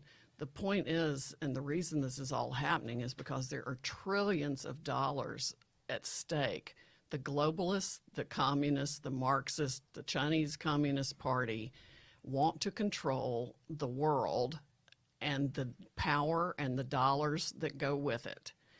And they have to destroy the independence of we the people and the freedom and leadership of the United States to do that. That's their last big target. We are the end of the line for liberty and freedom and any semblance of justice. They will spend any amount of money. They are willing to do absolutely anything to try to continue the graft and corruption that all of the evidence that's now coming out against Joe Biden exemplifies. It wasn't just Joe Biden. It's probably 80% of our public officials, at least in the federal government and many in the states too. Okay, I want to go back to General McInerney. That's a great analogy. We're the deplorables and what we stand for. You are the end of the line. It's like the 20th Maine at Little Round Top, right? There's nobody to the left of you. It's you, right? It's from you all the way back. So, look at General Flynn's Twitter feed and read the articles that he's written recently about how important this election is. And it's not just to this country. It is to the entire world. It is anybody who has any hope for freedom anywhere. And Mike Flynn is an American patriot. I believe will be the national security advisor in the second term, as his right is. As soon as this nonsense stops. Okay, General McInerney, I want to go back. Dennis Montgomery is like the character Nash in Beautiful Mind. I mean, this is one of the smartest programmers ever. He wrote this incredibly sophisticated program. And that's why this event in August of 2015, when he was basically gathered up, and it had the 47 hard drives. Heck, we got one hard drive from Hunter, and we're still going through information. He did this, as we now know, he did this to essentially save his country and expose what's going on. What was he trying to expose, and what should the American people know today on the eve of this election that 250 flag officers sent a letter to President Trump, said it's the most important, including my old boss, Tom Hayward, who said it's the most important election in the history of the Republic. What is Montgomery trying to tell us? What is the message we need to hear today? Well, he's telling us right now, Steve, that we are on the verge of being compromised through cyber warfare, of which he is a master of, the most brilliant person in our country on cyber warfare. And they have used this. They moved it from the intelligence, a very highly secure program, and they've moved it from there over to political treachery. And that's what it is. When they moved it out of the CIA, they moved it for their political use, as they have politicized the intelligence community, as we saw in the Russian hoax, and what they've done to General Flynn. All these things are in this force that you and Sydney have been talking about, that want to change America from what it is. It goes back to the Electoral College, to the Supreme Court. All these things are bundled to change America from being a democratic republic to a totalitarian regime. That means a socialist country, which the next step is communism. And that's why there can be no agreement between this Democratic Party and the Republican Party. One choice is freedom, one choice is communism. It's that simple. General McInerney, this is what I think I think people will struggle with. Maybe not our audience, but people, as this, because this is going to get pushed out today and seen by tens of millions of people as we push it. Our Twitter feed alone had 58 million impressions. 58 million impressions in the last 28 days. So you came up through the system. I mean, you're one of the most revered guys at the highest levels of the United States Air Force. And when people hear that, you're talking about guys in the CIA, guys in DNI, guys in Defense Department, when you talk about that, our National Security Council, or people in these political parties, the Wall Street guys, how did that happen? How did it happen in broad daylight? Because I think people are sitting there, other people are maybe not part of our posse, are going to sit there and go, these guys have lost their minds. But you were at the heart of it for many, many decades. When did it change? How did it change, and why did it change? Well, first of all, Steve, I was involved with two changes from Democrat to Republican administrations, or Republican to Democrat. In the Cold War, we all knew that the Soviet Union was the threat. And then when the Cold War, when we won it under Reagan, and we went in, and it gradually started to change in the Clinton administration, and it dramatically changed in the Obama administration.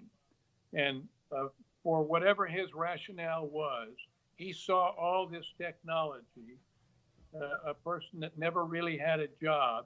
He saw the inside of our intelligence community, and he put the people like Brennan, like Comey, all these people that were put in, and gradually they changed the system with the people, the swamp. And that was the greatest change. I didn't see it coming until, of course, President Trump won, and we saw what they did in the Russian hoax. I knew very early that what they had done on the Russian hoax. I couldn't say it, but I saw it very early.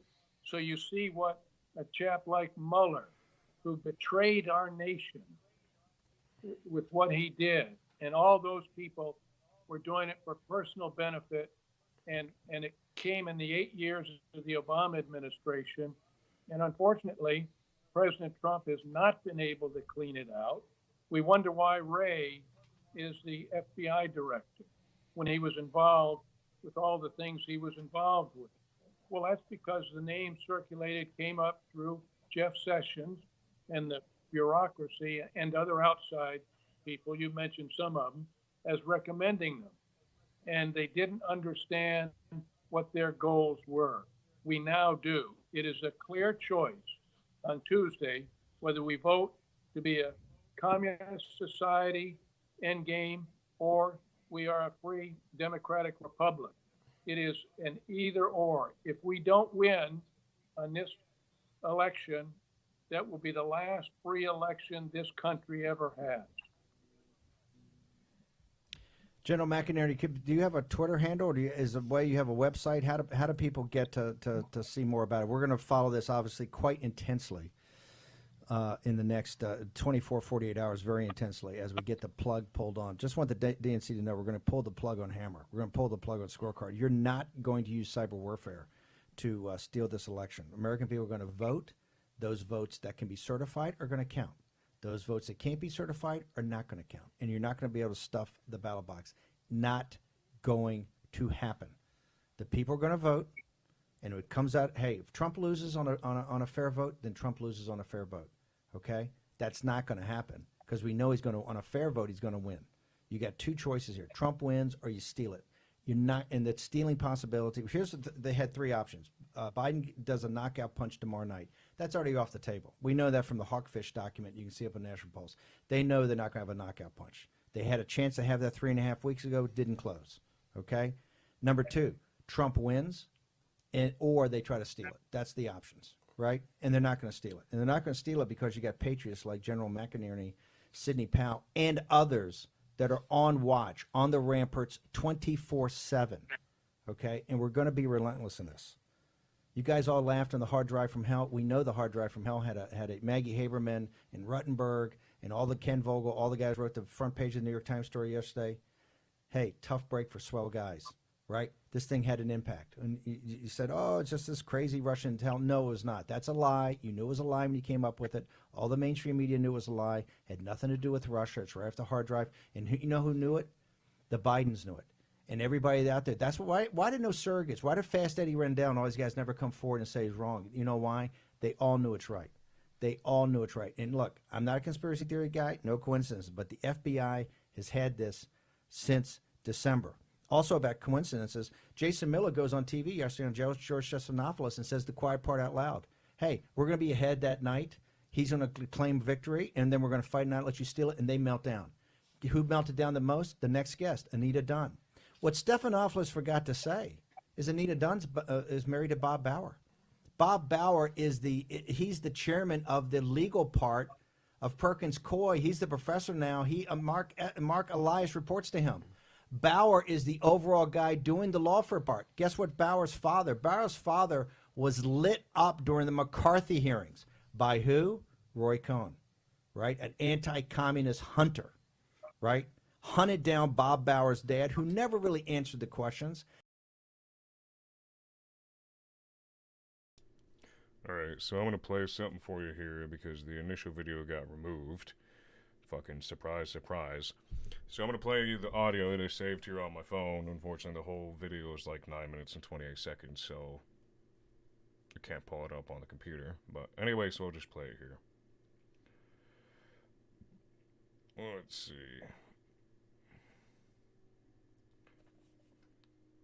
General McInerney, thank you for joining us on War and Pandemic. You've got some breaking news we got to talk about. It's one of the reasons we have Sidney Powell over here today. Something very disturbing. There's been a site called the American Report that's got a woman named Mary Fanning's done some incredible reporting, particularly about a guy named Dennis Montgomery. What is it, this thing that's going around about this project or this system called Hammer? Explain to our audience what this is and why it should be of such concern to people in this current situation that we're in. Yes, I will, Steve. The fact is that Hammer is what we call a SIGINT, a Signals Intelligence Program, that the NSA came up with years ago. The CIA picked it up under the Obama administration, and I broke it in March of 2017 about what they were doing on the Russian hoax. But the fact is, the Obama administration took this system and they put in an application in this SIGINT program called Scorecard. And Scorecard changes votes at a certain point in the voting stream. And if I can, and by the way, the Obama administration used it in the 2012 election in Florida. And so both Obama and Biden are very familiar with this. Now, I've got to make a quote here. Yeah. And it's important that we all understand it. It's by Joseph Stalin. I consider it completely unimportant who in the party will vote or how. But what is extraordinarily important is this: who will count the votes? Now, Steve, we have a desperate Democratic Party that will do anything to bring the country to a totalitarian state and as far left as they want. They used it in the primaries, and Bernie lost to Biden because they used it in the primaries. So it is ready to go. I just found out about this yesterday. Sydney has played a very important role in assisting me and Mary Fanning and Alan Jones and trying to get the word out so the American people know all this enthusiasm you're talking about in Pennsylvania gets changed very quickly with this software program that switches 3% of the votes. Hang on a second. Hang on a second. General McInerney, I want you to give just quickly your bona fides. Talk just briefly. Give me a minute for the audience on your career. Okay, 35 years in the Air Force. I ended up the number 3 man in the Air Force in the headquarters. I had 4 tours in Vietnam. I commanded the raid on Tripoli in 1986. We attacked Tripoli from my headquarters in England. I was then the Vice Commander-in-Chief of U.S. Air Forces Europe, and then the Commander of Alaskan Command and Alaska NORAD region. So I had a very extensive operational career, and I'm in the cloud business now, and that's why I'm so intimately familiar with what Hammer and Scorecard can do, and nobody knows it. Nobody knows. Okay, now also, you're one of the most revered officers in the U.S. Air Force, an unbelievable career. I want to go to Hammer. Hammer was the single most important and the single most sophisticated, basically, system that came up after 9/11 for really intelligence or counterintelligence about radical Islamic Jihad and the ability to monitor that. Is that how the beginning of this started? Was a foreign surveillance system that allowed the national security and intelligence apparatus to watch our enemies. Is that how this thing started? That's how it started, Steve. Very sophisticated, very, very capable. And the fact it was then adopted with the software packages like on your iPhone to the voting business. And it was to be used, and it was used in foreign countries. And so it was then moved over into the CIA, and they started looking at U.S. citizens. That is illegal. The CIA cannot look at U.S. citizens, and only the FBI with the proper FISA warrants, etc. Sydney knows all about this. You know all about this. And it is extremely important that this was taken out of the CIA when the Obama administration left. They used some kabuki to get it out. They still have it up and running. We know where it is located. We know it's active tonight. It's active. They've been looking at a whole host of things, as has the DNC, using false IPs, and they are looking around and they are trying to set up this voting thing that happens on Tuesday night. It's going to look good for President Trump, but they're going to change. And that's the danger that America and everybody must realize. I just want to mention, we got about 2 minutes here. In the next segment, Sydney and I are going to drill down on this a little bit more, and we're going to talk about some polling other things, but hopefully get you back before the end. Dennis Montgomery.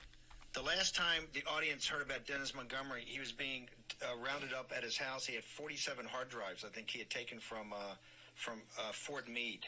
How does Dennis Montgomery fit into this story? He's a genius, and he loves America. Dennis invented Hammer. Dennis invented scorecard. He's the programmer that made all this happen, and he's on our side at great personal risk, as well as he hasn't benefited financially from it. He is an absolute genius, and so he's extremely important to what's going on. It would have happened in 2016, Steve, except something happened to it that night when the Obama crowd and the Democrats tried to use it. I can't talk about that. Dennis Montgomery is like the character Nash in Beautiful Mind. I mean, this is one of the... Anyways, you get the point. So there's some sort of shit going on. And hopefully, if law means anything, we'll eventually get to the bottom of it.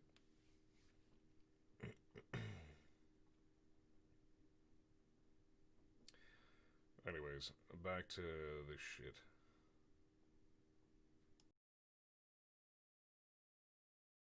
It's interesting because I think initially when she was chosen, there was a lot of elation from Democrats at the pick.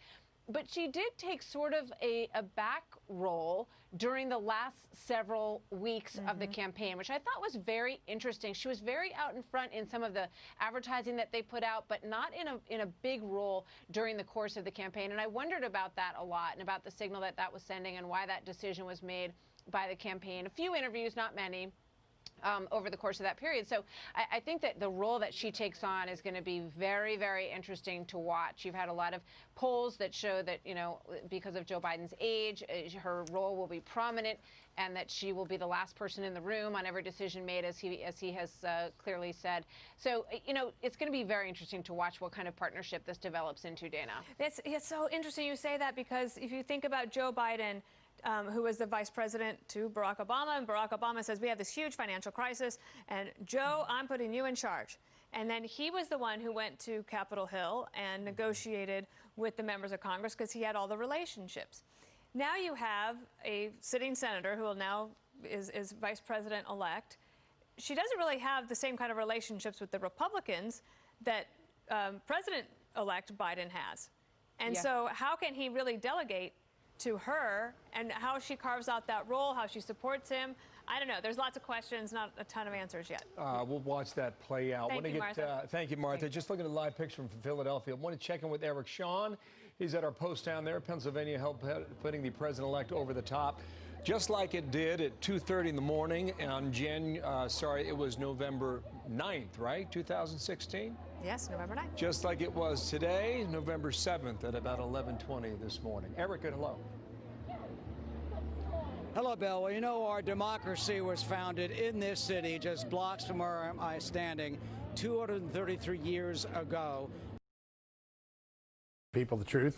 It's not unlike what I did in 2000 when I worked at the Associated Press and helped oversee the hanging Chad account by the media in Florida.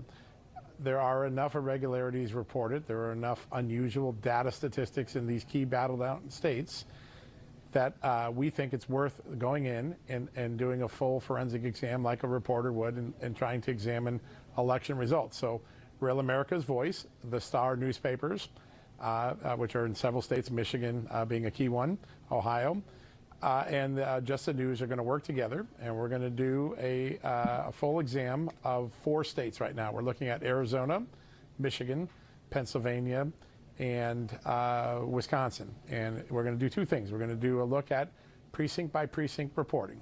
Look for precincts where the vote totals exceed the total amount of vote in the or a registered vote in a particular precinct. Those will give us some red flags, and we'll dig into those precincts, see if there was any funny business. Hold it. Slow down. No, hang on, John. Hang on, John, hang on for a second. People's heads are blown up already. What do you mean looking precincts where the vote counts higher? Are you telling me they actually exist where vote counts higher than the registered voters in the precinct? How does that work? We are seeing that right now. Part of the reason for that is that in Wisconsin and now in Michigan, you have same-day registration. So there is a registration level that you entered Election Day with, and then it is potential for people to come in on Election Day and register and vote at the same time. those are places where abuses could occur. It could just be democracy in action, but we want to check and see whether or not there's any unusual behavior. When you see a voter precinct with 80, 90, 100% of turnout, that's almost unheard of in American elections. It's a red flag. Doesn't mean it could just be an exuberant populace wanting to vote. But we're seeing these in some of these urban areas. We're doing a real forensic exam. We're far from being able to make any conclusions. But it is possible that we will end up with several districts, several precincts, where the voter turnout exceeded the total number of registered voters, at least the number that was expected on Election Day. That's called plus 100 turnout. And that's unusual. We just don't see that in America. The only place you ever see it is in Ditchville, Knox, New Hampshire, where only 5 people vote. So tell us, you're starting with 4: Arizona, you're starting with Michigan, you're starting with Pennsylvania, and what's the 4th state? Arizona, Wisconsin. Michigan, Pennsylvania, Wisconsin. Perfect. Those are the big 4. Those are the big 4. How long is it going to take? You got Michael Patrick Leahy in the Star newspapers. You got the Real America's Voice, your investigative apparatus. How long do you think it will take for you guys to get some sense of where the lies, where the misrepresentations, where's the non-certifiable, unverifiable vote? How long do you think it'll take you? We got a dozen people working on this full time just here in Washington. We have people in the field in the various states. I think we set a window of 10 days to try to get everything done. But we're going to release information as we get it. So there's a second issue beyond whether we see voter fraud or excessive voting in the districts, and that is, if you go back to 2000 in the Florida race, the big thing that the Supreme Court said, before they did the 5-4 decision, they did a 7-2 decision, and the concern was, did voters in every part of a state get treated the same way, or did some voters get treated one way and other voters get treated another way? And we are seeing some real concrete examples of behavior by election officials where voters in Philadelphia, for say, may have gotten treated different than voters in Allegheny on many different fronts. One of them, which Phil Klein, the great lawyer, has highlighted in the last couple of days from the Thomas More Society, is an order that the Pennsylvania Secretary of State put out that allowed Philadelphia and Delaware counties at least to go back and find bad ballots and send them back to get them corrected. That didn't happen in other parts of the state. If you have a 2-tier election system where voters are treated one way in one part of the state and another way in another part of the state, it can raise constitutional issues. And there's a real question also about the lawfulness of the Secretary of State's order allowing those counties to fix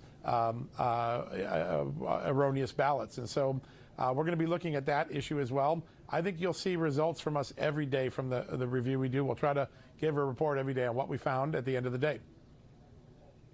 John, how do people get to this site? How do they get to Just the News? What's your Twitter feed? What time's your show? Get all the information, because people out there in our audience, obviously it's metastasized during this, but they got to go.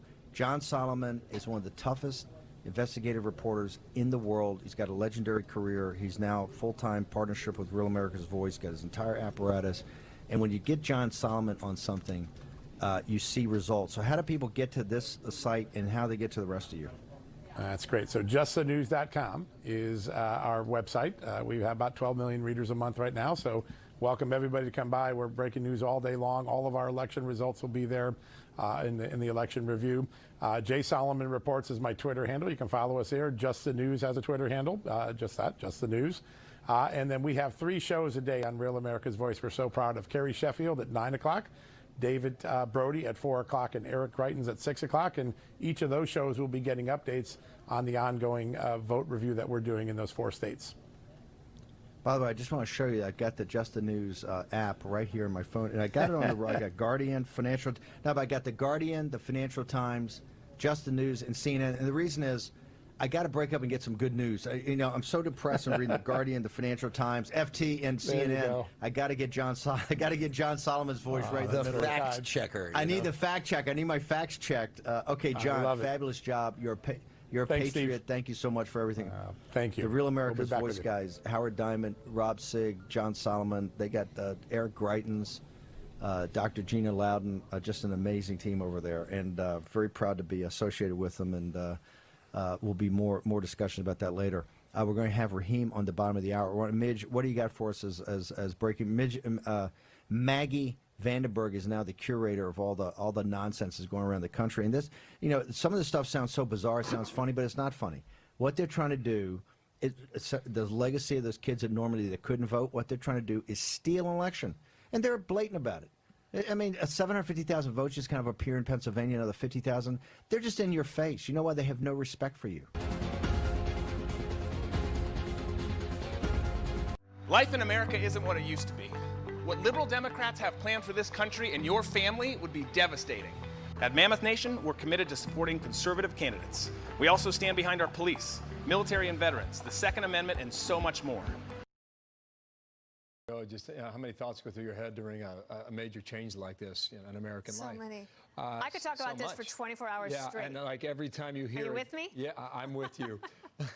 That's what we do. No, we won't put the viewers through that. But Barry Richard is here with us. And Barry, maybe you could give us your thoughts about these legal challenges that the Trump campaign says that they start prosecuting on Monday. I so far have not seen any legal challenges that have any substance. They have every right to go to court if they're alleging fraud. They've got to bring in some credible evidence of fraud, and that evidence has got to indicate that enough ballots would be affected to change the result of the election. And particularly in Philadelphia or in Pennsylvania, it doesn't seem likely that they're going to be able to do that. So at this point, I don't see any substance to it. And most of the cases so far have been fairly rapidly dismissed. Barry, it's Bill Hemmer. 20 years later, you look great. Thank you. It's nice to see you again. We first met in Tallahassee, Florida 2 decades ago on an election recount. Barry, in talking with some people close to the president a bit earlier today, one of the quotes that stuck out with me is this one: "We need election reform. Look at Florida. Look how well they ran it. Look at Georgia. We never knew how many absentee ballots were out there." And the example they gave with Chatham County, which is Savannah, which I showed you several hours ago, and they had 15,000 votes come in at the last minute, well after midnight on election night. What is your feeling, Barry? I mean, you're steeped in this. It would appear that we get better every 4 years. What is the lesson from this one? I think you just stated the lesson. Florida had 36 days of litigation and manual recounts because we were completely unprepared for it. We had defectively designed ballots. We had statutes that were very old, cobbled together, very inefficient.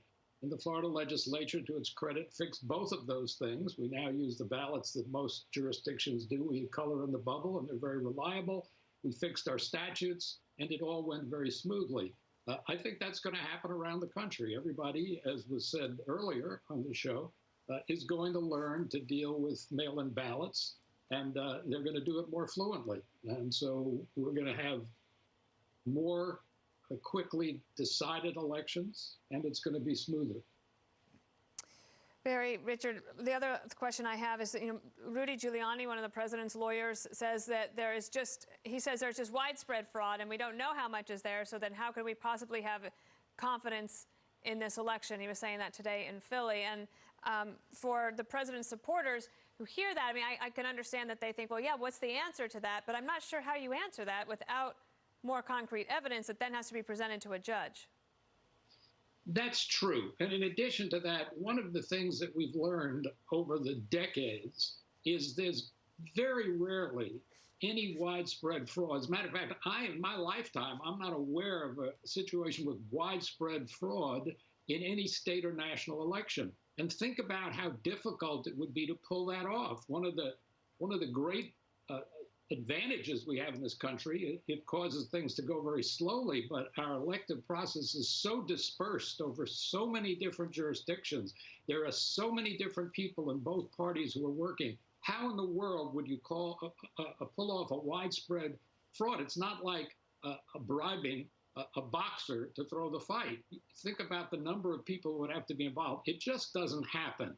We have instances of fraud, but they're localized, and they're small, and they don't generally have any impact on the election. Yeah. To that point, Wayne County, Detroit, I was told it's bad, but not enough to turn it over. We have a signed affidavit from an election worker who had voters show up on November 4th, and they were told to backdate it to November 3rd. There's a signed affidavit that carries the weight of the law, if that's an accurate statement. But again, I just want to emphasize, it's bad, but not enough to turn it over. So maybe it's a dozen here or a dozen there, or 100 here or 100 there, but it's not on the 1,000 margin that you would see in some of these counties. Yeah. Thank you, Richard. We appreciate it. And with us now, the House Majority Whip, South Carolina Congressman Jim Clyburn. Congressman, I thought maybe I should give you a moment to give us your thoughts about this historic day. Well, thank you so much for having me. I feel very good about this day. I think that this gives us an opportunity to get this country back on its journey towards a more perfect union. It's a journey we've been on for a long time. And every now and then we have some fits and starts, but nothing like we had 4 years ago when this country elected Donald Trump. It set us back dramatically. And we've spent 4 years with fanning the flames of racial division in this country that we need to set aside and get back on track to resolving the differences that exist in order that we become a more perfect union. So within the next 4 hours, we're going to hear from Kamala Harris and the President-elect Joe Biden. What does he say to the 70 million who voted for President Trump? Well, maybe not the same thing he said to the 74 million that voted for him. You know, we have an archaic way of selecting a president. I don't know of anywhere that if a winner got 4 million more votes than the loser, we'd be worried about the losing people. What you do is what he did last night. I think the speech he gave last night was exactly what needed to be said. And throughout the campaign, he made it very clear. I'm running as a Democratic president, a candidate, but I will serve as a United States president. And that's what he's going to do. This pandemic knows no respecter of race or gender or station in life. Now we've got the chief of staff with the virus. The president has had it. His wife has had it. His son has had it. So we got to get our arms around this, and ignoring it is not the way to go. So what I would hope tonight that Joe Biden will lay out exactly how we will put together a national effort to get this virus behind us. You know, I'm chair of the select committee that oversees Congress's response to this pandemic. And I have studied what happened back 1918 with the Spanish flu. And so I know what we ought to be doing. And this president has refused to do it. Hopefully, Joe Biden will do it. We can't continue to live the way we are living. Our children losing years in school. Our people, over 15,000 have lost their lives. We have got to get this virus behind us, and I think Joe Biden should start off with that. And after that, then we can talk about the so-called first 100 days. Okay. We've got to run, sir. Thank you for your time. I just want to get one quick response from you. On February 29th, Joe Biden won South Carolina with your backing, and that turned his entire political life around. What's the OU? Not one single thing. What I did was say to the American people that Joe Biden is a guy that we need to take us into the future.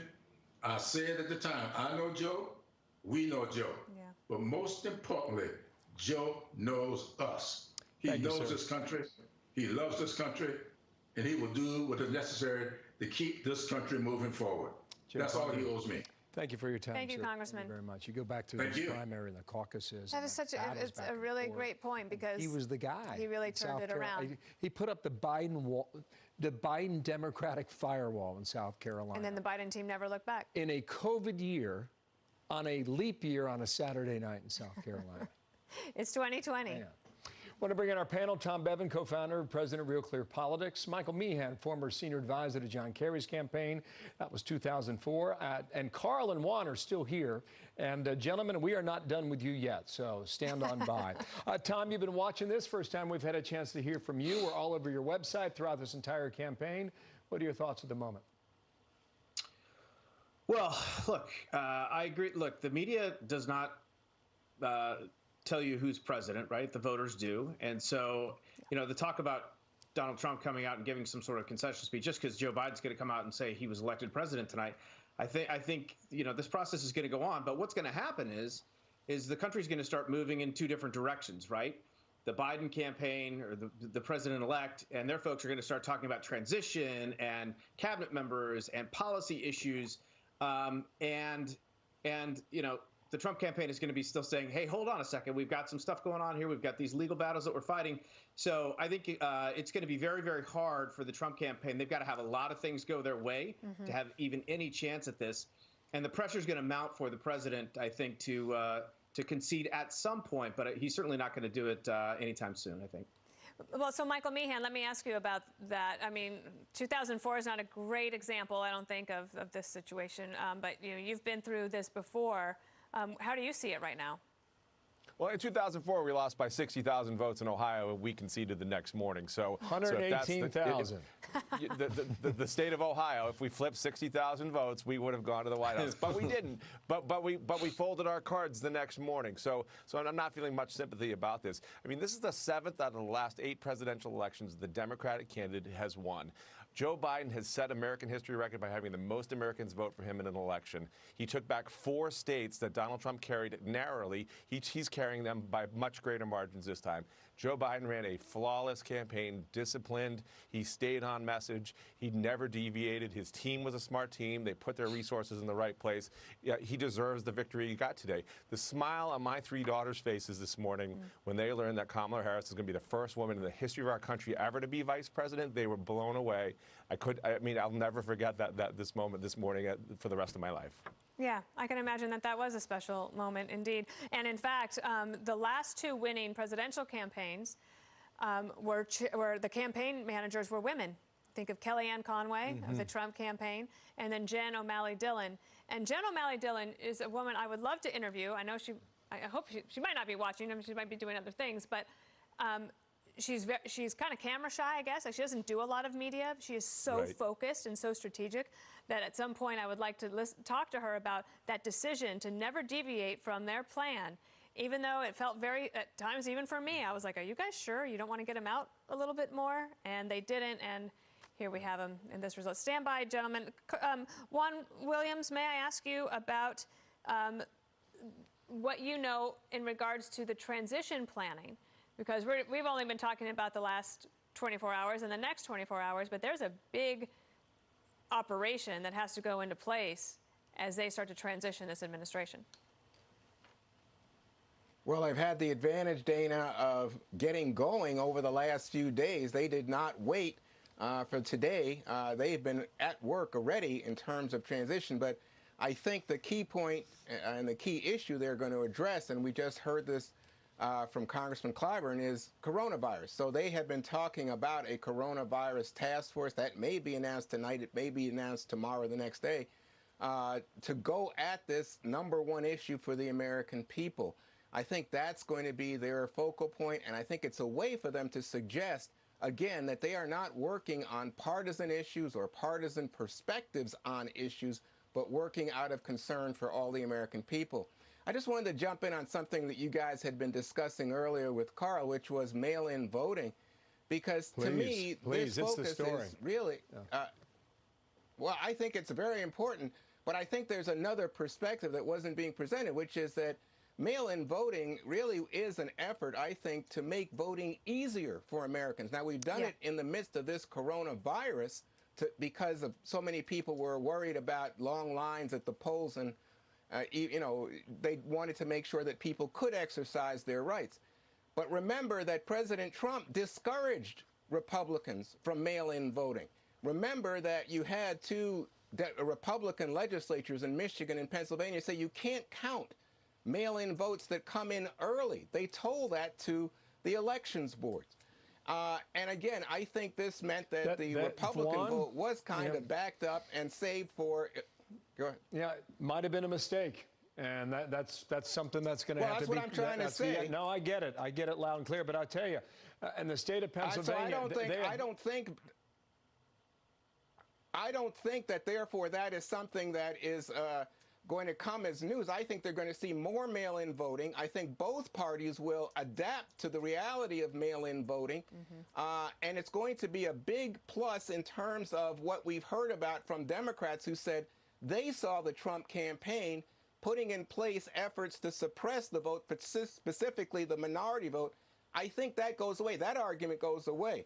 And one last point on Kamala Harris.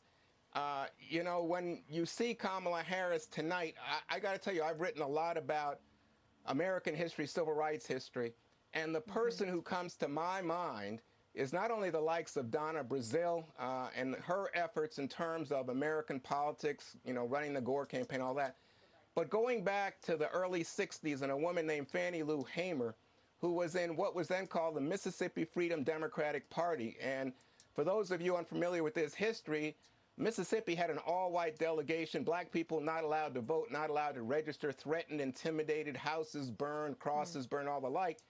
And they went as a part of that 1964 Democratic Convention to Atlantic City, New Jersey.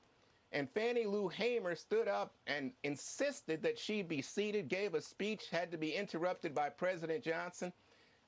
And finally, the all-white Mississippi delegation walked out. It just gives you a sense of the momentous history that's represented today by the idea that a black woman in the Fannie Lou Hamer tradition would stand on the stage as vice president of the United States. Or elect. It's absolutely an amazing journey from 1964, from Fannie Lou Hamer to Kamala Harris. Yeah. I tell you, quite a moment, Juan, and thank you for sharing that. Yeah, that history is really important. You know, I was on the air with Juan in Des Moines, Iowa, the night that Barack Obama finished first in the Iowa caucus, and Juan came on the air with the eloquence that he has to say, wait a moment, America. I mean, this is history in the making. The parking lots were jammed with taillights as far as the eye could see, and Juan made the moment. I would just go back to mail-in voting on one thing here. We've gone there, and we're not going back. You think Pennsylvania is going to go back to the way they did it? No. Forget it. Well, I want to make... It is full steam ahead on mail-in voting. And you were about to say something on history. I have two things. No, I have two. I have one thing. I have a very unpopular opinion that I will share with all of America. I think that mobile voting, secure mobile voting, is going to happen in our lifetime. You think of what you do on your phone. You do your banking on your phone. You do a lot of secure things on your phone. I know people are concerned about hacking, but we get better at it, preventing those types of things. And I think if you're worried about access or suppression, that will be the way we go. There are some pilots going on. Who governs that? Well, who watches that? Does Apple watch that? Well, Does Washington, D.C. watch that? Again, it's an unpopular opinion because it doesn't have a lot of answers, but I do think that it's coming. We have some tweets from Trump. You know that we got to read those. We got Hang on one Trump. second. Let's Here see if we it can is. pull So those a up. moment ago, the president, he's fired off a few today, and this is the latest. The observers were not allowed into the counting rooms, and when the election got 71 million legal votes, bad things happened, which our observers were not allowed to see. Never happened before. Millions of mail-in ballots were sent to people who never asked for them. I will also remind our audience that Bill Stepien, the campaign manager for the president, was on a call a bit earlier today, and some of the reporters who were on that call, Stepien urged supporters to be ready for the possibility of rallies and or protests, quote, propping up around the country. Stay at the ready at a moment's instance. We may need your help at protests in your states to make sure the president represented in our argument is shown. So when we came on the air an hour ago, I took this quote. I wanted you guys to hear it for a reason. The president, I am told, will see through the recounts. 70 million Americans, many people want him to see it through. That meaning the legal process and going back to the tweet that I just read here. Well, okay, so, and you see the crowds out there, and it's getting darker. People are getting, hopefully everybody remains peaceful, calm. And if you're enjoying the moment, great. And if you are not enjoying the moment, also, again, stay peaceful. Tom and Michael Meehan are still with us. And because you two are here, and I know that you're experts, and I think we have Karl Rove as well, I just want to ask you about something that was brought up earlier, and that is the Catholic vote. This is an interesting segment, right? This year, Catholics went for Trump 50%, to Biden 49%. Of course, Joe Biden and his wife are Catholic. but it also broke down between white Catholics and Hispanic Catholics. You used to be able to look at the Catholic vote and kind of know where the country might end up in terms of a president. Is that changing? Tom, I'll go to you first. Yeah, I think it is. There are a lot of demographics that are shifting, and we actually did a poll on Catholics prior to the election that showed Joe Biden performing very, very well with Catholics. And again, that was a group that Trump won in 2016. So he didn't perform as well this time, but I do think there are a lot of shifts in the electorate that we've seen this year, and the Republican turnout. I mean, I know you guys have talked about this, but it's worth saying again. I mean, it's going to be very ironic that Donald Trump loses this election and juiced Republican turnout and, saved a bunch of House members, saved a bunch of Senate seats, saved a bunch of state legislatures, and he's going to be the one who looks like he's going to be sent home. So, and assembling a coalition that improved his standing among minority voters. We're going to be picking over the bones of this one for a long time. Yeah, Michael, just come back in the conversation again, reflect a little bit toward this evening with Joe Biden. Last night in his statement, he talked about a mandate on climate change and systemic racism. Is that the message he carries this evening when you look at a vote that's this close? Every president-elect says, I got a mandate to do A, B, and C. What do you think is really at play here now? Oh, yeah, when you win, you just win and go ahead and do what you said you were going to do. He said he was going to address climate change. He said he was going to address systemic racism. I mean, Mr. Clyburn, the kingmaker, I'm honored to be on the same show as him, and he's so modest. I mean, he saved that campaign. I mean, and he's been a beacon for that campaign. Those supporters and those leaderships in the Biden administration and the House, they're going to make sure that what Joe Biden promised to do, he does it. So whether you win by 1 or whether you win by 1,000,001, you're the president for the next 4 years. You set the agenda and you go forward from there. And I expect Joe Biden to follow through on his promises. All right. Michael Meehan, Tom Bevan, thank you so much. Thank you. As we come up on the 5 o'clock hour here in New York, our coverage continues.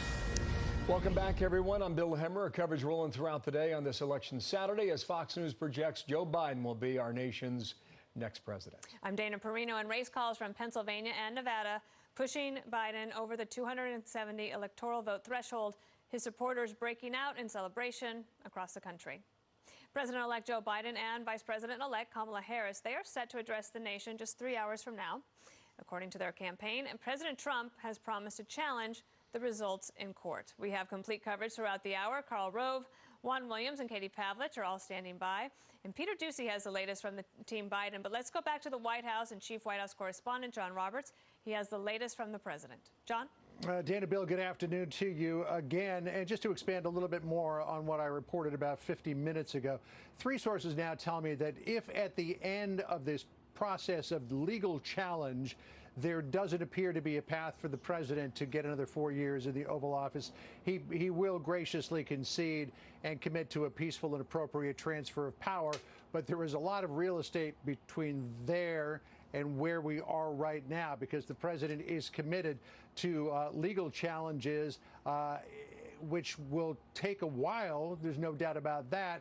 And we'll have to explore many, many different avenues before he finally accepts that there is no path to power, if indeed there is no path. I mean, he could quite possibly find a path. The president tweeting in the last hour, quote, "The observers were not allowed into the counting rooms. I won the election, got 71 million legal votes. Bad things happened, which our observers were not allowed to see. Never happened before. Millions of mail-in ballots were sent to people who never asked for them." Earlier, the president saying, well, he also said 71 million legal votes, the most ever for a sitting president. Earlier today, through his campaign, the president releasing a statement that he is going to fight this, saying, quote, "Beginning Monday, our campaign will start prosecuting our case in court to ensure election laws are fully upheld and the rightful winner is seated.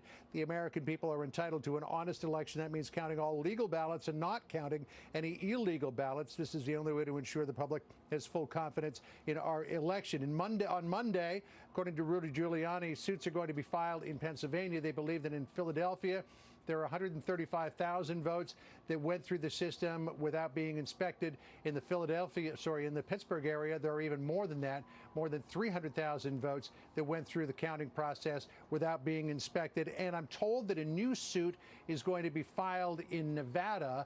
There was one suit that the Trump campaign lost on, but now there is another suit that is going to be filed. I was told that by the Trump campaign that in Nevada, the ballots were separated from the envelopes, so now there's really no way of tracing back where those came from. And Nevada, of course, is a state where mass mail-outs of ballots were sent to people who never even requested them. Here's what Matt Schlapp said earlier today on Fox News.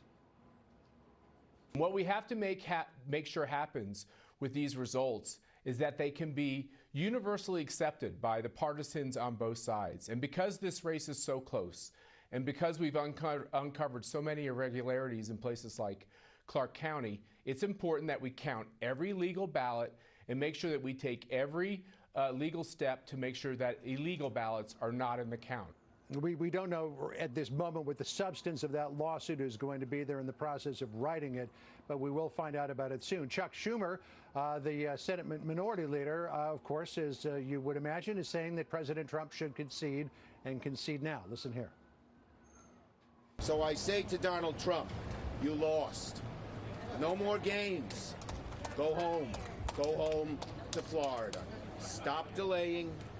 Stop making up lies about the election. It was fair. There have been no irregularities found. You lost. You lost fair and square. But the point that the Trump campaign is making is that the irregularities may be there, but they have not been allowed to look deep enough to find them yet. The president says 71 million people voted for him, and he owes it to them to make sure that their votes were counted and counted properly.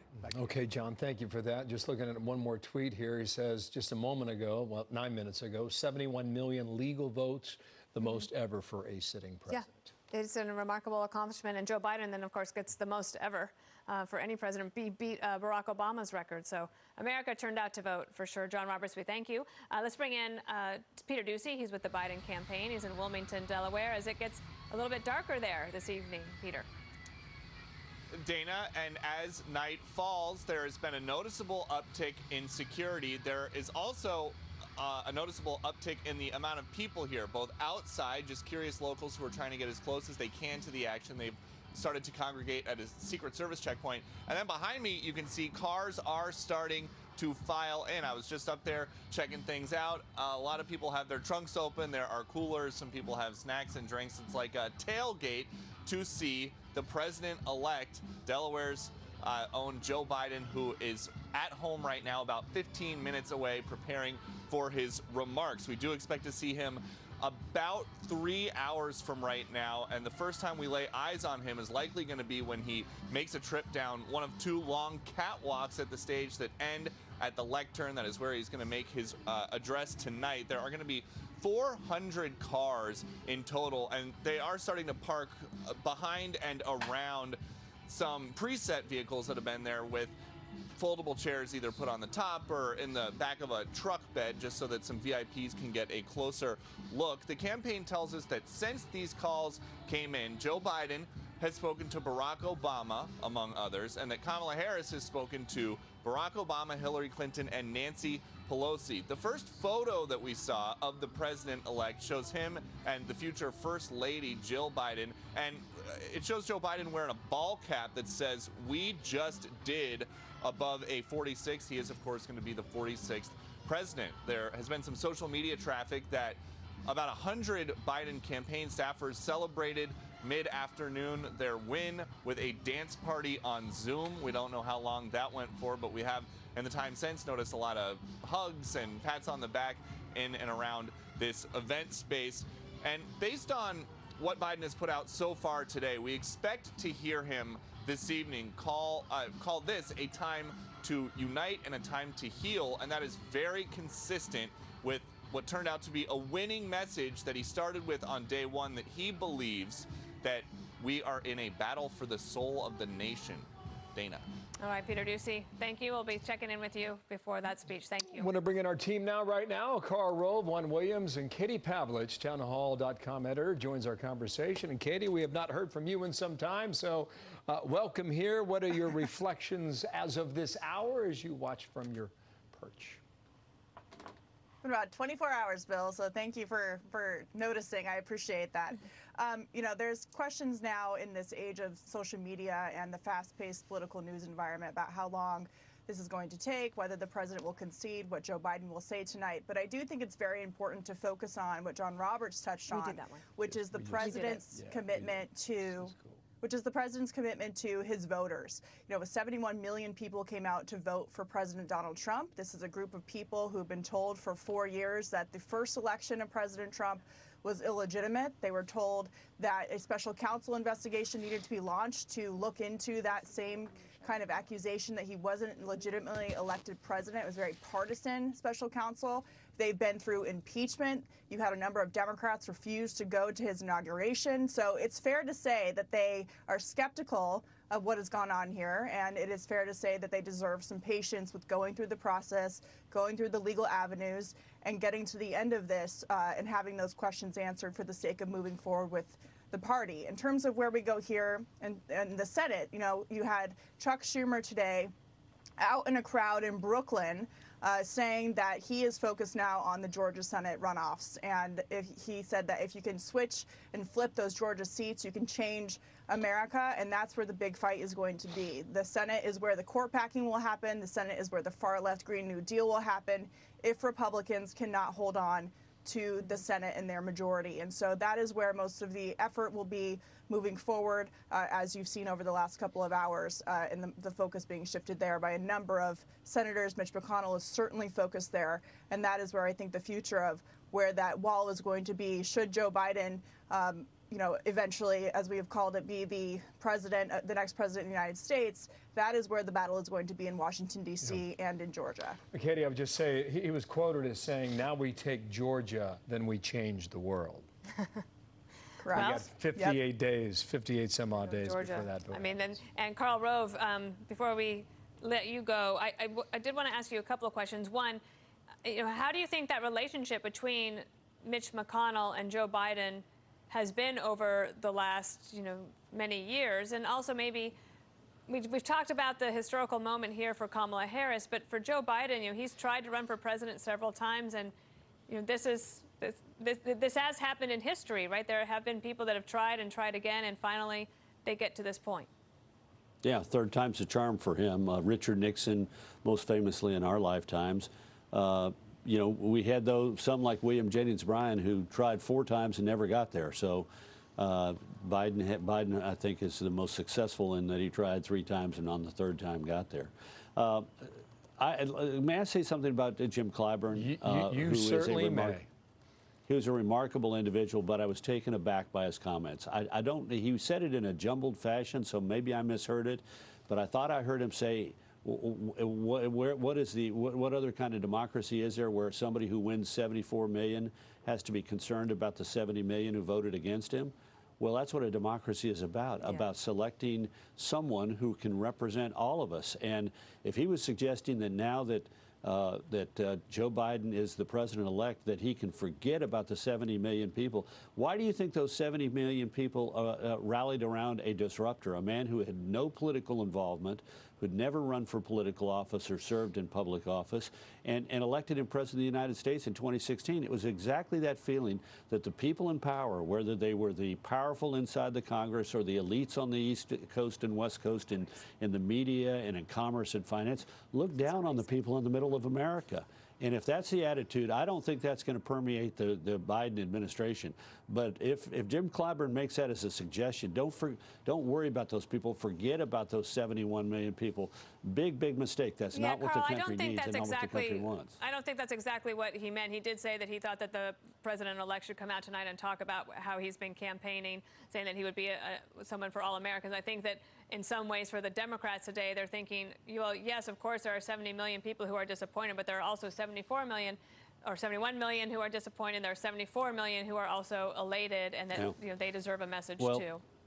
Well, I hope you're right, because I heard something a little bit different. I hope I'm wrong, but because this is a moment where the country needs to come together. We have been polarized and divided over this last decade in a powerful way. And, Carl, if you and Juan could just hang on to this thought for a moment, and just I don't know where you're going to go with this. And Juan, I'll start with you. Joe Biden's going to be 78, I believe, on the 20th of November, which is roughly 2 weeks, 13 days from now. How strong is his leadership when we have seen him often at times in speeches that left some people wondering, is he going to get through it? And I think there was a little idea last night when we heard his speech around 11 o'clock Eastern time. There were a few stumbles at that. I think after Barack Obama and now after Donald Trump, people just don't do that in American politics now. But it appears that he's more inclined to do that at his age. And listen, I've known Joe Biden for a long time. I can remember this man in Washington, D.C. some 10, 15, 20 years ago. He could walk in the room. He did not have a single note card on him. He did not even carry a pen. And he could talk for an hour on anything.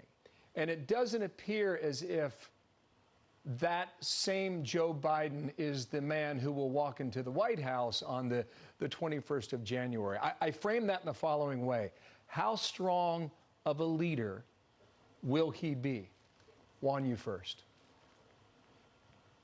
Well, first, I would say, I, like you, have known Joe Biden a long time and, seen him in the midst of some very difficult situations. I'm thinking back to when he was head of judiciary and Clarence Thomas's nomination was up there, Anita Hill, very difficult moment. And, so I got to know him pretty well in that moment. But also even giving talks, speeches in Wilmington and around Delaware, and Joe Biden would show up. And you're right, Joe Biden is not as sharp as he was back then in the early 90s or even into the 2000s. He's 78 years old. But I thought it was an outright libel for the Trump campaign to go after and suggest that he had lost his mind, or he's a dithering, doddering old man, and why is he hiding in the basement, and he's not giving speech. That just wasn't true. I've spoken to him twice this year, and he was sharp as ever. I don't doubt, though, when he comes out 11 o'clock at night, he might be a tired, elderly man. And also consider this, Joe Biden, all his life, has had a problem with a stutter. I think lots of Americans are now aware of that. If you're not aware of it, you should be. And he has, befriended other people who've had that issue, tried to tell them not to let it define them in a very courageous way. For any of you who've suffered with stuttering, I had someone in my family who went through that. And I just think that if you look at it in that light, you wouldn't necessarily question his leadership. I think he has been a strong hand in this campaign. Dana has properly pointed out the success of Jennifer O'Malley Dillon. I'd also point to people who can be really hard-nosed, Anita Dunn, others at the head of that campaign. But make no doubt, Joe Biden's the one who was setting the tone. And I don't think you're going to have a question about his leadership. Some want to suggest maybe he'd be a puppet, the far left's going to control him. I think you're going to see Joe Biden. I think the bigger issue is how he deals with someone like Mitch McConnell if the Republicans retain control of the Senate. They have not had a good relationship for a very long time. You look at Merrick Garland, you look at Obamacare, that relationship, very difficult. Okay, we've got a lot of reporters spread out all over the country. Want to get a chance to get them in right now. I've been watching on your screens, thousands celebrating on streets across the nation. Want to check in now on a couple of those? Alex Hogan's in Times Square. Leland Vitterd's outside the White House. And Alex, let's begin with you here in New York. Times Square has been a ghost town for 7 months, and that changed a few hours ago. That is right, Bill. Well, as you mentioned and as you've seen yourself, if you'd walked Times Square just yesterday, you would have been one of the few people here. Well, take a look around me right now. This is nothing short of a celebration, and many people have been here for hours. It started with just some honking and cheering when the news broke, and now again, this is a massive gathering. Thousands of people as they completely shut down all of Broadway here in Times Square. Of course, we have seen supporters of President Trump. Many of them are here holding up signs, but as we all know, New York is a blue state, and more than 84% of the city's vote went to Biden. Senator Chuck Schumer tweeted a video of himself calling Joe Biden, holding up his phone, cheering to the crowd. And that statement echoing here in the crossroads of the world. Many of the people that I talked with said that they came here because this, of course, was the first place they wanted to celebrate. They wanted to come out here with other like-minded people, and that's what we're seeing here. It's sort of a dance party. We've seen everyone from the naked cowboy, there was a Batman dressed up, a lot of the people here gathering. Now, of course, one thing to note, we are still in the height of the pandemic. So watching all of this, most people we're seeing are wearing masks. It's very difficult, as you can see, to social distance. But most people that we talked with said they didn't want to stay home. They needed to be out here. They needed to be a part of this. Many of the people that we initially talked with did go march, but many of them now coming back here to Times Square. So again, this crowd only growing, and we will continue likely to see that grow throughout the night as New Yorkers say that it's time for them to celebrate. Thank you, Alex. Alex Hogan, just a few steps away from our Midtown studios here. Let's go to Washington now. Leland Vittert, he's just outside the White House, and you were there just a few months ago too with another crowd, Leland. Yeah, very different crowd, Dana, although the Black Lives Matter people just showed up along with the Black Panthers with signs demanding reparations now. So the feeling here has changed a little bit. I'm going to step out. This is the group that President Trump would see if he looked out of the second floor of the residence, cheering, chanting. We've got gay pride signs, American flags, Black Lives Matter signs. People also popping champagne bottles. And while D.C. is in the middle of a COVID surge, people were wearing masks, popping champagne bottles, and then drinking out of the same bottle and passing it around. Make of that what you will. There's also a very pungent smell of marijuana out here, so you have that sort of street party, dance party atmosphere. A lot of people bringing their kids out, saying that they believe this is a historic moment. They want to show their kids how change and democracy in America works in just four very short years. A couple of people have boom boxes out here, and they are playing a number of songs. YMCA, you may be able to hear the chants behind me. Sweet Caroline and God Bless the USA from Lynn Greenwald also played, and people began singing along to these songs. You might recognize all of those songs, which are the playlist from President Trump's rallies over the past 3 or 4 months. So perhaps there is a bipartisan hope in front of the White House, if nothing else in musical form. A lot of the folks that are out here would like President Trump and the Vice President to leave now rather than to wait for the January 20th planned inauguration. You might also notice behind me where we are is much farther back from the White House we would normally be, as the Black Lives Matter Plaza area is still blocked off from the White House, and the Secret Service has put up that no-scale fencing that's 13 or so feet high because they were worried about an event like this getting out of hand and people trying to rush the White House complex. They wanted more defensible space. So far, we haven't seen anything like that. Dana? All right, let's hope it stays that way. Leland Vittert, thank you so much. So here we are. Yes, we are. And we were just looking at the pictures there from Washington and Times Square. Philadelphia was up there as well.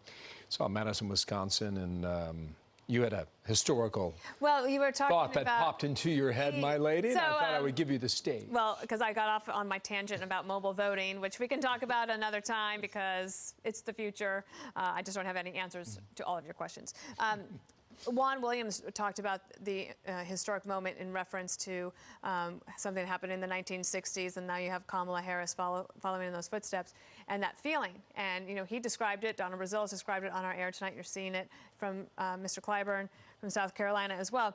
I remember being with President Bush on election night 2008, and it was just the two of us. And we were there in his office in the East Wing, and we were watching the returns. And there were Black Americans who were just with tears of joy and all of that emotion. And I remember President Bush saying, "You see these people, Dana?" He said, "They never thought in their lifetime that this would ever happen. This is a really big deal." And I just want to, I kind of want to reflect on that for a moment because that was a big deal. But for women, regardless of your color, this is a big deal. You feel that? I think so. Yeah, I do. I think that it's really great. And Allison is nodding, or she's nodding as well. It's a big deal. The other thing that is a big deal is the pace of America. And Donald Trump has a pace that has been unmatched. Never seen energy like it. In American life, we can agree on that. And Joe Biden is different. Yes. He has a different pace, and it's going to take some time to understand that and adjust to it. And that moment is not here yet, but it is here soon. Yeah, I mean, you can't, the difference in pace is hard to describe. It's like the opposite. All right. Election officials are still counting ballots in Arizona and Nevada, but the Fox News Decision Desk projects that Joe Biden will win both of those states. And we have team coverage now. Alicia Acuna is in Phoenix, but first let's go to Jonathan Hunt. He's still in North Las Vegas. Hey, Jonathan. Hey, Dana, with Nevada now called to be in the column of former Vice President, now President-elect Joe Biden, a small group of Trump supporters has gathered here at the Clark County Election Center. Among the chants that we have been hearing from them, stop the steal. Clearly, they believe that this election, as some Republicans have claimed here in Nevada, has been the subject of some fraudulent voting. There is no evidence of any widespread fraud, according to election officials, including the Republican Secretary of State here in Nevada. Nonetheless, Republicans did go to court yesterday, federal court, claiming that they needed emergency relief on the question of transparency, the members of the public and media being able to go in and watch the count, also claiming emergency relief over verification of signatures. Both of those claims given pretty short shrift by District Judge Andrew Gordon, thrown out of court almost immediately. Now, we do have, from the reporting of our own John Roberts, information that another lawsuit is now being prepared. That, we believe, will involve the alleged separation of ballots from their envelopes and whether that leads to problems in identifying where those ballots came from. Now, the obvious response from Democrats would be that obviously at some point ballots are always separated from their envelopes in the counting process. So it will be interesting to see if the Republicans have any harder and more persuasive evidence than they have so far been able to come up with in any of the other claims that they have made here in court. But we understand that they are preparing that lawsuit. We await the details. Dana? Thank you so much, Jonathan Hunt. Let's keep it in the American Southwest in Phoenix, where Alicia Acuna stands by live now. What's the update from there, Alicia? Hi, Bill. I'm standing in front of the Arizona Capitol building. This is where another Stop the Steal event happened earlier today, and we have some pictures of that. There was a crowd here of about 1,000 people, maybe more. They have now moved back to the Maricopa County Elections Office.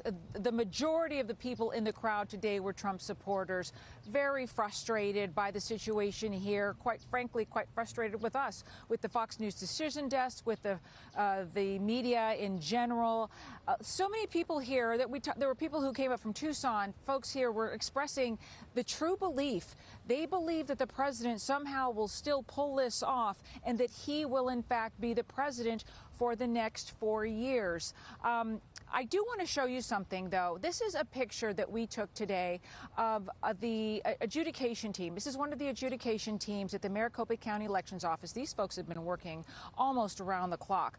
This team is made up of one Republican and one Democrat, and what their job is to do is to take a ballot that is in question. Let's say someone circles their candidate's name instead of fills in the bubble. These people will take that ballot, they look at it, and then they decide together, what was it that the voter wanted? Was it that they circled this one person A as opposed to person B? They agree, oh, they circled person A, that's what they meant, and they count it. They are there, Bill, to make sure that every valid ballot is counted, and they're trying to show that in a very open fashion so that people can see it, because there is so much frustration right now in this country by people who voted for the president, who are supporting the president, and they want to see this process play out. Now, I talked to Boris Epshteyn. He's a strategic advisor with the Trump campaign. He was here on the ground earlier today. He told me he still believes that the president is going to win Arizona by the count, not so much by a lawsuit, but by the count. I asked him if there were going to be legal challenges. He said they still don't know. They're still looking into that. But right now, they're standing by that. Bill? Thanks, Alicia. Alicia Acuna doing great work, as is all of our crews across the country. These elections are long haul. Yeah, and I thought it was really interesting. Like, it makes me feel so proud of all of these people who volunteer as poll workers. And I think that was great for Alicia to show us that you have a Republican and a Democrat. They're both sitting together. They both work on it together. That seems like a pretty smart way to do that, maybe even across the country, not just in Arizona. All right, let's bring in Alex Vogel. He's a lawyer. He was a lawyer for the Bush-Cheney campaign during the 2000 recount. He's founder and CEO of the Vogel Group. And Alex, I chuckle because I know that for people who went through that experience, as our own Bill Hemmer did, it might still feel like you are back in Florida during that recount, because that was 36 days. How different is today's situation with the president's legal posture compared to that in 2000? It's very different. One of the key distinctions that I think people need to remember is the count was done, and we then got into a question of the recount and how that was conducted, and whether all ballots had to be recounted or just those in certain places, which is ultimately, from a legal perspective, what determined that election. But in this case, it's important for people to remember we have a process. There's a count between now and December 14th. The states will certify those. Then we will have a joint session of Congress. At a number of points along that path, all campaigns, both campaigns in this case, have the opportunity, both for recounts under the various state provisions, some automatic, some requested, and then certainly the right to go to court, state or federal, and to pursue those. And I expect that process to continue between now and when the votes are ultimately certified by the states. Yeah. Alex, I know you're looking at this from a legal perspective. There's a political component to this that I'm certain you're well familiar with. How far does the president go with the legal fight? When we're told that he will see it through the recounts, 70 million Americans, many will want him to see it through, and we shall do that. What is your feeling on that, Alex? I think it's important for all candidates, not just in this election, but in any election, given how hard they have worked and how hard their supporters have worked, and the importance of the outcome, to pursue all those. If there are recounts, then they should absolutely pursue those. If there are allegations or concerns about fraud in any of these elections, it's incumbent on candidates to pursue those and for the courts to consider those. I think the key here is the certification date. And when we get to that point in the process, it's no longer a debate about whether media organizations called them. At that point, it's our democratic process, which is actually what decides the election. And that's when it's important for candidates to acknowledge the results of the election. The reason I mention that, Alex, listen, after tonight with Kamala Harris and Joe Biden come out, you're going to hear the calls from the left for the president to give it up. But you're saying don't do that. If the Trump team is saying we're going to see it through, don't fold, you would support that. I support any candidate, whether it's President Trump or Vice President Biden in any of these state contests, or people running for House and Senate. If there's a recount, they should see that through. If there are legitimate concerns about fraud and there is evidence to support that, then they absolutely have the right, any candidate does, to pursue those in court, and they should have the opportunity to do so. All right. Thank you, Alex, for your input today. Nice to see you, and we'll see you again. Yep. Thanks, Alex. Let's go back to Wilmington, Delaware, where President-elect Biden and Vice President-elect Harris are set to speak live just a few hours from now, and Jackie Heinrich is there at the location where they will be speaking. Hi, Jackie.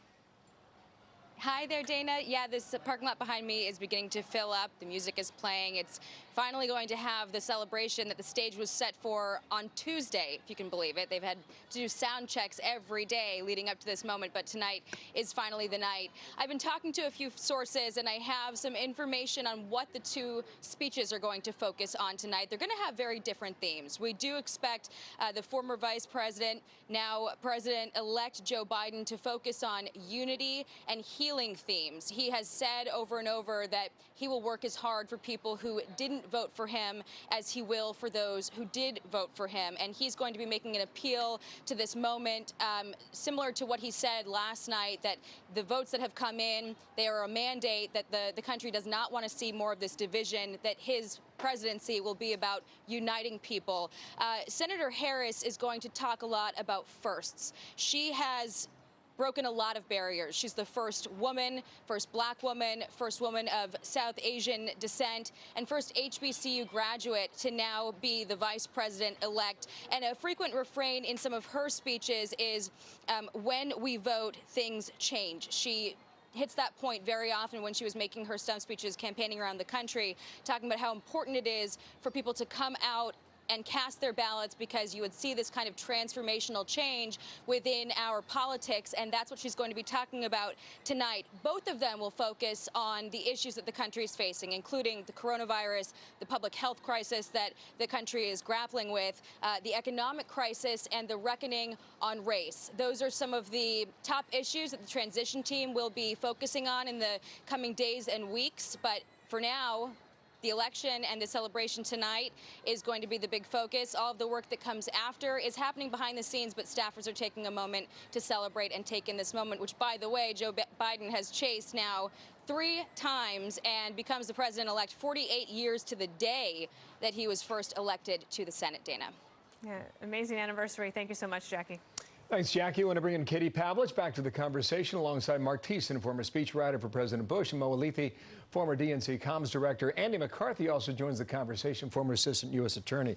Hello to all of you and good day. And Mark, I want to begin with you. I want to reflect a little bit on, you go back to Inauguration Day in 2017. The day after that inauguration, you remember when Sean Spicer came in the briefing room and it was yesterday. Yeah, just let everybody have it about the turnout for the inauguration, and we can debate whether or not the numbers were where they were or where they were not. But that day also in Washington, D.C., you had hundreds of thousands of people who converged on D.C. in the dead of a January winter. It was the Women's March. And that was the first shot fired of the resistance against this presidency. Yeah. And then we got the 2.5 years of Russia. Once that wrapped up, through impeachment of the House, failed in the Senate, you get hit with COVID.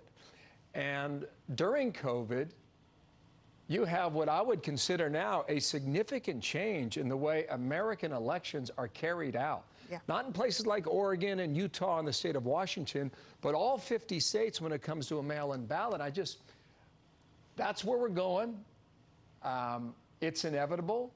States like Pennsylvania are not going back. And what is your feeling as we arrive at that moment tonight, Mark? It's been a hell of a ride, hasn't it, for the last 4 years? I mean, you just summed it up. What a series of events we've gone through over the last 4 years. And look, I mean, what you're not seeing today, which you did see when Trump was inaugurated, was people setting limousines on fire and burning and rioting and breaking down windows, because conservatives don't do that when they lose. They're pursuing their frustrations in. You're talking about the lowest black unemployment in the history of our country, the lowest Latino unemployment in the history of our country, women's unemployment, 65-year low, the most small business ownership under women of any, president in history. So, I mean, all of these things ultimately matter, and it's about results. It's not about all talk. And that's what Donald Trump has always been about from day one. And now he might not deliver a message in the most eloquent way like a politician generally would, because he's not a politician. But he gets the job done, and that's what counts for people. Yeah, I mean, look, we know all about not delivering eloquent messages.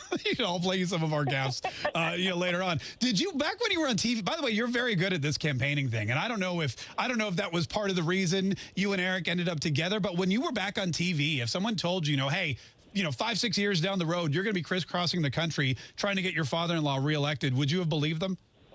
Oh my gosh, no way. In fact, I grew up in a very normal situation. I come from a middle-class family in North Carolina, and I was, by the way, behind the camera. I was a producer for so many years. So, yeah, have all this going on, it's unbelievable. But I really do feel like this president was chosen for this time in our country's history, and I'm so honored to play a small role and to be a part of this. It's really an honor of a lifetime. So, no, would have never guessed it, but so excited to be here and be a part of it. Well, like I said, we're so happy that you and Eric and Don Jr. and Ivanka and everybody is out there for President Donald Trump. All right, last word, but we know you're busy. You've got events today. You got to fly to Wisconsin. You have to meet up with your husband sometime later today. What's your closing word for anyone listening who may be undecided, although I don't understand how those people exist, but they do? What's the thing you tell them to get them to vote for the president?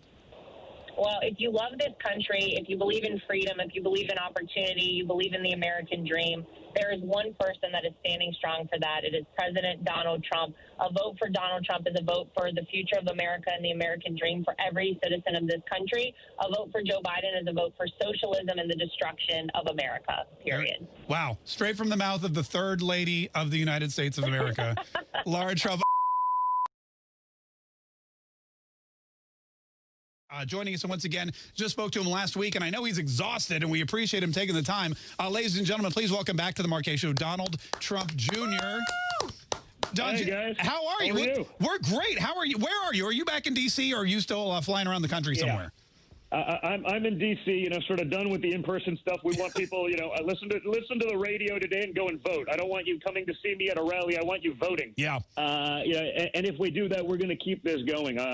You know, the enthusiasm we've seen on the ground, and, you know, when we were there last week, has just been absolutely incredible. We just got to keep that going. If that enthusiasm shows up at the polls today, if Republicans turn out like they do on Election Day to cast their ballots in person, to make sure it's safe and secure that way, you know, I think we win big. So we just got to get everyone out there doing that and understanding that, you know, Donald Trump has delivered for them. Donald Trump fulfilled the promises that he made to the American people. Joe Biden's been shipping your jobs abroad for decades, supporting NAFTA, TPP, China's permanent status in the World Trade Organization. His family's been profiting by owning Chinese companies, taking jobs out of America today as we speak. And, you know, they've been profiting from the other corrupt regimes all over the world as well. We've seen that too. Yeah. So we have a chance to end that nonsense, to put America first, and to keep the policies that Donald Trump has been delivering for America with. But we got to get out there and vote. Yeah, we can't take it for granted. Everybody's got to get out there and vote. And anyone you know who supports the president and more importantly supports the United States of America, get them out and make sure they voted if they haven't already. Because, look, I've talked to a couple of people who voted Biden, and I said, why did you do that? One answer I got, Don Jr., was because Australian wildfires are destroying that country. I go, what the hell does that have to do with President Trump? You know, that's an Australian problem. Well, that's the old... It's the old, well, California's burning because of global warming. I go, wait a second. I went and did the math, right? I looked at it on NOAA's website. I mean, this is National Oceanographic Institute. Like, it said since 1860, not 1960, 1860, there's been a 1.4 degree change. So do you think that's causing California to burn, or do you think terrible forest management practices are, where they don't want anyone going in, they don't want anyone cutting out dead timber, so they leave a matchstick, you know, in the middle of nowhere, and, you know, they wonder why they burn down every year. Notice how that stops at the Canadian border? No, I know. That's the kind of nonsense, you know, that's the media has put that kind of ridiculous stuff into people's minds. They've sold it very hard, but it's nonsense, and you got to vote for your best interest, and that's keeping your jobs. That's 100%. Not locking down the country again. You know, the Biden plan to lock down the country, you know, permanently. Guess what? Donald Trump promised a V-shaped recovery. We got it. We got it. We had 33%, the highest growth ever this last quarter. If you shut down the country again, like Joe Biden and the Democrats want to do, those jobs will never come back. Those businesses will shut their doors once and for all and will never come back. And that will do so much more damage to America than anything the virus could ever do at this point, especially now that we are on top of it, now that you have the therapeutics and the ability to treat it. That is a huge thing that should scare all Americans. Yeah, sure, certainly. Scare them into voting for the president. And, of course, you know, look, talk about jobs, of course, Pennsylvania, we've seen dramatic movement and shift toward your father. But one of the big issues there is, of course, voter fraud. Our good friend Herman Cain, before he passed, mentioned that voter fraud was going to be the biggest issue. And it looks like Pennsylvania is going to be voter fraud central. What do you guys have in place to combat that and make sure that you get every vote that you get and make sure that Joe Biden doesn't get these you know, phantom votes that just kind of appear at the end, back end?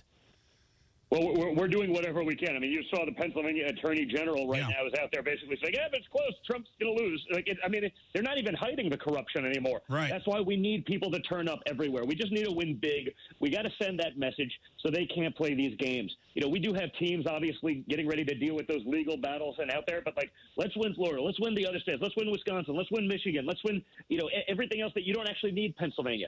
Let's get everyone out there. So if you know people in those states, you know, call them as well. Make sure they understand what's at stake. They're not even hiding from the corruption anymore. No, it's They're ridiculous. embracing it. And because media is locked up with the Democrats, they're saying that, you know, Republicans trying to combat voter fraud and the nonsense that they've been selling, you know, it's voter suppression. I go, it's voter suppression. The Democrats' big talking point, they don't want the signature to have to match on an absentee ballot of that registered voter. I mean, if you weren't cheating, what could possibly be the reason for that? But it's of course they're cheating. This is what they're known for. But again, like all things Democrat, they accuse you of doing the things that they're actually doing. We've been watching that, right? Oh, Russia, yeah. Russia, Russia. It turns out we have Russia collusion. It's just with Hunter Biden. Oh, yeah. And look, we have China collusion. It's just with the Biden family for millions and millions of dollars. Of course. I mean, the Democrats are running the most corrupted candidate in the history of the U.S. presidency. And you wouldn't know about it because big tech is preventing that from getting out. Social media won't let you talk about it. Mainstream media is canceling their own. The few journalists actually willing to do journalism left in this country, there's not many of them, but the few that are, they're getting canceled by their own. It's mind-boggling what's going on. You better vote like everything's on the line. You better vote like your First Amendment. It's not just the second. You better vote like your First Amendment's on the line because it is. And if the Democrats have power and they allow big tech to continue to suppress your voice, you'll never get it back. And that is not something I'd be willing to risk as an American. Donald Trump Jr. Listen, Don, thanks so much for calling in so much. Thanks for all your hard work. Your whole family has been amazing. And I know everyone out here appreciates you guys coming to Jacksonville so much, coming to Florida. And they're going to turn out for you and for your dad and for America today. Listen, go rest up and good luck tonight. I mean, we know we're going to be praying for you. We're going to be praying for everybody. Thanks, guys. Be well. Hey, we'll talk to you later. Donald Trump Jr., ladies and gentlemen. I am so proud that I served my country. I can't imagine not having Wounded Warrior Project in my life. We need Wounded Warrior Project to help.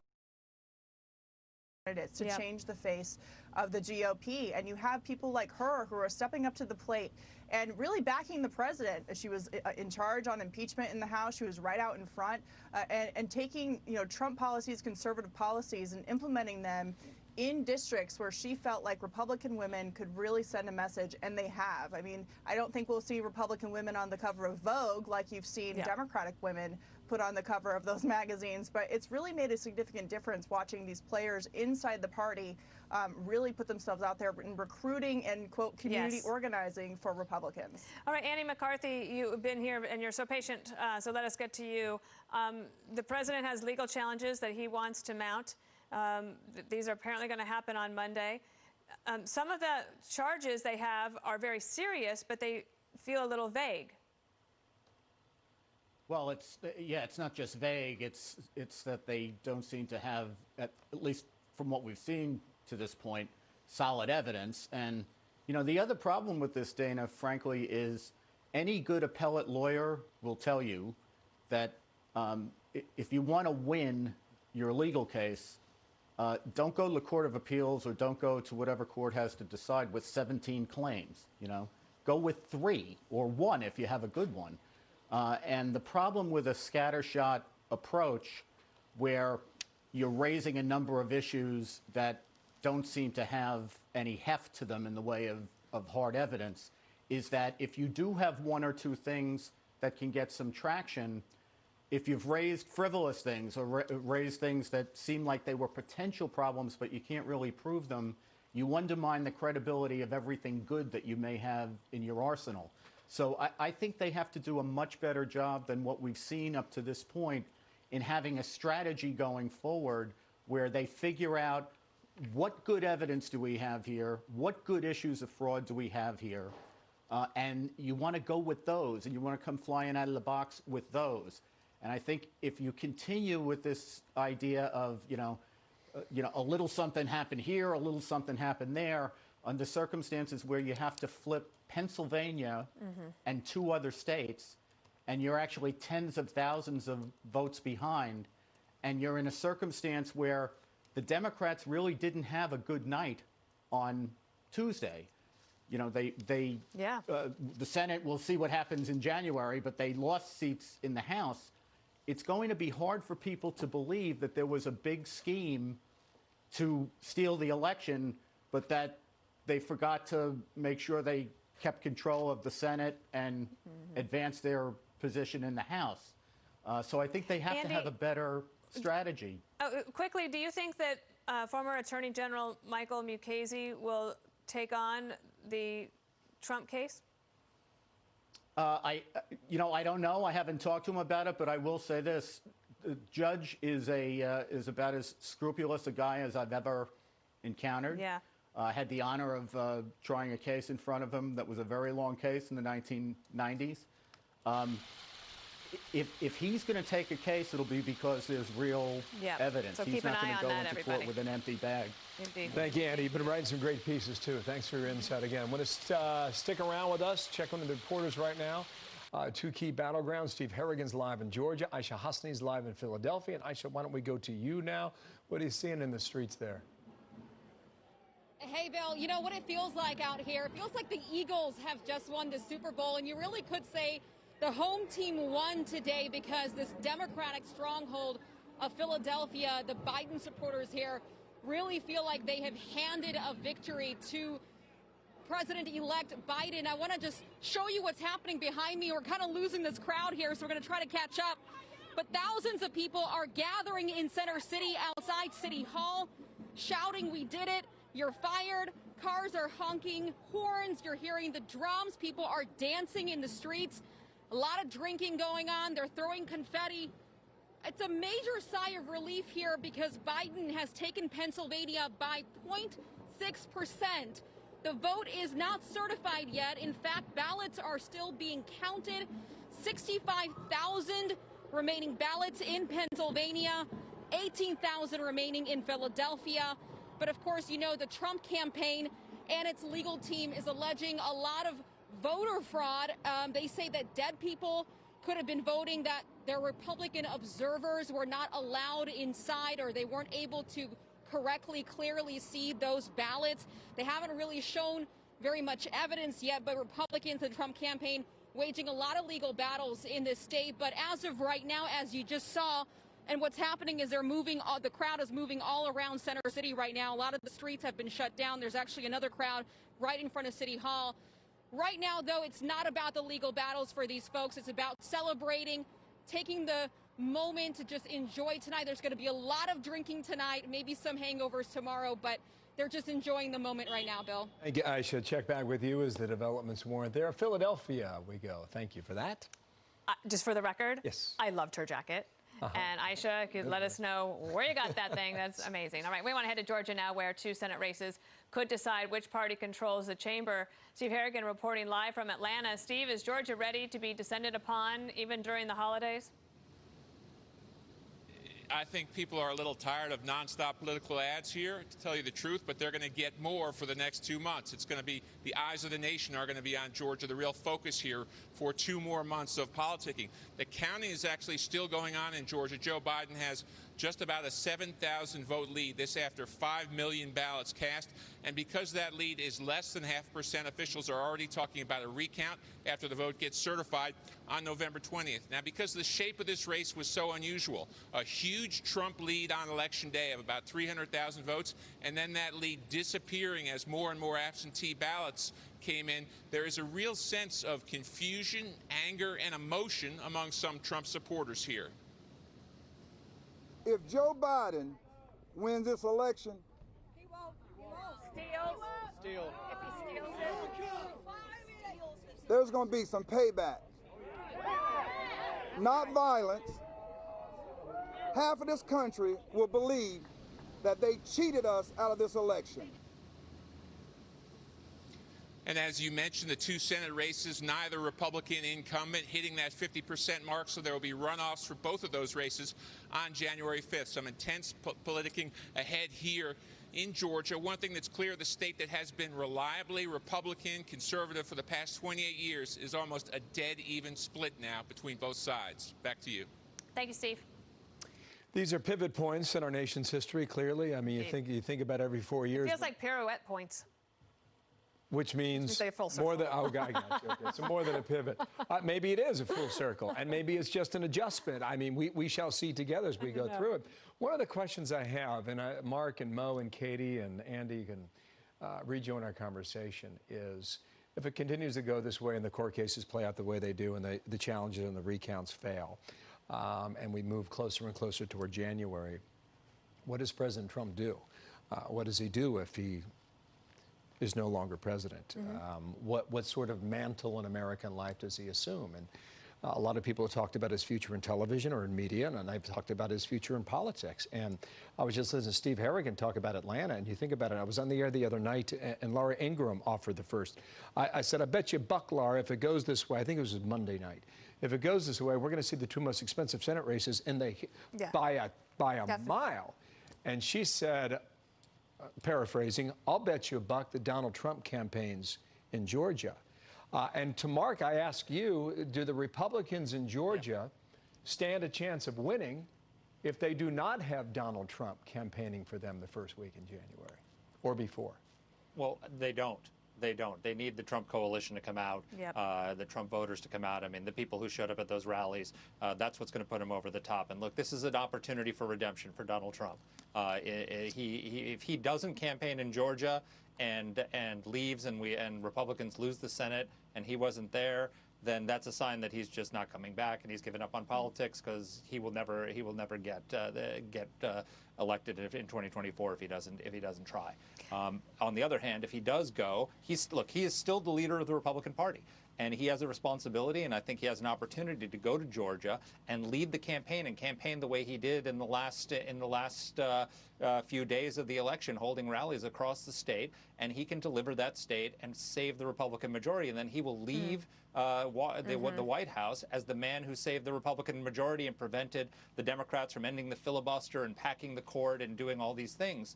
That's a huge boost to him going forward if he wants to run again. You know, Bill, you asked a question, what does President Trump do after? I'm like, my answer would be whatever he wants to do, right? Because he could do anything at this point. And as a former president, you have lots of choices. Yeah. And he's a very wealthy man, and he's a businessman. He's got a wonderful family. But he also has a platform, right? So if he can engage or not. Mo, I want to ask you about Georgia, because the Democrats were able to flip it. We see a lot of the get out the vote turnout. And I read an amazing article today in the Washington Post about a woman who was so dedicated to making sure that all of the people in her family voted and she got them out. I mean, Republicans kind of assume that Republicans are always the ones that turn out in runoff elections, and that, of course, Republicans are going to be able to win these races. What say you? I think these two special elections are actually going to be really fascinating to watch. You know, a lot of times these, excuse me, not special, the runoffs, right? A lot of times these runoffs are a lot less engaging than the actual first round, because they're held on a different date that people typically aren't used to voting, and they just get lower turnout. But these, I think, might be different. I don't disagree with Mark, for example, that the President Trump going and helping these Republicans in Georgia would likely turn out a tremendous vote. Look, he didn't lose a lot of vote this go round. His vote was a near record turnout, surpassed only by Joe Biden's, right? But Joe Biden got more. And I think what some Democrats are nervous about is it looks like Georgia's going to go blue in the presidential, that there suddenly is a sense of complacency. Donald Trump going to Georgia is one of those rare things that could actually help both parties with turnout. It will help turn out his voters. But, man, if there's anything that will make sure the Democrats in that state don't remain complacent, it would be Donald Trump getting engaged in those races. Katie, to you on that point now? Yeah, it's interesting. This is where Mitch McConnell has been focused for a number of months. But if you remember, during election week, they released that ad that said, hold the line. And it was all about everything that they've worked for, everything they want to put forward in the future, and holding the line should someone like Joe Biden win the presidency. And you have a number of Republican senators today and throughout the last couple of days tweeting links to the Republican runoff fundraising campaign. You have Tom Cotton, John Cornyn, Senator Joni Ernst, Senator Marsha Blackburn, all hands on deck when it comes to Georgia. And so I think you're going to have a rehashing of the far left and these policy positions and fundamental changes that they've wanted and expressed that they want to do with America. Court packing is one of them, of course. You can't do that unless you win the Senate and have the White House. So that's something we're going to see all these Republicans really going all in on Georgia. Whether President Trump will be involved, we'll have to see if he's willing to do that, depending on all of the things and issues that he's focused on between now and January 5th with his own re-election campaign. Andy McCarthy, I feel like I should just give you a chance to have open mic night, whatever you want to talk about, because we always ask you about the legal aspect, but you have a lot of different thoughts.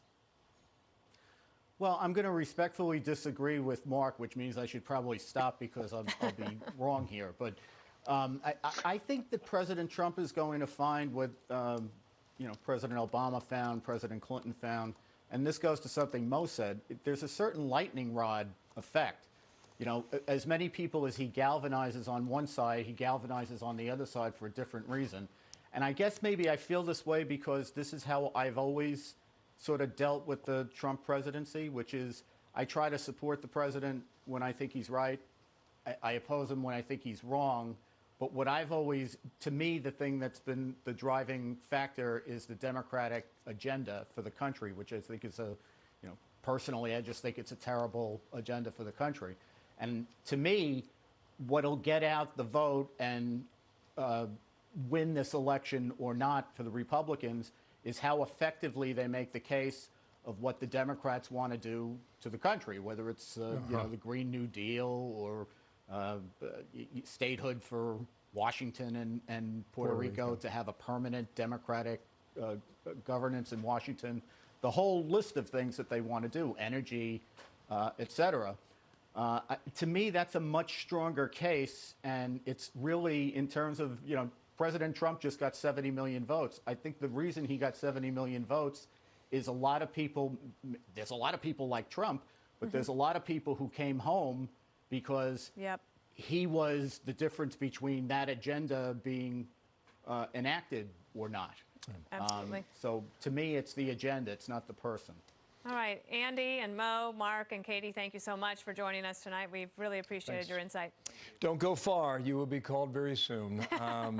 As we close out our coverage tonight, a privilege being with you, my friend and colleague, really fun. Marino. I just want to remark on the scene there in Wilmington, Delaware, and we should see about 400 cars roll into that parking lot throughout the course of the evening. Joe Biden expected in 2 hours. Take the shot at the White House if you can, guys, because this is what stands out to me at the moment, Dana. There are thousands and thousands of people who have surrounded the White House, and they have tacked up the signs on the fence. It looks to me like it's on the north side of the White House, based on the shot here. If you guys have the picture of the White House, we can show it to our audience. It's coming up right there. I know from being down there during the Republican convention when they moved to the south lawn of the White House that you can hear these people inside. You just wonder what the president is experiencing. It's kind of a dull roar that you can hear, and there are a lot of people tonight feeling a lot of emotions. Look, it's been a year. 2020, a tumultuous year, but a year where we also have seen Americans turn out. America does democracy very, very well. And 2020 will be a year that we all look back on, and hopefully we look back on it and remember that we got through a lot together. And we shall again. We shall, indeed. The thing that I came to understand in Washington, D.C. around the White House is how much of a mess it is there, and how much of a mess it is here in New York City. And you drive up and down the avenues and see the amount of plywood that was put up. The NYPD put out a notice about 2 weeks ago, and people paid attention to that. Now, I don't know at what point that plywood comes down, but I hope, for the sake of our country, I hope it is soon. Everybody should stay well, and remember, we're all Americans here. We've got to run. Shannon Bream and John Scott pick up our coverage. It is election week in America. We'll see you soon. After days of uncertainty, Joe Biden has been elected the 46th president of the United States. Fox News projects he will win Nevada and Pennsylvania, giving the former vice president the electoral college votes needed to win the White House and deny President Trump a second term in office. Good evening and welcome to special coverage of Fox News Democracy 2020. I'm John Scott. And I'm Shannon Bream. Celebrations and some protests in the streets as reaction continues to pour in from across the country and around the world. The president-elect and Kamala Harris, who makes history as the first woman and first woman of color vice president-elect, are expected to speak tonight at 8 p.m. Eastern in Biden's hometown of Wilmington, Delaware. But President Trump is not conceding the race, instead promising to continue to fight. We have Fox team coverage, Alex Hogan live in New York City, Eric Shawn in Philadelphia, and John Roberts at the White House. But we began with Peter Ducey live in Wilmington, Delaware. Good evening, Peter. Shannon, good evening. This campaign kicked off just a few blocks away from here in 2019 at the Wilmington train station, and it is going to end tonight in this parking lot that is wedged between an events center and I-95. 95. In between, of course, there has been a pandemic, but the Biden message remained remarkably consistent that he believed he was in a battle for the soul of the nation, that character was on the ballot, and that the United States could survive 4 years of Donald Trump, but 8 years would just be too much. He has long claimed that there are many Republicans in Congress eager to work with him. Now we are one step closer to seeing if that's true. And based on what we've heard today from the president-elect so far, his remarks this evening are going to include a call to unite as a country and to heal. This is the kind of speech where a nominee would typically talk about getting a phone call from their opponent. We don't expect to hear any talk like that this evening. The president-elect has been home here in Wilmington all day, about 20 minutes away, and he shared a photo wearing a ball cap that says, "We just did," above a 46, as he is going to be the 46th president. We know that he has spoken to Barack Obama and Kamala Harris, his running mate, among others so far today, and her first remarks as the first ever female vice president-elect and the first ever black vice president-elect are going to come immediately before Joe Biden just after 8 o'clock tonight. You can see behind me 400 cars started trickling in about an hour and 15 minutes ago. They're going to see speeches and a brief fireworks show, and they are going to be joined by some Biden supporters who are going to beam in remotely via Zoom based on some tests of a projector up against the side of one of these buildings that we have seen over the last few days. And based on everything that we know about Joe Biden and that we have learned about him in the last year and a half on the campaign trail, his celebration this evening, whether it's here or back at home afterwards, is going to involve a lot of ice cream. Shannon. Okay. Peter Ducey live in Wilmington. We'll check back with you. Thanks, Peter. Meantime, President Trump insisting the election is far from over as his campaign pursues legal challenges in several states. Chief White House correspondent John Roberts has more from the North Lawn. John. John, Shannon, good evening to you. Not that he needs the encouragement, but I am told by sources that the president's family is really encouraging him to continue the fight against the current vote count. In another tweet that was flagged by Twitter today, the president writing, quote, "The observers were not allowed into the counting rooms. I won the election, got 71 million legal votes. Bad things happened, which our observers were not allowed to see. Never happened before. Millions of mail-in ballots were sent to people who never asked for them." The president plans to stick with that fight for the foreseeable future as new legal challenges are filed.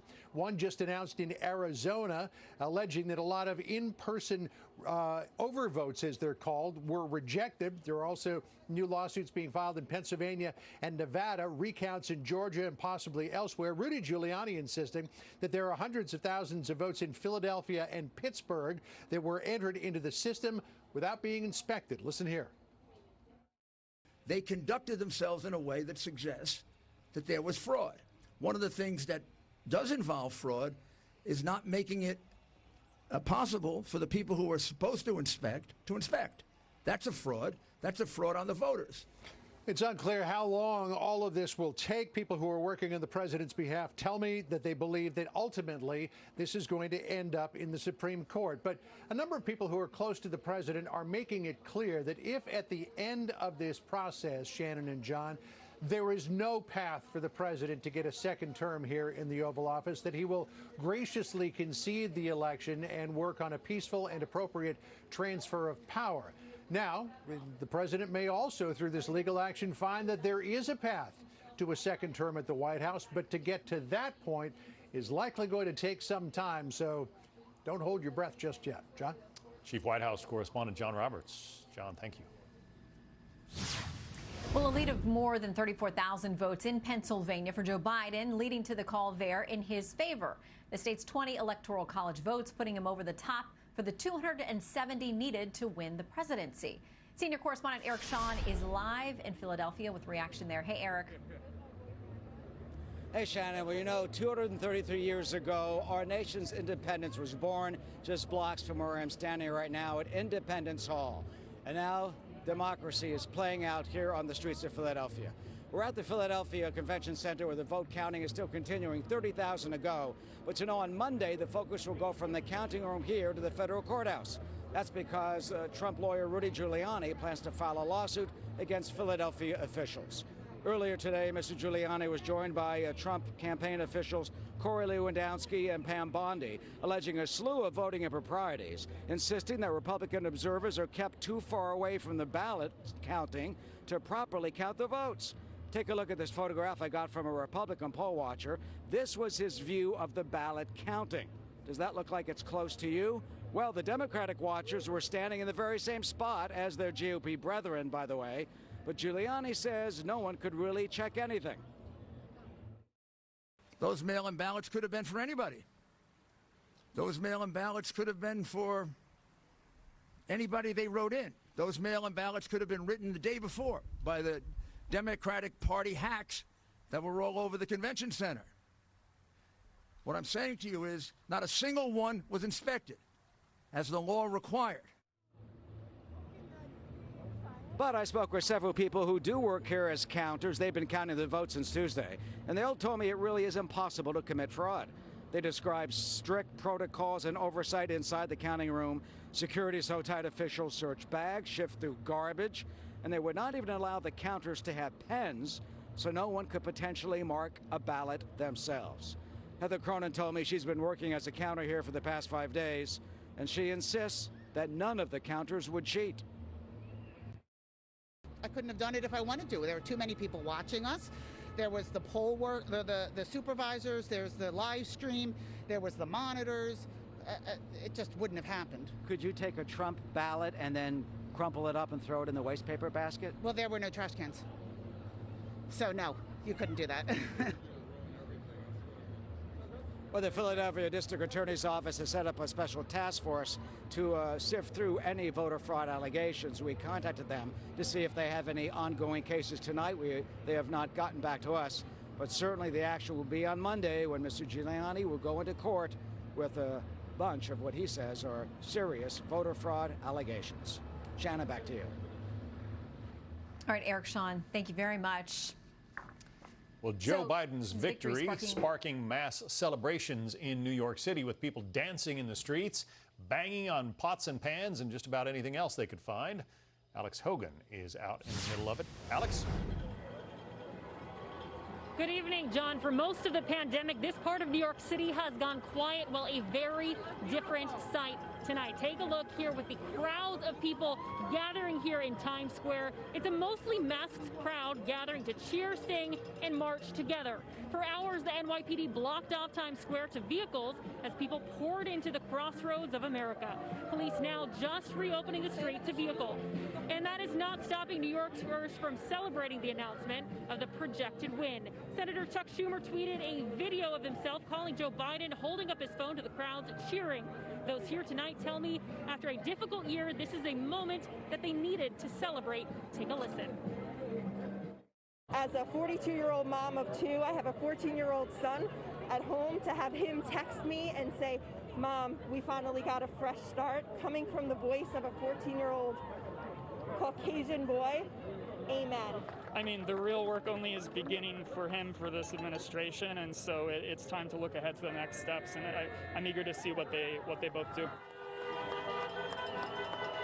So again, New York is President Trump's birthplace, but it is not a state that is likely to go blue, of course.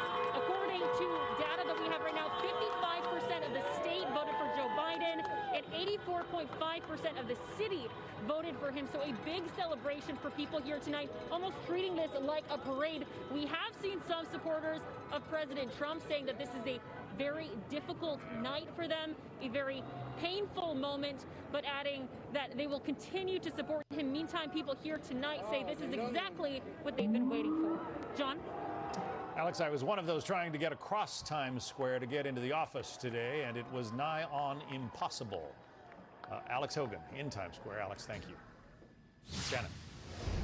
Okay, for more on the 2020 election, let's bring in Mark Smith, GOP political analyst and constitutional attorney. By the way, worked on President Trump's 2016 campaign and transition team. Mark, good to see you tonight.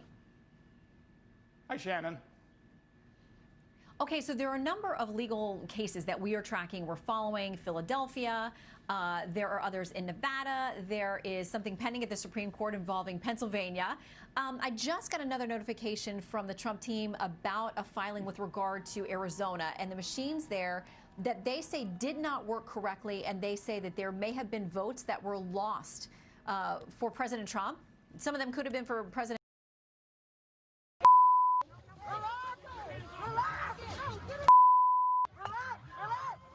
And then, of course, there's the old classic of burning an American flag in Portland.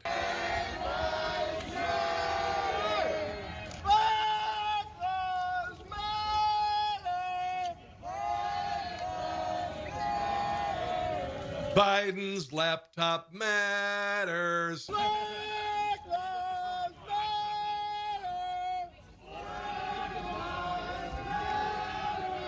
Yes, I guess some people voted for more of that stuff. The Trump Hotel in New York decorated for the possibility President Trump would be announced the winner. Isn't that pretty?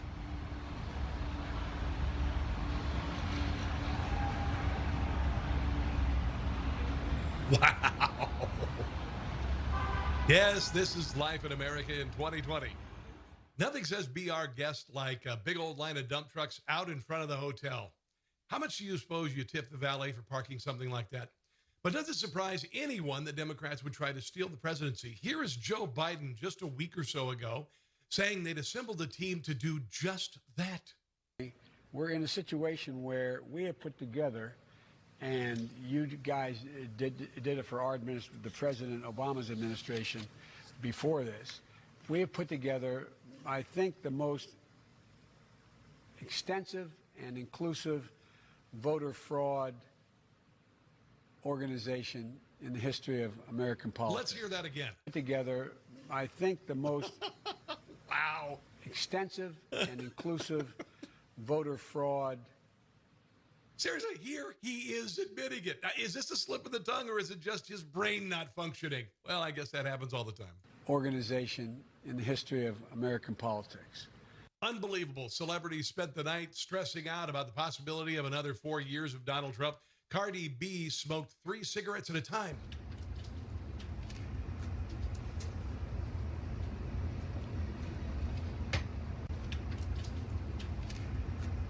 Are you just lighting them for somebody else?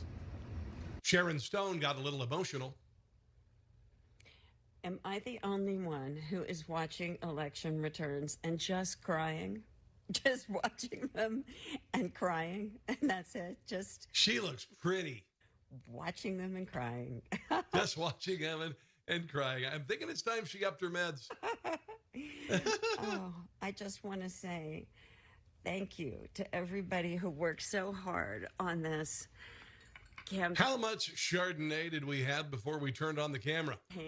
And how grateful I am for everything that everyone did. Yes, you're so grateful. Yeah. Oh, I would so not like to see her repeat that scene in Basic Instinct now. Now, we do have losers. It appears Kanye West received only 57,000 votes.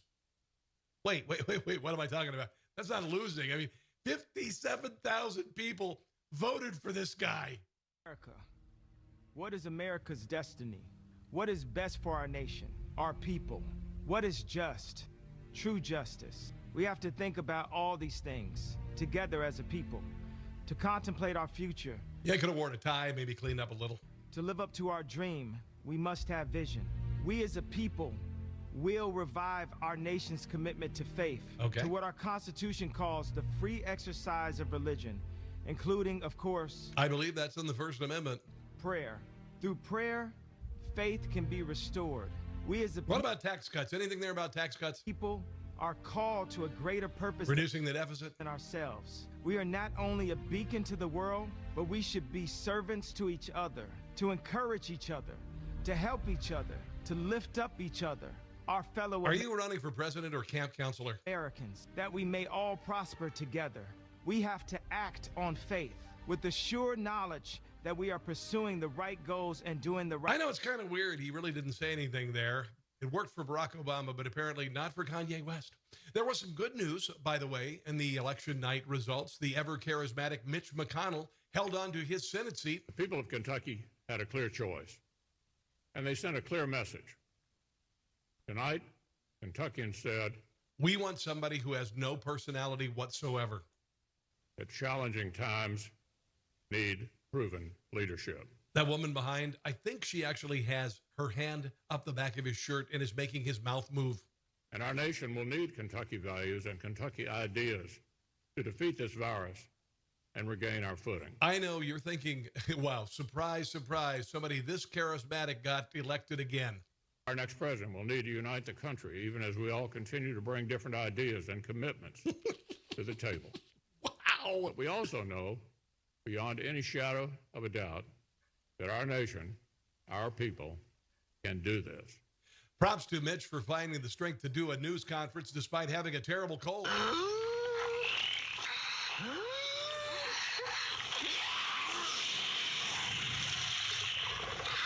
Lindsey Graham's opponent, Jamie Miller, spent $110 million only to lose, but Rachel Maddow thought he did a great job. As we get to the top of the hour here, I do want to just say a moment before we put that South Carolina Senate race behind us, how much I think... Like you did that Russian collusion thing behind you? Democratic Party and South Carolina. 2 years of telling everyone that it was really real. Has to be proud of in Jamie Harrison, former Democratic Party chairman. I would not want to be put behind her, to be quite honest. Of Jim Clyburn, who's the dean of the South Carolina delegation. No interested in being behind her. Running in a blood-red state. Yep. Raising... I don't need to say another one. A ton of money, running a dignified, inspiring, in some ways... I think his headshot actually lost it. Dear Lord, man. Flawless campaign, and it was not enough to get him to beat Lindsey Graham, who is contending with his own reputational issues. But Jamie Harrison... Reputational issues? I'm not sure exactly what that's all about. I think is a big part of the future of the Democratic Party in the South. And can I just say that, you know, sometimes I think when we look at political races, we only look at the win and loss. Wait till you hear what Joy Reid had to say about the Supreme Court. But there's also party building that happens when somebody runs a really good election. Yes. And I think you... Yeah, whatever. Anyway, $110 million down the drain. That puts this loss at number 10 on the list of all-time biggest wastes of money in the U.S. Seriously, yeah. Here's the other 9 of them. Number 9 is Dennis Rodman. That's a major waste of money. Number 8 is the movie Waterworld. Remember that with Kevin Costner? Some people say that it gets better when you've seen it more often or when you're drunk or high. Number 7 is investing in silver. Enough said. Number 6 is the Snuggie. Number 5 is Beanie Babies. Number 4, Joe Biden's hair transplant. Seriously. What? Nancy Pelosi's Botox regimen. Number 2 is the Segway. And the number 1 biggest waste of money in U.S. history is Newsmax TV investing in my show. Who wrote that? Coming up. Joy Reid of NBC is a superhero. She's super racist. Stick around.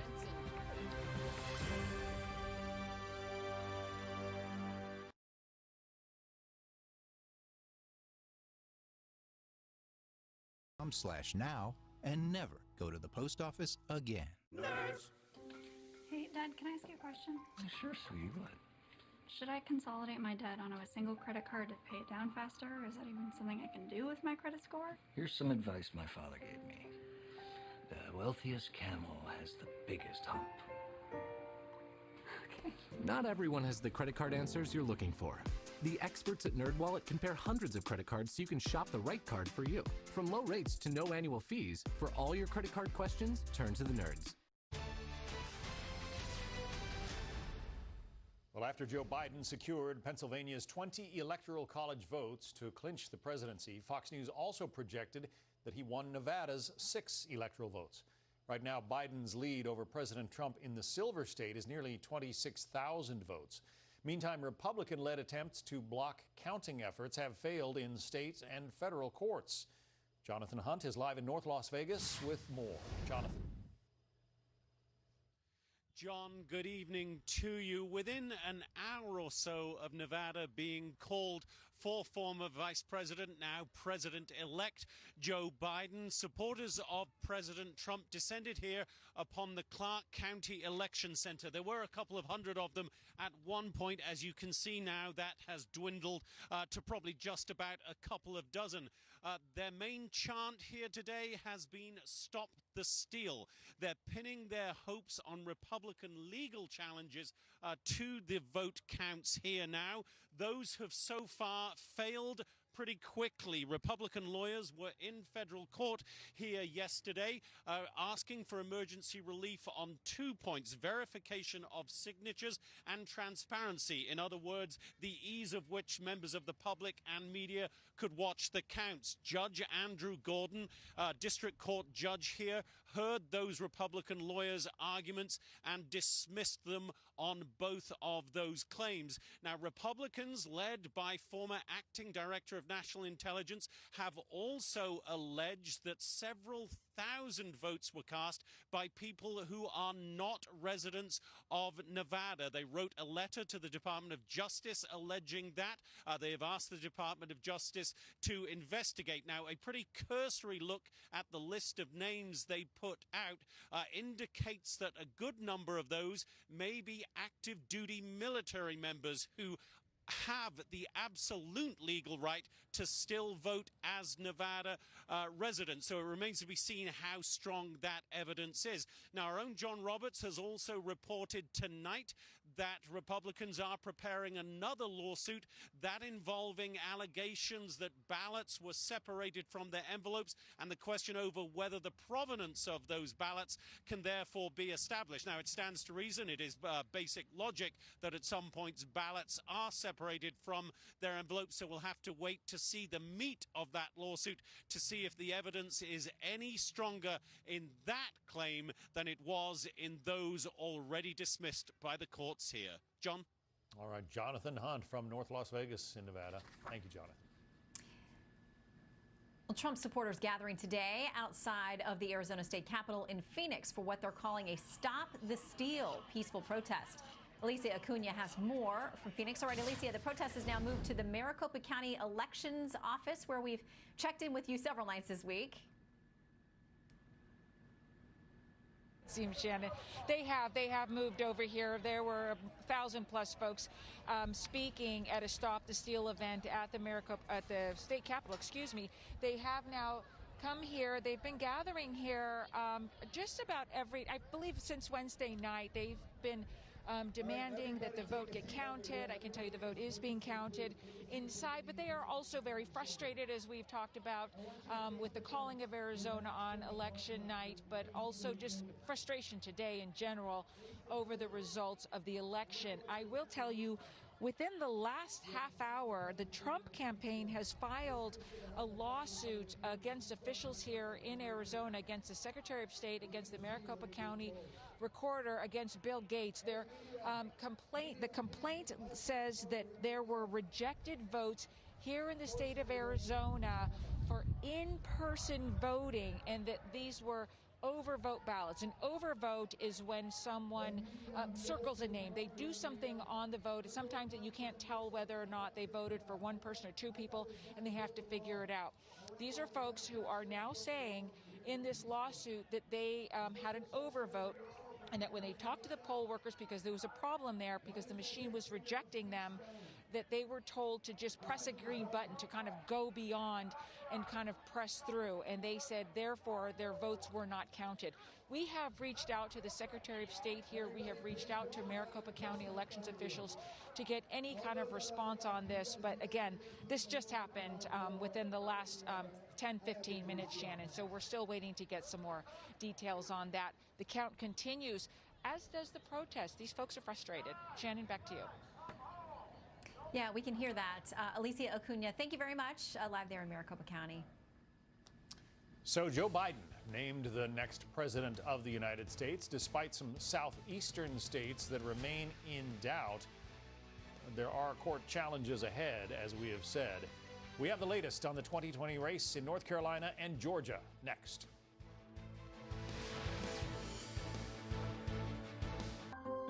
You can worry about what could happen tomorrow, or you can plan for it. Either way, tomorrow's coming. Stay focused on the long term with personal financial advice from an advisor who knows you and today's markets. Ameriprise Financial. One of the worst things about a cold sore is how it can make you feel.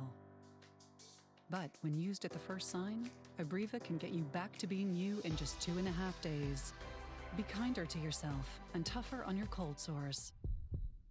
If you love hard-boiled eggs but hate watching water boil, then tediously peeling off shells, You need Egg Pod, a new kind of microwave egg cooker that does all the work for you. Fresh eggs go in, perfectly cooked eggs come out with the shells detached from the egg. Just slide and enjoy. Simply add water, place your eggs, then cook in the microwave. Next, simply shake in the egg pod and the shell slides right off. The secret is the microwave-safe design that creates steam convection, so your eggs cook evenly and consistently. Then, as you shake, the textured dome gently releases the shell from the white, so it slides right off. That's right, you just steam, shake, and slide for ready-to-eat eggs anytime. An egg pod is faster and easier than traditional stovetop cooking. No broken egg whites, no peeling, and no watching a pot boil. Now you can easily make hard-boiled eggs for a delicious egg salad, or slice them for a hearty chef salad. Prepare tasty deviled eggs with ease, and sliced egg sandwiches that are sure to please. Egg Pot is great when you're in a hurry. Just pop it in the microwave and enjoy a healthy breakfast on the go. So why make eggs the old-fashioned way when you can quickly prepare them the new way with Egg Pod? You just steam, shake, and slide for ready-to-eat eggs anytime. Fresh eggs go in, perfectly cooked eggs come out. Egg Pod does all this, and it's yours for just $19.99 through this special TV offer. Compact and lightweight, Egg Pod is easy to clean, easy to store, so don't delay. Call or click to get your Egg Pod today. Call 1-800-783-0829. That's 1-800-783-0829 or go to tryeggpod.com. So call 1-800-783-0829 or order online at tryeggpod.com.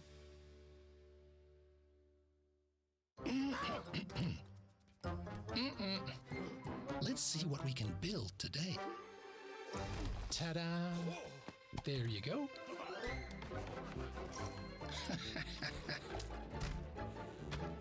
Wow! And up you go. Skyrocket your city in Forge of Empires.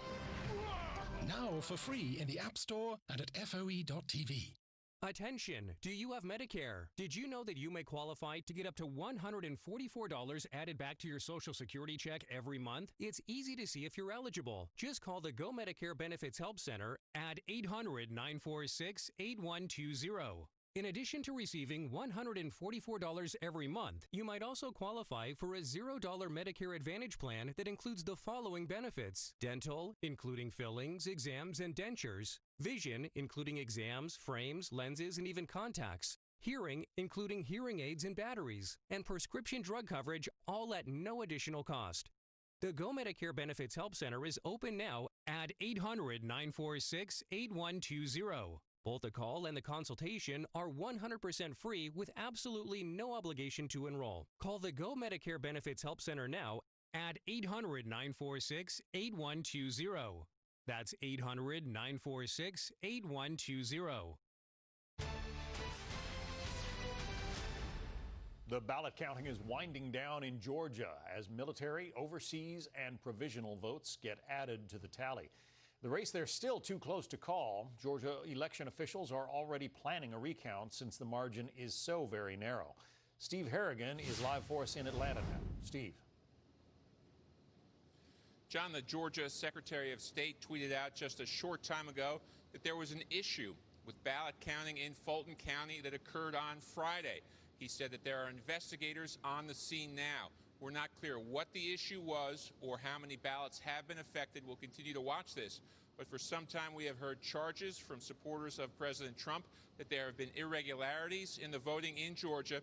Now, for the first time, we are hearing from an election official that there are, in fact, problems, this time occurring in Fulton County. That's where Atlanta is on Friday. We don't know how big it is or what exactly happened, but investigators are on the scene. As you mentioned, the counting continues here in Georgia. Joe Biden has about a 7,000 vote lead after almost 5 million votes have been counted.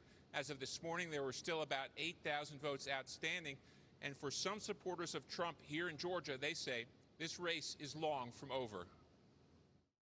I think it's a little premature. It just sounds like there's going to be multiple states with recounts and an awful lot of litigation. So I'm just hopeful that everybody stays calm in the country and waits to see how that transpires.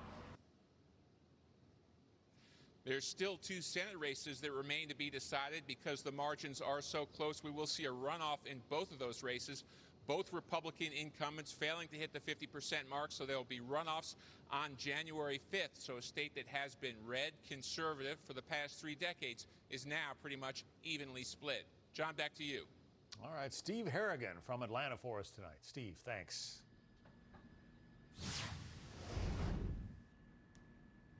In North Carolina, also continuing the slow process of counting absentee and provisional ballots. President Trump leads Joe Biden there by more than 76,000 votes. Meantime, incumbent GOP Senator Thom Tillis has declared victory over Democrat Cal Cunningham in a tight race. Mark Meredith is live in Charlotte with the very latest from that state. Hey, Mark. Shannon, good evening to you. We are in somewhat of a holding pattern here in North Carolina. That's because the state gives all of the 100 counties here until late next week to count for those absentee and provisional ballots. That leaves the results here kind of in limbo for a little bit. Last night, we had a chance to see what elections officials in Mecklenburg County, that's the area that surrounds Charlotte, were dealing with as they started the process of counting their absentee and provisional ballots, looking at signatures, taking a look at the dates of the postmarks, making sure that everything on the ballots were correct. But this also gives us an idea to see how those 75% of registered voters took part in the election, with 40,000 provisional ballots cast. And also, this is an interesting number, 95,000 outstanding absentee ballots. Ballots that were sent out prior to the election, not returned before Election Day. Does not mean that all 95,000 were sent back in. Probably a lot less than that, but they have to give it a chance of those 7.3 million estimated eligible voters here in this state. As you mentioned, Shannon, North Carolina has more at stake than just the presidency. There is a Senate seat still too close to call. Republican Thom Tillis leading by about 97,000 votes over his Democratic opponent, Cal Cunningham, a former state senator. Cunningham has not conceded this race. Tillis, though, declared victory on Tuesday night, and North Carolina Republicans are kind of upset that this thing has still been ongoing. The State House Speaker writing, "It is clear that the State Board of Elections is falling behind nearly every other state in the speed and transparency of its election counting."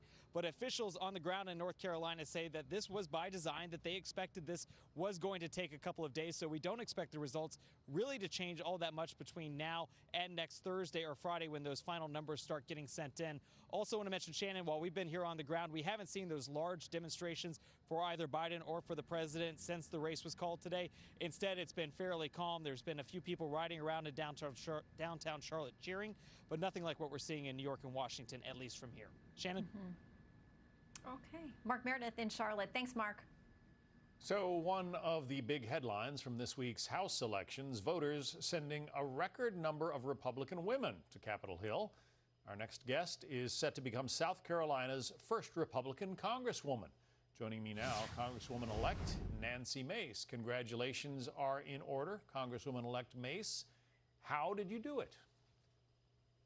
Thank you so much for having me on this morning. You know, a little bit of hard work goes a long way, and that's what this election was really about. And I was the first woman to graduate from the Citadel, the Military College of South Carolina. And before that, at the age of 17, I dropped out of high school and was a waitress at the Waffle House off the side of the interstate. This story is really about the American dream. If you have a goal, you work hard, you can achieve it. And this race was just that. We made possible what so many said was impossible this election cycle, and we're going to double the number of Republican women in the House this year. And it's not just Democrat women that are breaking glass ceilings. Republican women all across the country are breaking barriers left and right this cycle. What is it that you think, I mean, when you go to Washington, it's I'm sure, a dizzying experience for a first-term member of Congress. But what do you think really needs to change on Capitol Hill? Well, we need to be more nonpartisan. I mean, we've allowed our disagreements to cause great division. And what's been going on in D.C. for years, that kind of division has trickled down into our neighborhoods, our communities, our states. And we've got to start to rebuild our country, regardless of what happens with the presidency, you know, after this, once it's all said and done and certified. We've got to come together and work together to get something done for the hardworking families in our country. But it still appears that Republicans are going to be in the minority in the House. I am told that there is nothing more frustrating than being a House member who is not of the majority party. How do you, you know, make yourself effective when Nancy Pelosi is going to be wielding the gavel? Well, Nancy Mace is going to be Nancy Pelosi's worst nightmare. And the fact of the matter is, there was a red wave this election cycle. Left and right state legislatures overtook Democrats. I know in the state of South Carolina, we won state Senate seats, state House seats. And Nancy Pelosi only has a majority by 4 votes this time.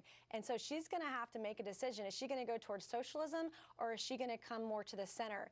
And if you want to learn more about Nancy Pelosi's worst nightmare, then you should visit nancymace.org. 6 of the 8 House seats that were flipped by Republican candidates were flipped by women. What does that tell you? Yes. Well, it shows that, it's not just Democrat women that are breaking glass ceilings. Republican women are doing it as well. We are breaking barriers. We're raising our hand, picking up the mantle, and saying, we want to get in the arena. And if we want Republican women to win races, then Republican women have to run. And I think what happened in 2016, when you had a historic number of Democratic women running for office, in 2018, it was our turn. I do really think that Republican women were inspired by that and said, it's not just Democrats out there. Republican women can do just the same thing, and that's what we've done this year. And we're going to double the number of Republican women in the House. We're going to have the highest number of Republican women ever in the history of the United States in our U.S. Congress. And it's very exciting and exhilarating, but also humbling to be making history with all these women across the country. So how do you think that changes the character of the body? I mean, the U.S. House. Well, we work hard. That much is for sure. No one's going to work harder than I will. And these women that flipped these seats, 6 out of the 8 flipped it from male incumbent Democrats. And so we've just got to work twice as hard this year to have a seat at the table. And I think that's what you're going to see. It's very exciting to be a part of it. What do you when somebody came to you and said, hey, I think you should run for Congress, when you looked at the status of the race, I mean, it's running for Congress is not an easy task, especially when you've got to do it every 2 years. That didn't put you off? No, for sure. No, and in fact, I'm a single working mom, and the day after a Democrat won South Carolina's 1st congressional district, it was actually my daughter, who was 9 years old at the time, and she came to me the morning after, because she's a political junkie, and she said, hey, Mommy, when are we going to run for this seat? When are we going to take it back for Republicans? And my children inspire me in every single way, and they were the ones that came to me and said, hey, are you going to run for this seat or what? Let's go. And so they were my inspiration for it. And in South Carolina, this was the most expensive House race in the history of South Carolina. I had to raise over $5 million to win this seat back. It is obviously a polarized time in America. You look at the presidential race, you look at, a very close race. And how do you go to Washington and try to ease some of the tensions?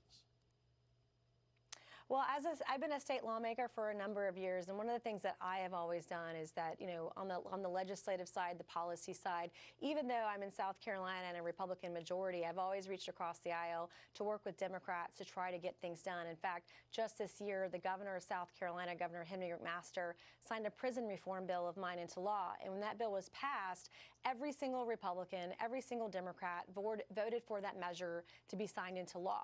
And that's the kind of energy and spirit we've got to bring to D.C. because for so long now, it's been completely divisive.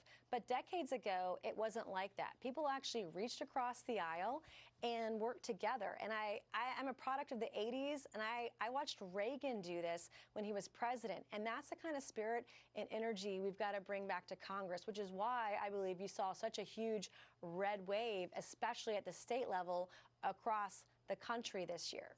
Well, again, congratulations on being elected as the first woman to represent South Carolina District in the U.S. House. And we look forward to seeing what happens in Washington, D.C. when you get there. Thanks. Nancy Mace. Thank you so much for having me on. Yes, sir. Americans taking to the streets from coast to coast after Joe Biden is named the next president of the United States. Reaction from D.C. and L.A. next.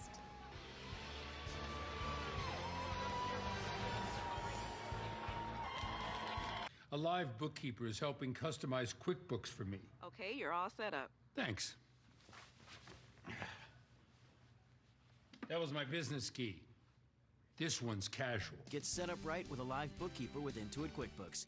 Hope is the light in all of us that cannot be extinguished.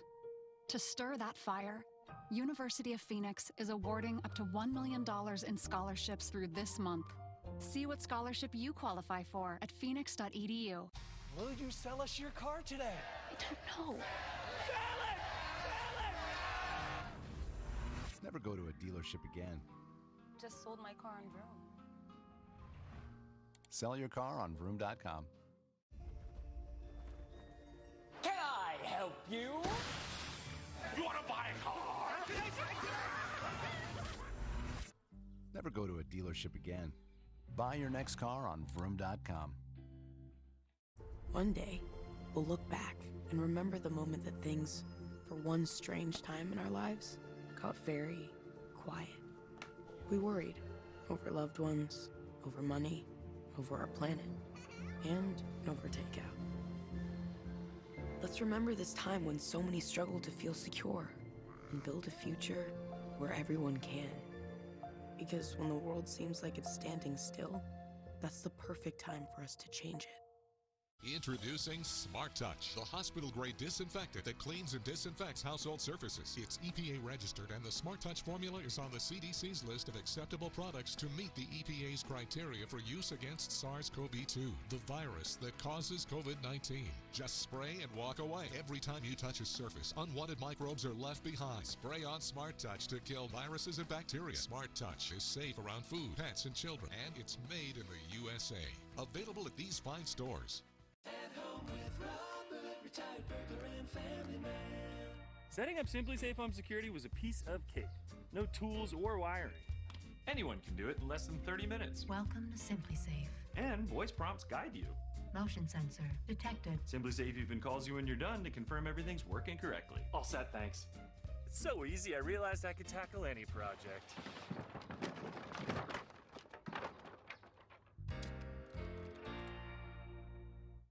As CEO of Wounded Warrior Project, I hear from wounded veterans every day. But I want you to know how your gifts are changing lives. Many of the same veterans who sacrificed so much for us are now facing financial crisis due to the COVID-19 pandemic. So we have provided grants to more than 11,000 warriors to help them meet critical needs. Please give to those who gave so much for us. Please go to woundedwarriorproject.org today. We can't always keep our distance, but we can still help protect each other this flu season by getting vaccinated. If you're 65 or older, get the superior flu protection of Fluzone High Dose Quadrivalent. It's the only 65-plus flu vaccine with 4 times the standard dose. And it's free with Medicare Part B. Fluzone High Dose Quadrivalent isn't for people who've had a severe allergic reaction to any flu vaccine or vaccine component, including eggs or egg products. Tell your healthcare professional if you've ever experienced severe muscle weakness after receiving a flu shot. People with weakened immune systems, including those receiving therapies that suppress the immune system, may experience lower immune responses. Vaccination may not protect everyone. Side effects include pain, redness and/or swelling where you got the shot, muscle ache, headache, and general discomfort. Other side effects may occur. If you're 65 plus, don't settle for a standard dose flu shot. Move up to superior flu protection. See your healthcare provider and ask for Fluzone High Dose Quadrivalent by name. When you can't watch, listen. Get the latest news, business, and news headlines on SiriusXM. Anytime, anywhere. Fox News Audio on SiriusXM. America is listening. Supporters of President-elect Joe Biden are celebrating his victory on the streets of the nation's capital. A large crowd has gathered quite close to the White House in Lafayette Square and Black Lives Matter Plaza. Leland Vittert is live in Washington with more on that. Hey, John, this is about as close as the crowd can get to the White House. And if President Trump looks out at the second floor of the residence, this is what he sees. This crowd, and you can see the sign that people are most happy about, which is the "You're Fired" sign they have written up just in front of the White House there across Lafayette Square. A little bit of everything out here. Street party, and the Black Panthers also showed up with their signs demanding reparations and calling police are still pigs, along with a Palestinian flag, among others. Then we had a big group of kids out here popping champagne bottles. So despite the fact that D.C. is in the middle of a coronavirus spike, you have people who clearly cannot social distance. They took their masks off, popped the champagne bottles, and then began passing passing the bottle around. Make of that what you will. There is a sense, though, among a big part of the group out here, especially that which was here earlier, that they are in the middle of something that is historic and that it proves, whether you like what happened or not, that America worked. And one man we talked to brought his daughter. Take a listen. For me, it doesn't represent that America has suddenly changed, right? I don't think it represents that America is somehow completely different than it was. What it represents for us, though, is a signal that at least the democratic process worked enough that there is a movement beyond what has been there. There's a recognition. And there is the dancing pink unicorn that has come out for this street party of sorts. What has not happened is the most important, which is the kind of violence we saw in the past, especially back in May and June. And also there was a real fear by the Secret Service that there would be an attempt to sort of storm onto the White House grounds. And that's why they've moved the crowd so far back. There's multiple layers of fencing that they've built, including putting up a whole new perimeter of 13-foot no-climb fencing. So far, we haven't seen anybody try to climb up. The one thing we have seen is a lot of singing and dancing. YMCA, Sweet Caroline, and God Bless the USA is on the playlist, John, which is also some of the songs that were on President Trump's rally playlist. So perhaps there's hope of bipartisanship, if in music only now. Yeah, climbing the White House fence would not be a good idea. The Secret Service frowns on that. Leland Vittert there in Lafayette Park outside the White House. Indeed. Thanks, Leland.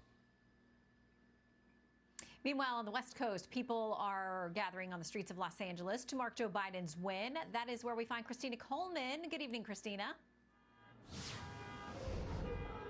Hi, Shannon. Hi. Yeah, it feels like something between a parade and a festival.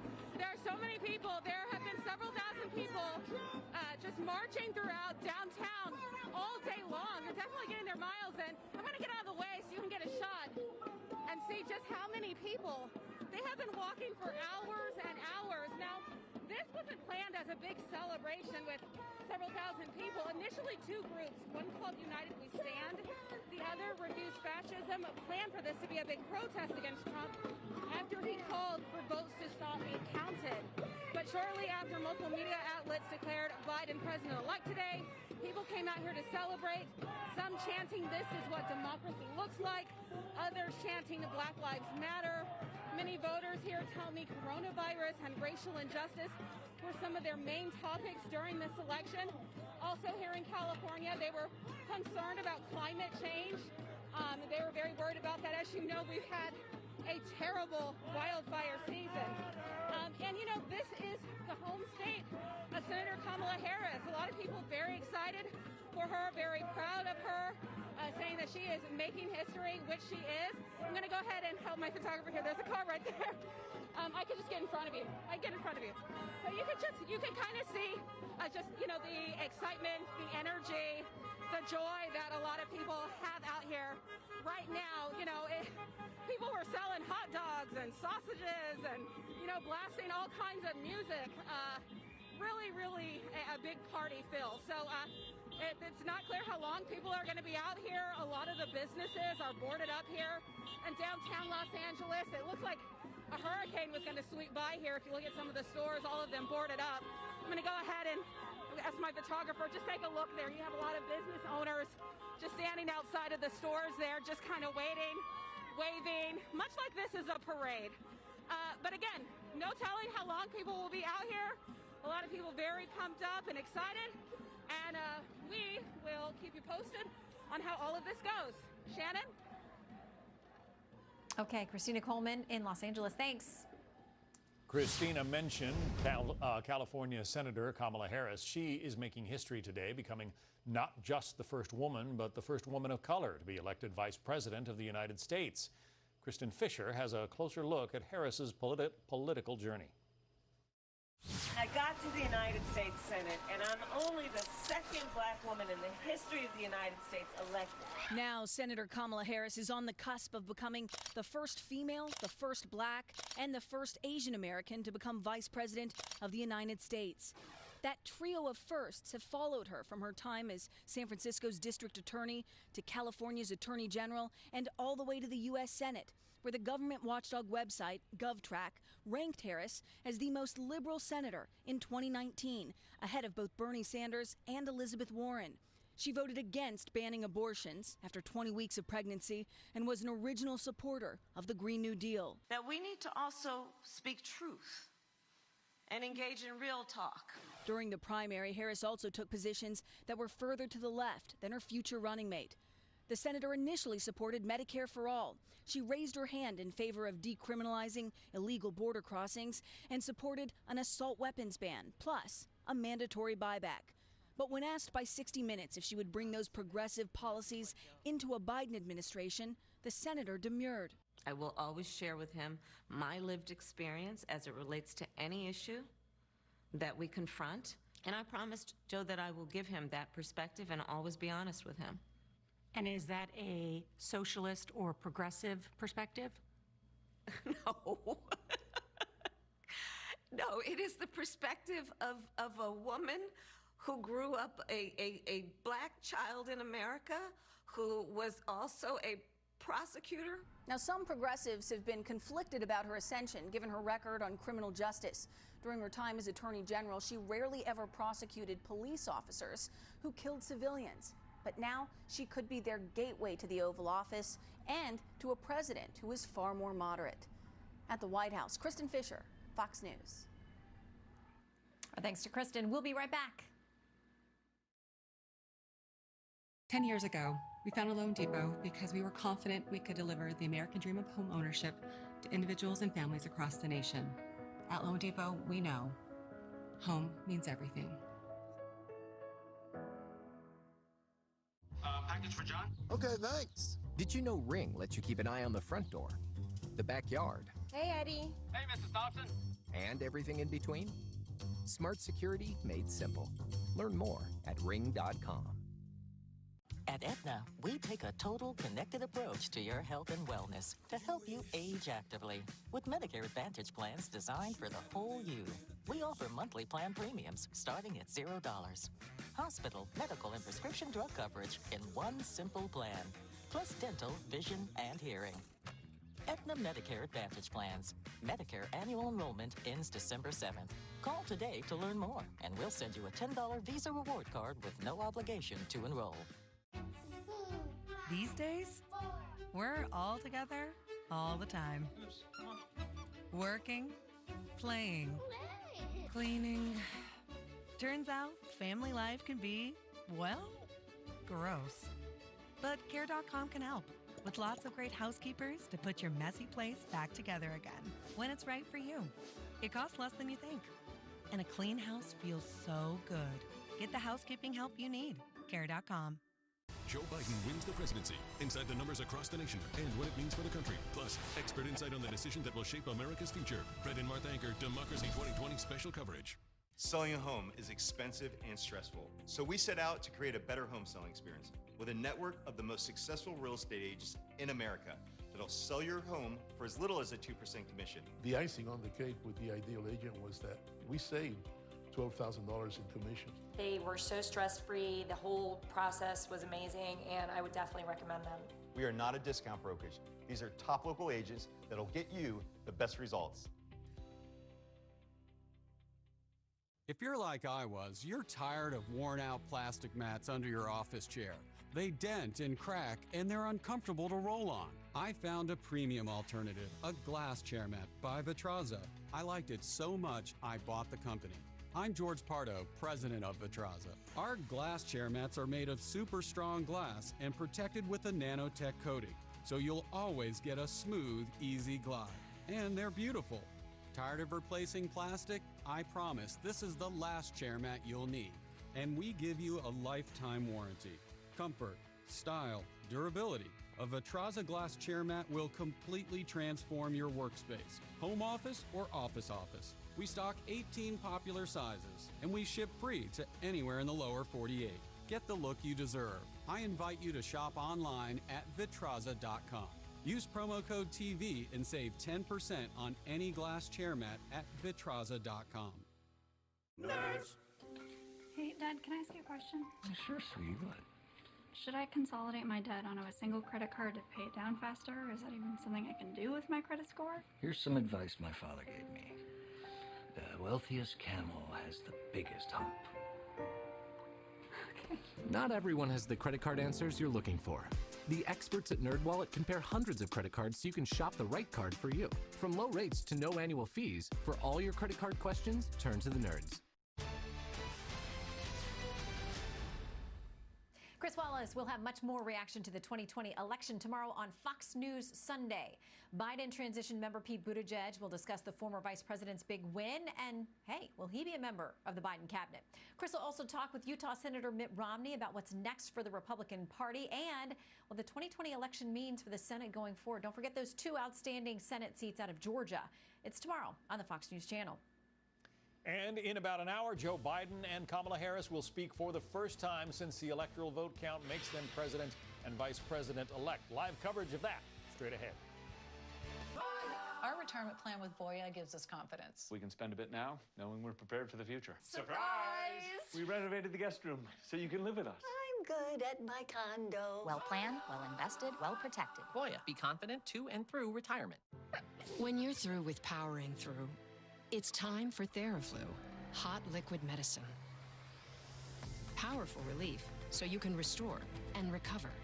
Theraflu, hot beats cold.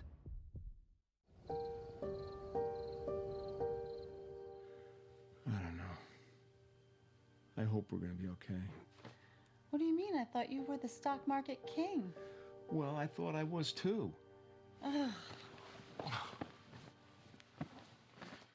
There's no pillow in the world that can help you sleep when your retirement savings are being threatened.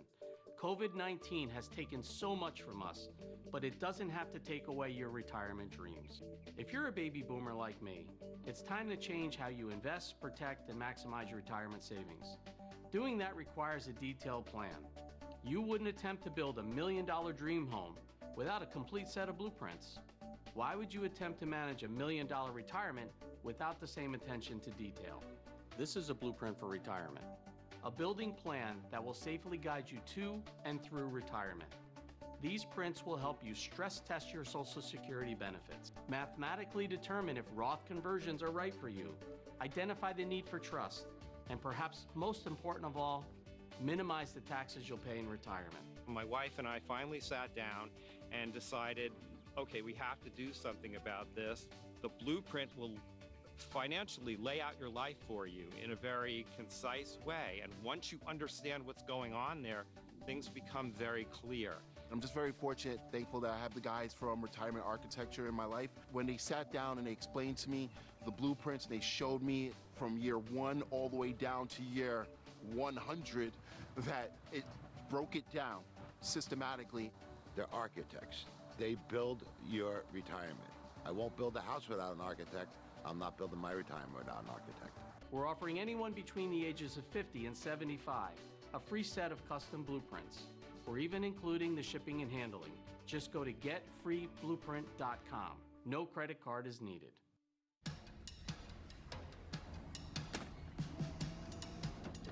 Keeping your oysters growing while keeping your business growing has you swamped. You need to hire. I need Indeed. Indeed you do. The moment you sponsor a job on Indeed, you get a short list of quality candidates from our resume database, so you can start hiring right away. Claim your $75 credit when you post your first job at Indeed.com/promo. Here? Nah. Introducing the all-new Chevy Trailblazer. Here. Nope.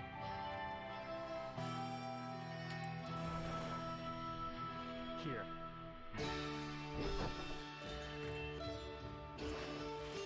When the middle of nowhere is somewhere. The all-new Chevy Trailblazer, making life's journey just better.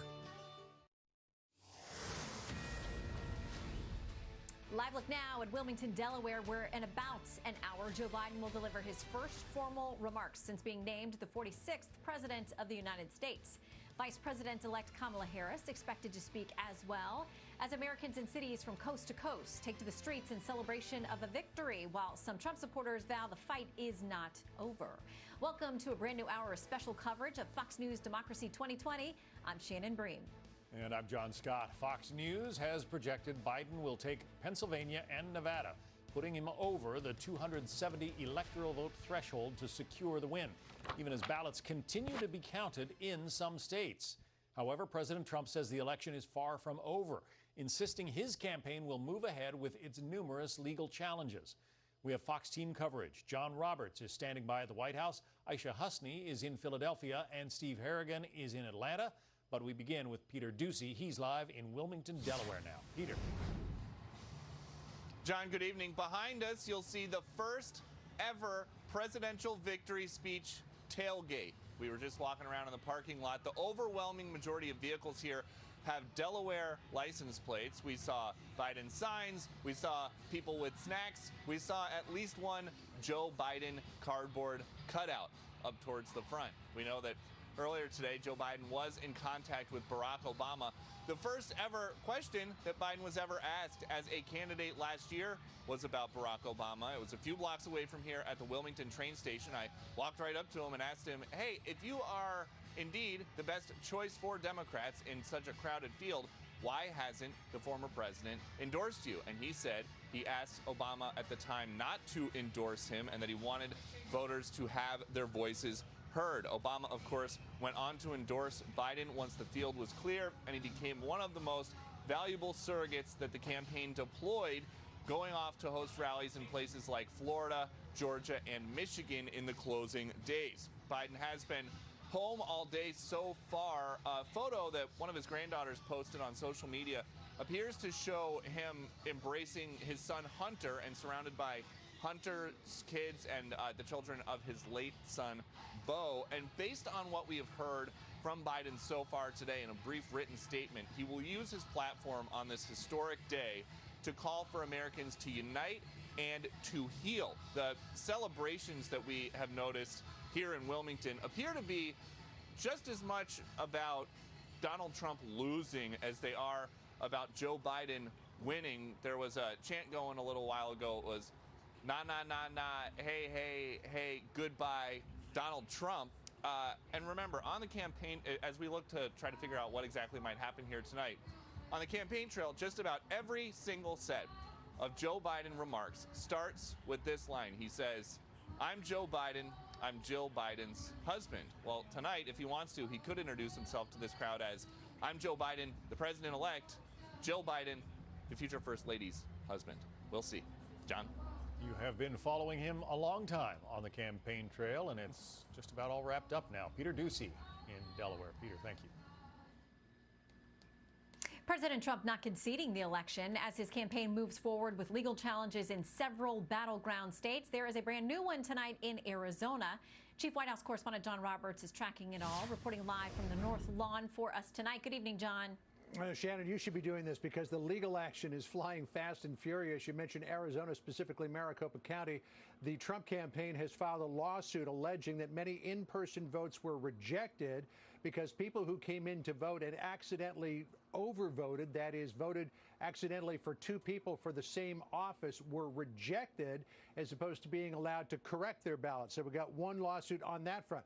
In just the last hour in Nevada, an election worker whose job was to process mail-in ballots says he witnessed irregularities in counting those ballots and was told by a supervisor whom he names to put through ballots he believed needed signature verification without that verification first being done.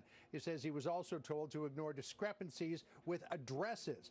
That worker has sworn out an affidavit which has been sent to the Department of Justice here in Washington. A Trump campaign attorney says of that, quote, the affidavit makes clear that we're not dealing with oversights or sloppiness. This was intentional criminal conduct. On top of that, the campaign is going to be filing new lawsuits in Pennsylvania on Monday. Rudy Giuliani says that he believes that there are 135,000 votes in Pennsylvania County and about 300 and some odd thousand votes in Allegheny County that were put through without being inspected first. And then there's another new lawsuit that is going to be coming in Nevada probably Monday morning as well, which is separate from the affidavit from this election worker. The president believes He's also being encouraged by his family that he owes it to the 71 million people who voted for him to make sure that every legal vote has been counted and to make sure, to the best of his ability, that every illegal vote that might have made it through was not counted. Now, everybody's wondering what might happen with the president eventually. I'm told that when he goes through this legal process, and there's also recounts involved as well, Shannon, and comes out the other end, if there is no path to a second term, then the president will graciously concede and he will cooperate in an orderly transition of power.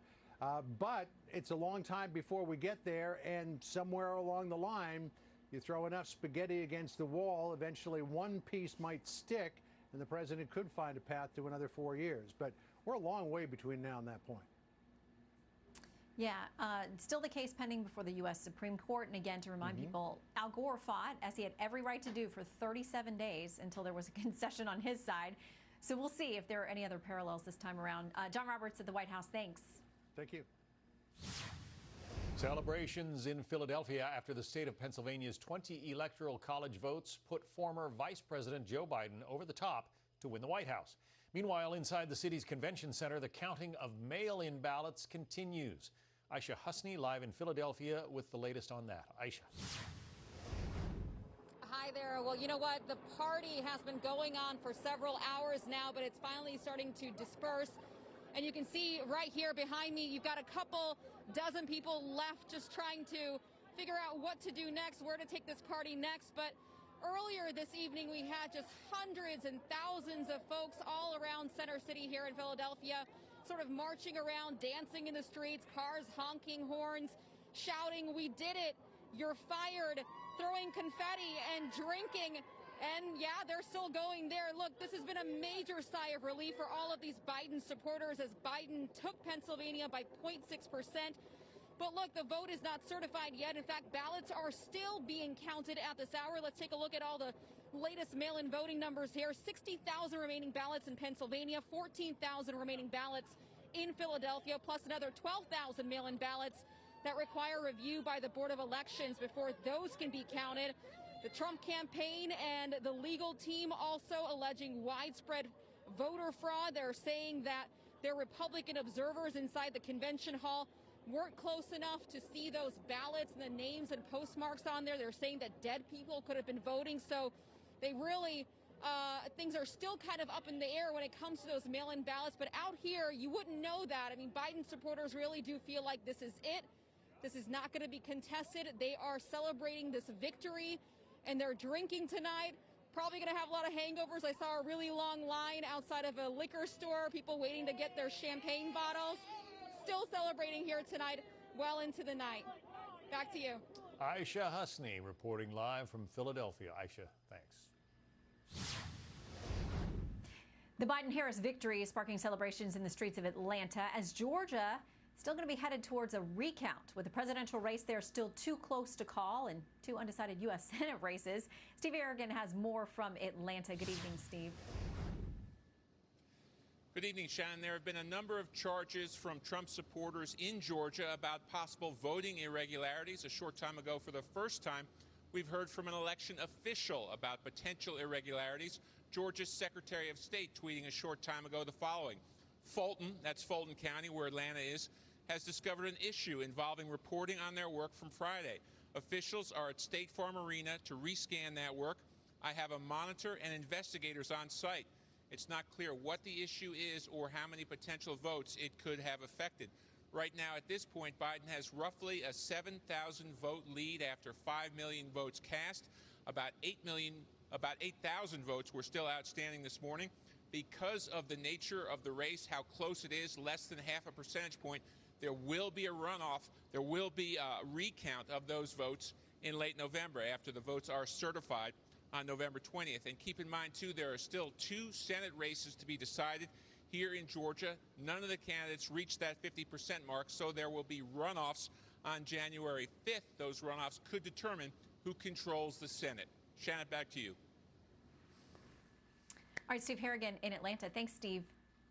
So for more, let's bring in Cleta Mitchell, election law expert and partner at the firm Foley and Lardner. Cleta, you are something of an election law expert. Do you see glaring evidence of fraud or errors or anything else on the horizon there that could deny Joe Biden the White House? I see a lot of that. And I will tell the viewers, it's not over. Just because Fox News, with all due respect, or CNN or NBC declare Joe Biden the winner doesn't mean he's the winner. There's no provision in the Constitution for television networks to declare a victor in the presidential election. So yeah, that doesn't happen until the Electoral College votes, but we are still exactly some time right. from that. And we're still some time from that. December the 14th is when the electors meet. We've got a long time before that happens. And let me just say just a few things. I'm actually in Atlanta. I've been here since Thursday, looking at what's going on here on the ground. And 1 hour ago, as you mentioned, the Secretary of State issued a statement saying that, well, there are these problems in Fulton County. Earlier today, the Fulton County election board said, oh my goodness, we've discovered nearly 500 ballots we didn't scan. There are 14,000 individuals who voted through last Monday in Georgia, which is twice the margin, by the way, who have filed change of address forms and who live out of state, but they had voted through last Monday. And we don't even have the data yet from everybody who voted on Election Day to be able to see how many dead people voted, how many people voted who voted in Georgia as well as voted in another state, how many people who were non-citizens voted. We're going to run all of that data, and we're going to see what the situation is with regard to equipment and tabulators. Was that all on the up and up? And that's just Georgia. They still haven't finished counting in Arizona. Pennsylvania, it is impossible to know, as we sit here tonight, what the real result is in Pennsylvania. And I'm happy that those people are out celebrating. They were all locked up because of COVID during the Biden campaign, and he was locked up and didn't campaign. But the fact of the matter is, I think every American is entitled to and wants to know, when this is all said and done, that only legal votes counted, that the process was fair and honest, and that's how we accept the results. And we can't know that tonight. We don't know that tonight. We will know that in coming days, but it's going to require a lot of work, a lot of information and investigation before we get to the final result to know who really won the election. We don't know that tonight. What about one of the curiosities that was pointed out was that I was covering the election into the wee hours of post-election morning, November 4th. The vote counting stopped in Georgia, where you are, and North Carolina, and Pennsylvania, and Wisconsin, and Michigan, all at about the same time. Trump was leading in all of those states, and then the next morning, when the vote counting resumed, that lead either dwindled or went away. And a lot of people, you can't call it fraud, but it looks a little odd.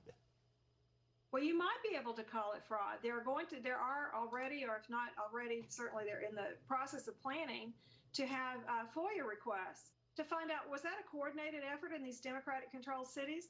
That's really where this has happened. It's happened in Democratic-controlled counties and election officials who may have been communicating with one another to all simultaneously decide to stop counting. I certainly have never heard of that. I've been doing political law and politics for many years, and in my experience, you don't go home until the ballots are counted. If you need to bring in more teams, well, you need to bring in more teams, but you don't just go home. And I think there are issues with regard to chain of custody for ballots. Look, the Democrats for the last 18 months have been with their liberal allies filing suits all over this country to swamp the election officials with these mailed ballots, these vote by mail ballots. And it creates massive amounts of paper, massive opportunities for fraud and irregularities, and just plain mistakes. So we've got a lot to do to sort out, to make sure that every legal vote is counted, as the president has said, but that illegal votes are not diluting the proper and legal votes of the American people. And we have a long way to go before that's done. how do you put the toothpaste back in the tube? I mean, it's a monumental task, isn't it, to take all of the votes that have come in and try and check them against voter rolls and try and determine whether, you know, people voted twice or people voted illegally. How do you make that happen? Well, you can't do it with a specific voter. But what you can see, and we won't get this data from Georgia until Monday, and because I'm here, I haven't been paying attention to the specifics of other states. But on Monday, the Secretary of State will publish the actual list of who voted on Monday, as well as the additional ballots they've been counting since Monday, the ballots that came in on Monday but have not been counted until Wednesday, Thursday, Friday, and even today in Fulton County. So what we have now are just raw numbers that keep changing. Don't forget that. They keep changing.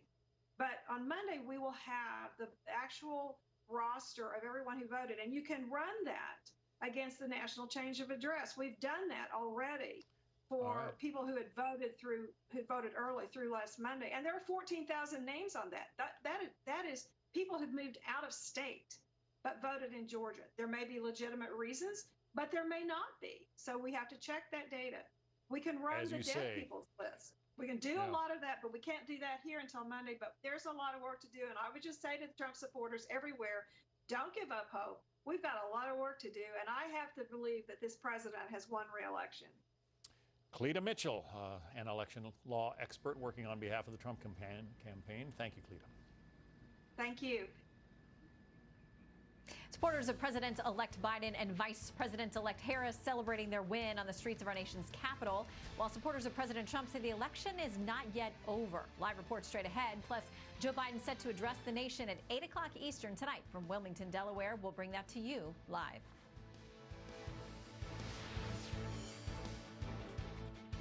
This Veterans Day, we're celebrating our nation's most revered heroes and honoring those who have served to protect our freedoms. Part of our all-day Proud American coverage. Visit foxnews.com/Proud American for more. Brought to you by USAA. Let's see what we can build today. Ta-da! There you go.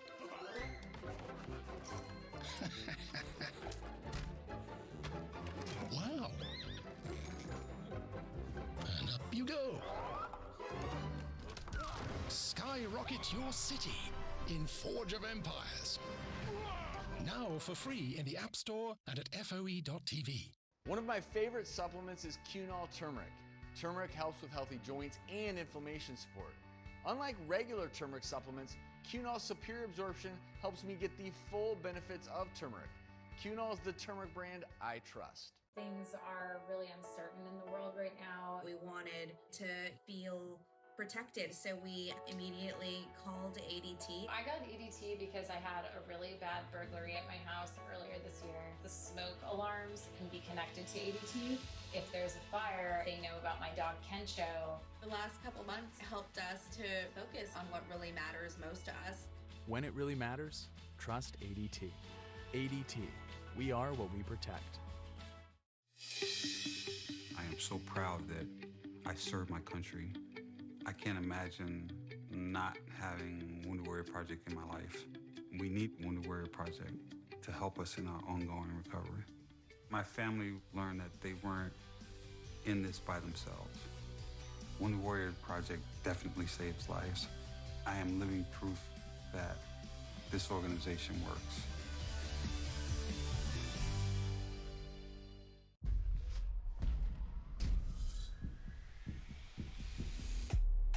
Let's go! You want results? You need a personal trainer in your home on your terms. Hard work gets rewards. A trainer that live controls your machine. Everything you got right now, let's go! To give you a truly interactive experience. This is your reward. Interactive personal training. Only at NordicTrack.com. Want more Fox News? Download the free app. Trending stories, breaking news alerts, watch live. America is browsing, watching, listening. The Fox News app. Download today. Mesothelioma. It's all we do. With 9 offices across the country, we are large enough to take on big corporations. There is no risk. Let us come meet with you. We only take mesothelioma claims. Call us at 1-800-300-9519 or go to mesobook.com. Our experience and the size of our law firm makes a difference. Call us at 1-800-300-9519 or visit mesobook.com. As you get older, are you worried about staying sharp and alert?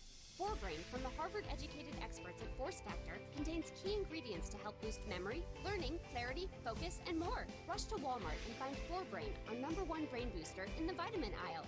Are you sick and tired of looking and feeling heavy? ProbioSlim promotes healthy digestion and helps you lose weight. Patented probiotics ease constipation, gas, and bloating, while powerful EGCG burns fat and calories. Unleash your potential with ProbioSlim, the #1 probiotic fat burner at Walmart.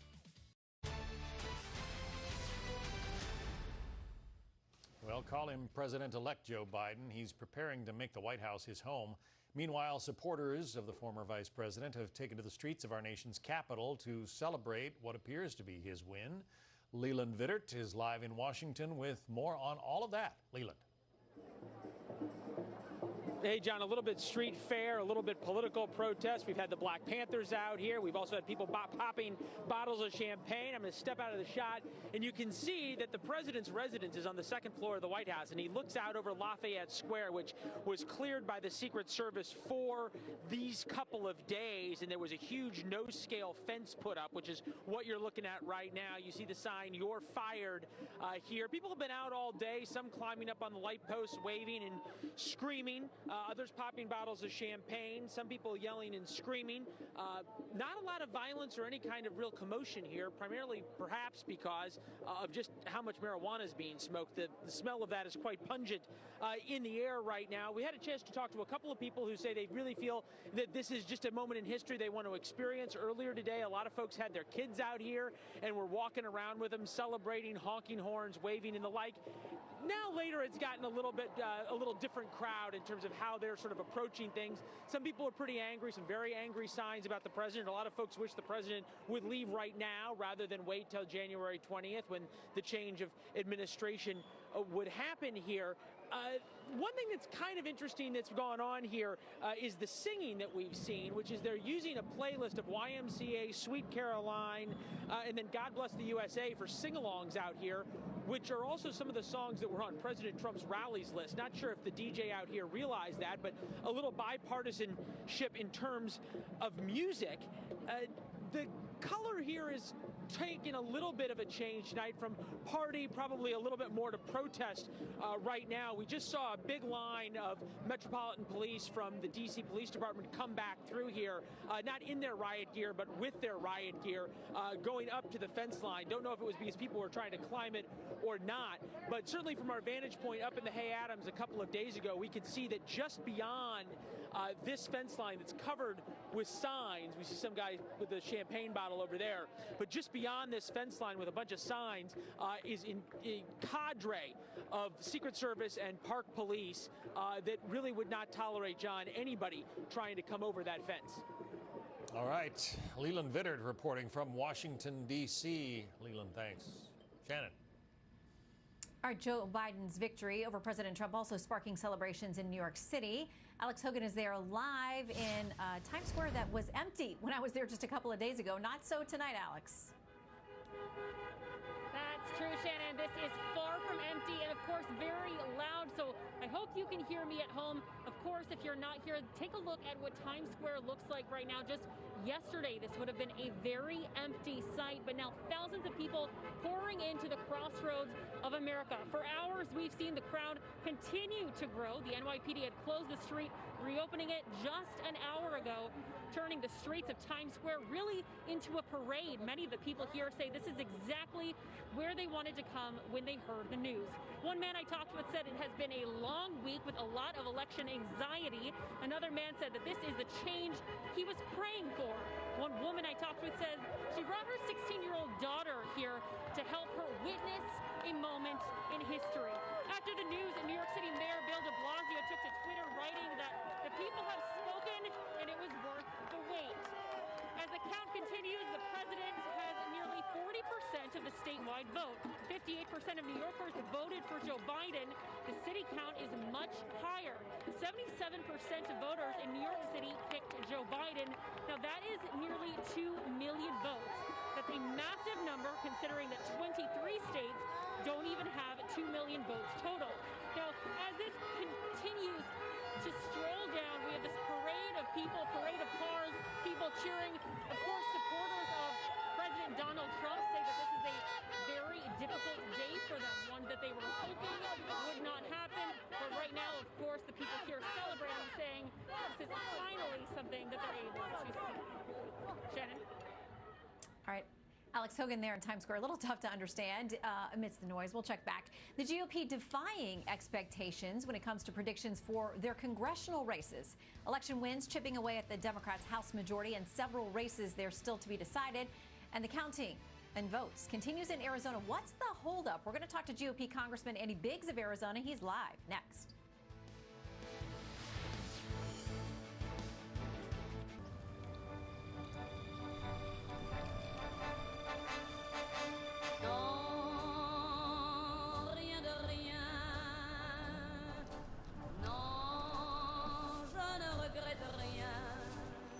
Smooth driving pays off. With Allstate, the safer you drive, the more you save. You've never been in better hands. Allstate. Click or call for a quote today.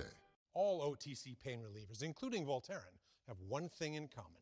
None are proven stronger or more effective against pain than Salonpas Patch Large. There's surprising power in this patch. Salonpas. Dependable, powerful relief. Stay tuned to get a free pan from Gotham Steel. Tired of food sticking to the pan? You try to scrape it, and then you scratch it. You may as well trash it. Not anymore. Hi, Chef Daniel Green here with Gotham Steel. The best technology in non-stick cookware made with ceramic and super strong titanium. Stronger than ever before. It's literally like cooking on air. Everything slides right off. This pan makes cooking so easy. Check out this s'mores recipe. Start with chocolate chips, add sweetened condensed milk, marshmallows, and then bake. That's right, use Gotham Steel in the oven to up to 500 degrees. And then look, it slides right out. Delicious. And it's dishwasher safe. Watch, you'd never whisk eggs in a non-stick pan, right? Well, you can with my pan. Use metal and look, no scratches. No oil or butter, absolutely no sticking and no scratches. It's amazing. Look, burnt cheese is a frying pan disaster. Not with my pan, shredded Parmesan, right on the heat. And here's a secret. Shape a bowl for a unique way to serve party dips. Even fire won't damage Gotham Steel. Make steak fajita flambe with ease. No burnt, stuck-on mess. Just a clean pan and flawless food every time. We want all of America to try this revolutionary pan. So here's an insane deal from Gotham Steel. Get your 9.5-inch Gotham Steel pan with titanium ceramic surface for just $19.99. Plus, you get your shipping absolutely free. But wait, call now and you can get a Gotham Steel single-serve egg pan absolutely free. It's perfect for making personalized eggs and delicious breakfast sandwiches in a flash. Yours free. Call now to get your Gotham Steel nonstick pan for just $19.99 and get a single-serve egg pan absolutely free. Here's how to order. Call 1-800-671-4539 or go to GothamSteel.com. Again, that's 1-800-671-4539 or order online at GothamSteel.com. Tariffs, trade wars, and the devaluation of the dollar are driving fears of another market crash. But do you know what crisis commodity soared to a 29% gain in just 12 months following the last recession? Gold. It's no wonder billionaires and banks are bullish on gold. Get out of the weakening dollar and protect your money. For your free direct bullion guide to buying gold, call 1-800-757-7050. Hiring is challenging, especially for key roles. Finding the right people is a very difficult task. ZipRecruiter finds us the best people for the job. They sent my jobs to the top job sites and found people with the right skills and experience. We've hired everyone from accountants to project managers to field scientists. With ZipRecruiter, we get hiring results. ZipRecruiter, rated the #1 hiring site. Try it for free at ZipRecruiter.com/Fox. New projects means new project managers. You need to hire. I need Indeed. Indeed, you do. The moment you sponsor a job on Indeed, you get a short list of quality candidates from a resume database. Claim your $75 credit when you post your first job at Indeed.com/home. Arizona is one of the states Joe Biden was able to flip on his way to becoming president-elect. The outcome there prompting some Republicans to stage protests today. Alicia Acuna has more from Phoenix. Alicia. Hi, John, and I'm going to pull aside here because I want to show you something. I've been here since Wednesday night, and these are the Trump supporters here. And in this time since Wednesday evening, we have seen the full range of emotion, expression, and tone. They're praying right now, but there have been screams, there have been singing. Right now, a majority of them are kneeling in prayer for the country and for President Trump. There are many here who still believe in a very full-throated manner that the president will remain the president for the next 4 years. They have also expressed quite a bit of rage and frustration toward the media, toward the Fox News decision desk, of course, as we've been reporting, because we did call Arizona for Joe Biden on Tuesday evening around the 11:30 hour. I can tell you right now the latest numbers that have come in. Joe Biden leads the president by 21,188 votes. That is an increase for Biden by about 1,000 votes. However, we are still waiting for Pinal County to do some reporting this evening. That is expected to pull into Trump's favor in terms of the numbers, because that's a more conservative part of the state. The ballot counting is not done, and it does continue. At this point, there are less than 120,000 votes out there. Additionally, the Trump campaign has filed a lawsuit against the Secretary of State here in Arizona, as well as the Maricopa County Recorder. In the most basic terms, what they are complaining is that there were voters in person on Tuesday who did what's called an overvote. That's what it looks like. They voted for more than one person, not necessarily president, but just more than one person. And when it was rejected by the ballot machine, they were told by poll workers, they're claiming, that they were just told to kind of force it through, press a green button, they're saying, and that therefore their votes were likely not counted. We reached out to the Secretary of State's office. They have told us they are reviewing the claim and have no comment at this time. So we will continue to be here as the count continues. John? Yeah, a lot of arguing still to come about the results of this election. Alicia Acuna in Arizona. Thank you. Okay, for more on this now, let's bring in Republican Congressman from Arizona, Andy Biggs, sits on the House Judiciary Committee. Congressman, good to see you tonight. Thank you, Shannon. Good to be with you. Okay, so Arizona continues counting the votes. There are no allegations that have been filed by the Trump campaign that there are problems with how voting machines were handled and how voters were counseled to proceed with their vote if there had seemed to be possibly a potential mistake. When do you think we'll have an answer about a final tally in Arizona? Any clue? Yeah, they're going to keep counting till they get the clue, and they're going to get in a normal 8 to 10 hour shift. They get through about 75,000. They're going to do another drop here in about an hour, and then they'll count the rest of those ballots, which will probably take them till sometime tomorrow morning, it'd be my guess. Okay, so let's talk about the House, because there were predictions that you all would lose 10 to 15 seats, somewhere in that neighborhood. Instead, Republicans surprised a lot of folks by coming up with some flips, picking up seats, and there are still some races still undecided. House Speaker Nancy Pelosi will still, we think, be the House Speaker, but with less of a majority. There's going to be a narrower margin there. What does it mean for you all, still remaining in the minority, but getting some unexpected good news on Tuesday night? Well, I think first and foremost, it shows that President Trump had long coattails for us, and there isn't anybody that's won that we thought would win in those races that doesn't give President Trump credit. The second thing is there's a real problem for the Democrats because they had gone so far left, and I think Congresswoman Spanberger said it best. She said, "Look, you know, if we're going to be out there talking about defunding the police and medical care for all, that those don't resonate in those swing districts." So I think that was a big lesson for both sides last Tuesday. But I think you're going to see is it's going to still be difficult in Congress, because I do think Nancy Pelosi is going to survive the discontent that's now raging in her conference over her position. She can't win both sides. She can't be both moderate and hard left. She's trying to do both, and that's going to be difficult for him. And it'll be interesting to try and see what we do going forward. So Democrats, though, have got this issue in that there was that phone call where you had those swing district Democrats saying, shut up with using the word socialism. There's a lot of expletives, a lot of things bleeped out. People were very angry. But you also have those on the other side, the so-called squad, Congresswoman Alexandria Ocasio-Cortez and others. They won their districts. Those are districts that are more catered to them. There were a fit there.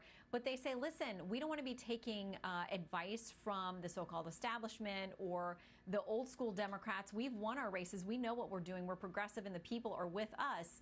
How does Nancy Pelosi now, she said, listen, we have internal disputes like every family does. How does she manage that? And does it give Republicans an opening to possibly forge some ground with more moderate Democrats to get some things accomplished that you all hope to get accomplished? Yeah, I think those are great points, because I think the first one is the question is, will Nancy Pelosi survive as Speaker when you have that discontent and this rupture in the Democrat Party? And I think she probably does, but it makes it very hard for her to govern, because you're going to have constantly the squad. They're going to increase their influence, and then the moderates are going to retreat a bit. So moderates are going to have to acknowledge that in a surprising number of those races, the mere fact that their party has gone so hard left, it really hurt them. So they're going to say, well, maybe we're going to need to find a way to ameliorate that by going with the Republicans. Maybe we'll go with the Republicans on things like, I don't know, maybe reducing spending a little bit, or finding ways to rein in government like FISA abuse. So you're going to see some move, I would guess, in some very specific areas. But I would tell you, Shannon, I think that the range of those issues where there's comedy is going to be very narrow indeed. Okay, quickly, how concerned are you about the two U.S. Senate races out of Georgia, where they're now headed to a runoff in January? The balance of the Senate hangs right there, those two seats. Yeah, and the very direction of this country hangs there. All eyes will be there.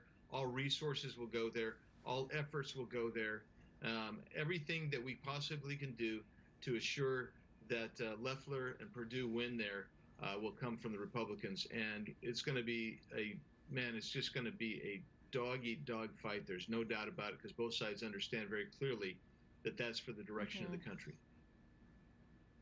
Okay. Congressman Andy Biggs, good to see you tonight. Thanks so much. Thank you, Shannon.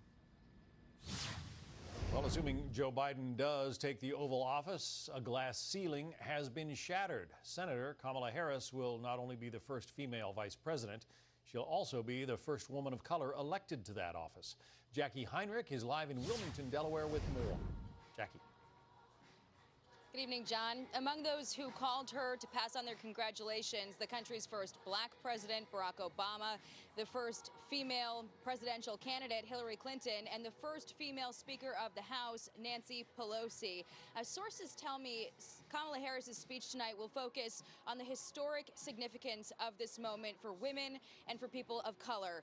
Harris made a big part of her candidacy, realizing the American dream for all Americans, especially after a year of protests against police brutality, racial injustice, really fraught with tension this year along racial lines. In her speeches, Harris would often repeat the line, "When we vote, things change," and her supporters today were really moved by this moment tonight.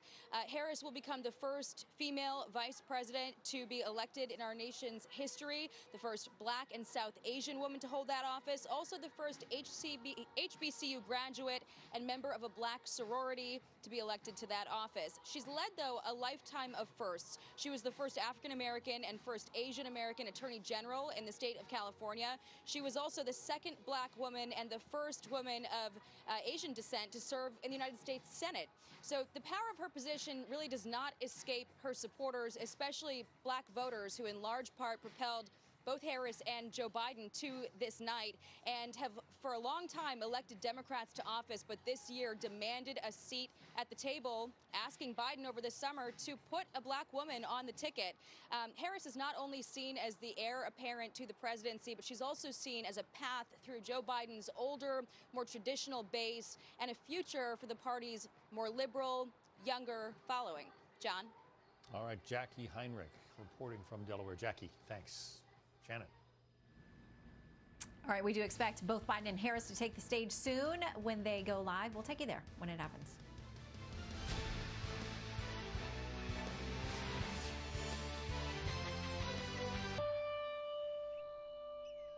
Here? Nah. Introducing the all-new Chevy Trailblazer. Here. No.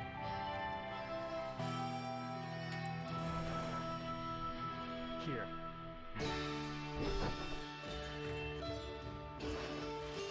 When the middle of nowhere is somewhere. The all-new Chevy Trailblazer, making life's journey just better. At Humana, we believe your health care should evolve with you, and part of that evolution means choosing the right Medicare plan for you. Humana can help. With Original Medicare, you're covered for hospital stays and doctor office visits, but you'll have to pay a deductible for each. A Medicare supplement plan can cover your deductibles and co-insurance, but you may pay higher premiums and still not get prescription drug coverage. But with an all-in-one Humana Medicare Advantage plan, you could get all that coverage plus Part D prescription drug benefits. You get all this coverage for as low as a $0 monthly plan premium in many areas. Humana has a large network of doctors and hospitals and telehealth coverage with a $0 copay. So call or go online today and get your free decision guide. Discover how an all-in-one Humana Medicare Advantage plan could save you money. Humana, a more human way to healthcare. I've always had a problem with sweaty hands. My feet were so sweaty. The general sports bra area. My upper lip and my forehead. It was just stressful. It's really been a tremendous struggle. Like most people, we don't just sweat under the arms. So we created the Carpe line of sweat management products for all over the body. I haven't had sweaty hands in 2 years since I started using Carpe. Honestly, just completely changed my life. Avoid expensive treatments, injections, and prescriptions. Get the solution for your sweat today at mycarpe.com. When the air indoors makes you wheeze and sneeze, don't you wish you had something that could help you breathe with ease? Introducing Breathe Pure, the portable plug-in air purifier that helps clear the air anywhere. Breathe Pure releases ionized molecules into the air that magnetically attach to airborne pollutants. It literally pulls them out of the air. Breathe Pure goes where you go. It's great to help freshen the air in the office. It can help control smoke and odors in the kitchen. Now you can clear the air anywhere. Available at these fine stores. This holiday season, it's all about the bedroom. And with Casper's Black Friday sale, you can save up to 30% and make yours a winter slumberland. The fluffiest down duvet you'll ever feel. Soft and light percale sheets. A cool, supportive mattress and plush pillows. Even our glow light for better sleep. So go ahead, give the gift of a better bedroom and shop the Black Friday sale with up to 30% off at Casper.com.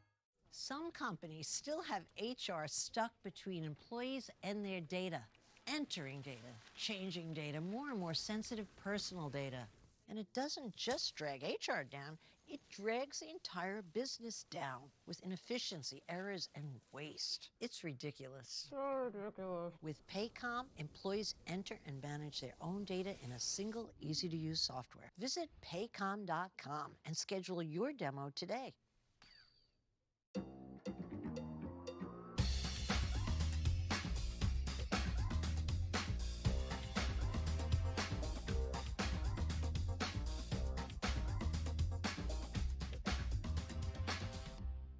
Priceline works with top hotels to save you up to 60%. These are all great. And when you get a big deal, you feel like a big deal. Priceline. Every trip is a big deal. When you can't watch, listen. Get the latest news, business, and news headlines on SiriusXM. Anytime, anywhere. Fox News Audio on SiriusXM. America is listening.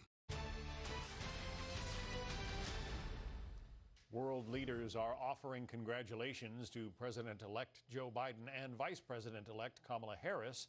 Kitty Logan has the story from London.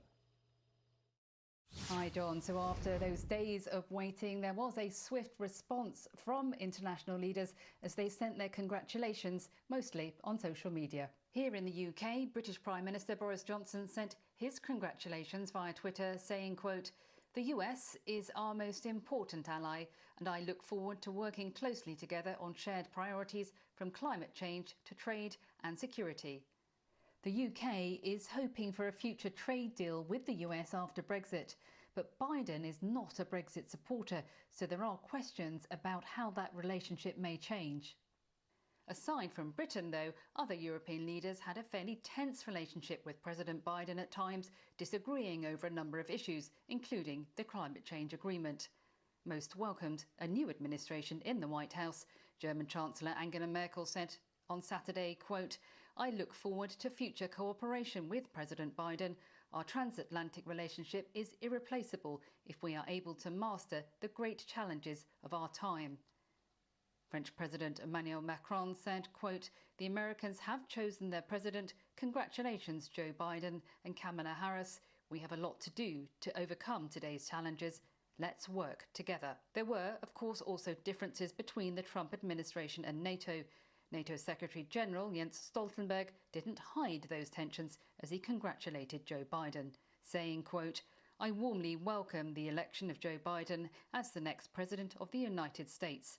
I know Mr. Biden as a strong supporter of NATO and the transatlantic relationship." The overall feeling from European leaders is perhaps a sense of hope that there could be slightly warmer relationships with a new Biden administration. John? Kitty Logan reporting from London. Kitty, thank you. Okay, from coast to coast, supporters of President-elect Joe Biden are celebrating his win. That includes Los Angeles, where people are gathering on the streets. And that's where we find our Christina Coleman live in LA with the latest. Hello, Christina. You're fired! We're not tired! Trump, you're fired!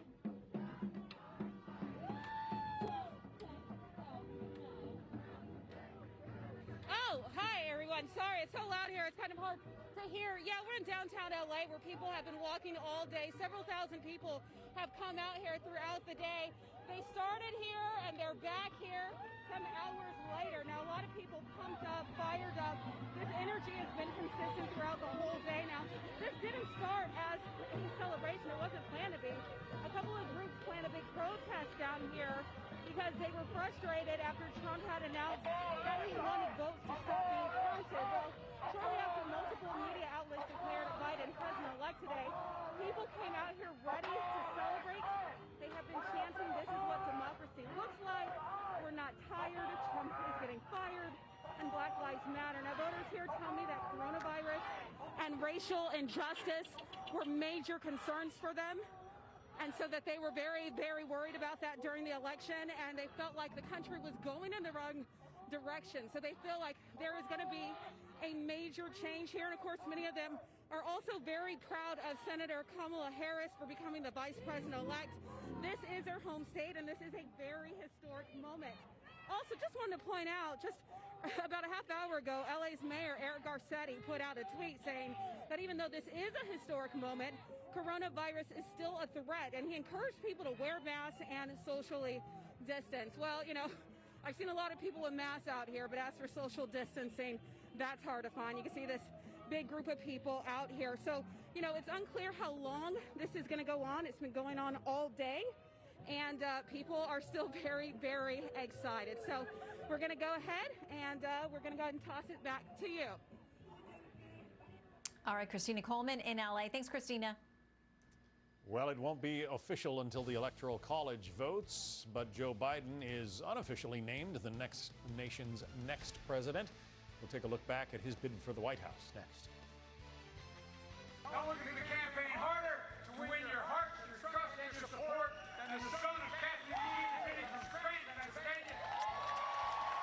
Joseph R. Biden Jr. from Delaware. This Veterans Day, we're celebrating our nation's most revered heroes and honoring those who have served to protect our freedoms. Part of our all-day Proud American coverage. Visit foxnews.com/Proud American for more. Brought to you by USAA. Ready? Shoot. We don't want to be late. Baby's name is Stephen Wright. It's Stephen with the PH. The address is 531 Sage Street. That's just next to City Hall. Where are my keys? My glasses? Head. Wait, how are you doing this? Focus Factor. Focus Factor has been clinically shown to improve memory, concentration, and focus. It improves verbal learning and short-term memory by 44%. So get your Einstein on. Yo!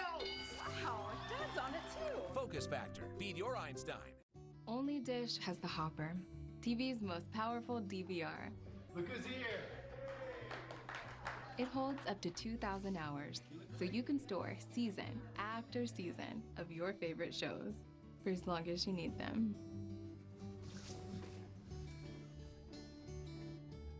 You waited. I got all the seasons.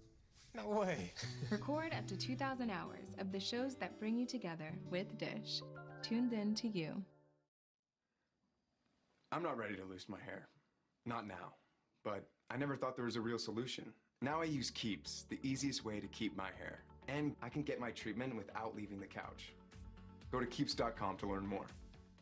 Joe Biden wins the presidency. Inside the numbers across the nation and what it means for the country. Plus, expert insight on the decision that will shape America's future. Brett and Martha Anchor, Democracy 2020 special coverage. Helping families with mesothelioma is all we do. My firm has been offering a free book on mesothelioma for over 10 years. Since that time, hundreds of people with mesothelioma have trusted us to represent them. We have local offices throughout the U.S. and there is no risk to you. Mesothelioma really is all we do. Call us at 1-800-333-4485. That's 1-800-333-4485. Or go to mesobook.com. It's Empire Today's biggest sale, the 50-50-50 sale. 50% off carpet and flooring, 50% off padding and materials, and 50% off installation. That's right, half off your entire project. You can save thousands. Empire's 50-50-50 sale won't last long. Don't miss 50% off carpet and flooring, 50% off padding and materials, and 50% off installation. 800-588-2300 Empire. Today. Simplify your skincare routine in 3, 2, 1 with Rory. From fine lines to breakouts to dark spots, Rory makes it simpler to reach your skin goals. Tell us about your skin, connect with a provider, and if appropriate, get custom prescription skincare for just $5. Just one bottle works smarter and harder. 3 simple steps, 2-day shipping, 1 smart bottle. Your first order is just $5 with Rory.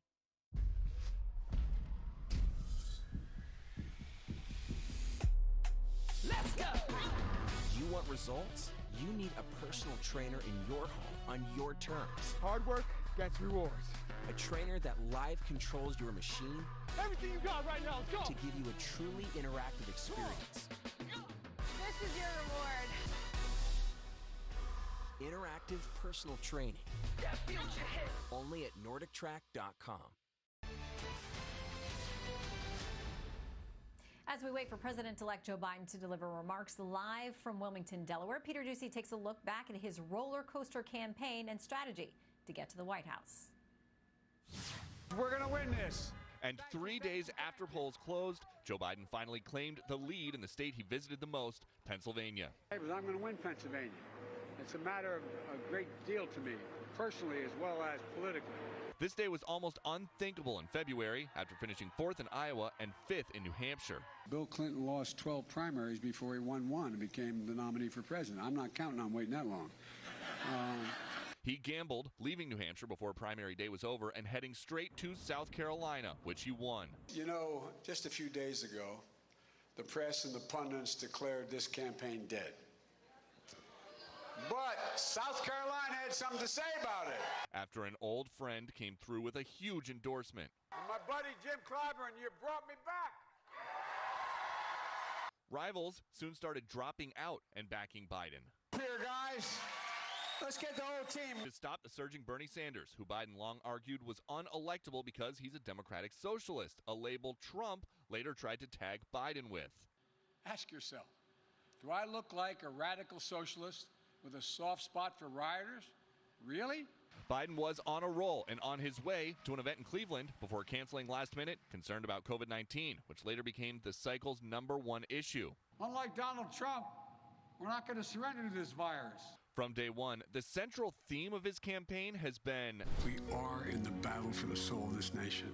And that message served him better than $1 billion served Michael Bloomberg. Michael keeps spending. Pressed about reports that President Trump may not concede, the Biden campaign tells Fox, the American people will decide this election, and the United States government is perfectly capable of escorting trespassers out of the White House. On day one, Biden said he wanted to clear the field on his own. I asked President Obama not to endorse, but had Obama's help when he needed it. I love Joe Biden. The 77-year-old was challenged about his age. Are you forgetting what you said 2 minutes ago? And acknowledges he's not part of the next generation of leaders. Look, I view myself as a bridge, not as anything else. But claims he's committed to 2 terms. About a 1 term. No, I never have. I don't have any plans on 1 term. Thank you. I'm not even there yet. He's almost there now, ready for a day he wasn't sure would ever come. Could I die happily not having held the chief play for me? Yeah. Don't worry, Julie. Coughing's not new. This woman coughs, and that guy does too. People cough in the country, at sea, and downtown. But don't worry, Julie. Robitussin shuts coughs down. The worst genocide in human history also destroyed the lives of thousands of Jewish survivors still suffering today. God calls on people who believe in him to act on his word. Comfort ye, comfort my people. Especially during this holiday season of Hanukkah. When I come here and I sit with Lily, I realize what she needs right now is food. These elderly Jews are weak and they're sick. They're living on $2 a day. This now is how God's children are living. Take this time to send a survival food box to these forgotten Jews. The International Fellowship of Christians and Jews urgently need your gift of $25 now to help provide 1 survival food box with all of the essentials they critically need for their diet for 1 month. Your special holiday gift will provide everything they need to celebrate the miracle of Hanukkah. This is the first time in over 70 years that she has anything to do with faith. The communists came and wiped it out. Your grandparents? And now we're coming to her and we're saying it's okay to have faith. It's okay to light the Hanukkah candles. For just $25, you can help supply the essential foods they desperately need for 1 month. I just want to encourage all of you to join with Yael Eckstein and the wonderful work of the International Fellowship of Christians and Jews. God tells us to take care of them, to feed the hungry. And I pray Holocaust survivors will be given the basic needs that they so desperately pray for to survive. From 2000 to 2010, investors saw their money plummet as the Dow Jones sank to -8%. But do you know what Safe Haven rose to gains of almost 275%? Gold. Get away from the volatility and protect your money. Buy gold. For your free direct bullion guide to buying gold, call 1-800-757-7050. Start your collection today. Right, just keep coming in there, gentle. Sweetie, can you just be gentle with the clearance? Okay. I know you don't want to show, just gentle. New projects means new project managers. You need to hire. I need Indeed. Indeed you do. The moment you sponsor a job on Indeed, you get a short list of quality candidates from our resume database. Yeah, I think you'd be a good fit. So you can start hiring right away. Claim your $75 credit when you post your first job at Indeed.com/home. One of my favorite supplements is Cunol Turmeric. Turmeric helps with healthy joints and inflammation support. Unlike regular turmeric supplements, Cunol's superior absorption helps me get the full benefits of turmeric. Cunol is the turmeric brand I trust. Joe Biden and Kamala Harris expected to address the nation any moment now. Our live coverage continues with Brett Baer and Martha McCallum. Shannon? And I'll see you back here at 10 o'clock for another hour of live coverage of the election and all of the continuing legal battles. A new one today. Stick around. See you a little bit.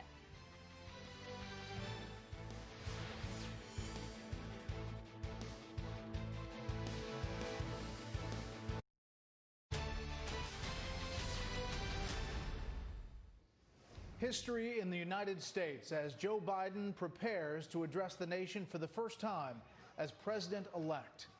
Good Saturday evening. I'm Brett Baer. And I'm Martha McCallum. Thank you for joining us tonight. President-elect Biden and Vice President-elect Kamala Harris about to speak in Wilmington, Delaware at any moment.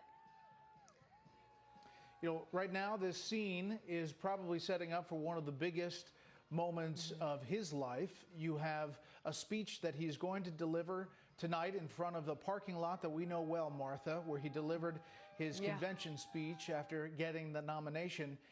But tonight he speaks to a nation as the president, currently in the White House, has not conceded, is continuing to fight, multiple legal challenges ongoing, including one in Pennsylvania looking at provisional ballots. And the last tweet that he gave, the president did, saying he got the most votes, legal votes, of any president ever. So this is quite a moment. Indeed it is, Brett, and we almost have had an unusual experience of not hearing anything for the past couple of days from President Trump as all of this has unfolded, except for the press room briefing at the White House the other night, which was very controversial. And after that, we've just heard these tweets, which are obviously very defiant, very committed to continuing the fight and waiting until all of these ballots are counted. However, tonight we have on the other channel President-elect Biden and Vice President-elect Kamala Harris getting ready to do what we have seen over and over again after an election is over and the initial results are in and confirmed and has hit 270, that they're about to come before the nation and paint a picture for all of us of what an administration under Biden and Harris would look like, what their vision is for the future of this country, Brett. This is a divided nation. There are a lot of emotions going around. There are a lot of people celebrating in the streets of various cities, Washington, D.C., New York, Philadelphia. We saw those live images throughout the afternoon after the projections were made of crossing 270 electoral votes. But there are other emotions tonight. Anger, a push to continue the fight. There are protests in Arizona, in Philadelphia, of Trump supporters saying it's not over. This is the scenario in which we sit, ready for this big speech, the biggest of Joe Biden's life. Let's bring in host of Fox News Sunday, Chris Wallace, who has been watching this all day, and it's just an amazing moment, Chris. It really is, and I want to pick up on what you and Martha said, Brett. This is a magical moment in the American democracy. As you point out, the first time that a new president addresses the country. I can remember so well, and it seems much less than 4 years ago, when Donald Trump, on this same occasion, came into that crowded ballroom in New York City and promised to govern, to be president for all Americans. I can remember back in 2008 when Barack Obama, on election night, came before that huge crowd in Grant Park and promised hope and change. Now, presidents aren't always able to keep their promises, and we know that with President Biden, there are going to be high points and low moments and troubles and successes. But tonight is a night when everything seems possible, which doesn't seem to happen often in our politics. And we, whether you're for this president or against him, voted against him, we ought to savor it, because this is really about the way our democracy works. It strikes me that there's a winning side and a losing side, to state the obvious. And for everybody who's on the winning side, they should take a moment and think about how they felt when they were on the losing side of these moments. And the reverse, obviously, is also true. And I think that these are such hard-fought races, and there is, as you said, Brett, there's a lot of emotion on both sides. Everybody on all sides of the equation wants the country to succeed, wants us to be prosperous, wants all of the same future, a good future for all of our children. And on my way in New York today, you know, I have not seen the streets of New York as crowded and full and lively as I did today since before COVID. It was very striking to me. The city has been so quiet for so many months. And, you know, everybody was out there, a lot of masks, mostly masks, I would just mention as a side note, in that crowd, but body to body all over the streets of New York City today. So it was just an interesting thing to observe. And I think that, you know, what we're about to witness is also just one other thought I have is that we know Joe Biden well. I mean, he's been in our lifetime experience for so many years. And when Donald Trump had his moment, he was such an outsider. He was also well known, but he was an outsider to politics. And that was one of the things that I think put so much energy into his presidency, and for good and bad at times, depending on how people saw it. But this is a person who's very familiar to the American psyche as we watch him in this big moment upcoming tonight. You know, this moment is a bit surreal as the fight, as I mentioned, continues, not only for what will be these legal challenges in different states. And again, we don't have reason to believe that they're going to be successful. We haven't seen anything that would suggest that they will, but they are being fought and they have the right to be in the court. And we'll take a look at all of the evidence each time as you look at Biden supporters in the parking lot in Wilmington. But the other thing that hangs in the balance, Chris Wallace, is control of the U.S. Senate with 2 runoff races in Georgia. That January 5th will be the focus of this nation. We've been through a lot through this election not night, this election week, and now we will have another election where potentially, and it looks like, control of the U.S. Senate will depend on 2 races. Yeah, having talked about this is a night when all things seem possible, Joe Biden is going to get shortly after this back to reality, and it's going to be a tough reality in Washington because, as you point out, it looks like right now that the Republicans are going to have 50 senators, and the question is whether or not Democrats can pick up those 2 special elections in January. There'll be underdogs in both. If they were to get to 50-50, then Kamala Harris, as the vice president, would be able to break the ties, and the Democrats would have effective control of the Senate. But there's every possibility, in fact, likelihood, that Mitch McConnell and the Republicans will be in control of the Senate. And that means that for all of his promises of a bold, progressive agenda, Joe Biden is going to have to deal, if it's a Republican Senate, with you know, a hostile majority or a majority that doesn't like a lot of those ideas. That could have a real impact on his ability to name members of his cabinet and get them confirmed by the Senate. Some of his more ambitious plans, like a public option for health care, raising taxes by $4 trillion. I think those would all have rough sledding, very rough sledding with a Republican Senate. And then you get to the House, where it looks like Nancy Pelosi is going to maintain her majority, but a much slimmer majority. It looks like she will have lost at least 8 seats. So she's going to have a razor-thin majority and quite a divided caucus with the centrists very angry at people on the far left. We had a caucus call where one of the more moderate members said, "I never want to hear defund the police," because they felt that contributed to some of the more moderate Democrats losing in the House. And meanwhile, the left is saying, hey, it's not our fault. You should have gone further left. So, you know, Joe Biden should enjoy tonight because, boy, by Monday morning, it's going to get real for him, and it's going to get very complicated and very difficult.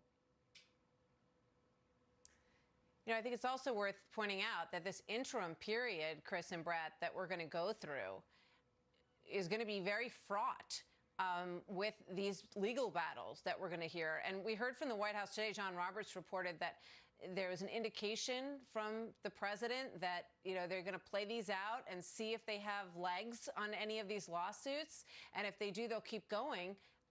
But if they don't, there was the suggestion, the first that we've heard, that the president would concede graciously. That's not the tone of the most recent tweets that we've gotten. We're watching as this motorcade start pulling into this area. Obviously, a very exciting night for Kamala Harris and the future.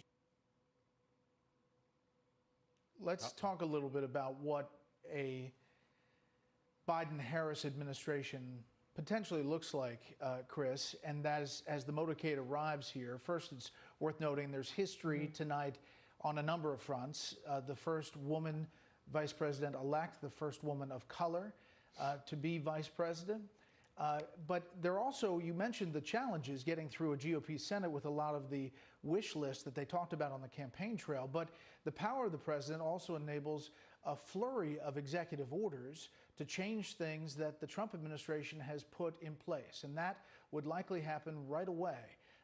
You could also see joining the Paris Climate Accord, restarting talks about the Iran nuclear deal if possible.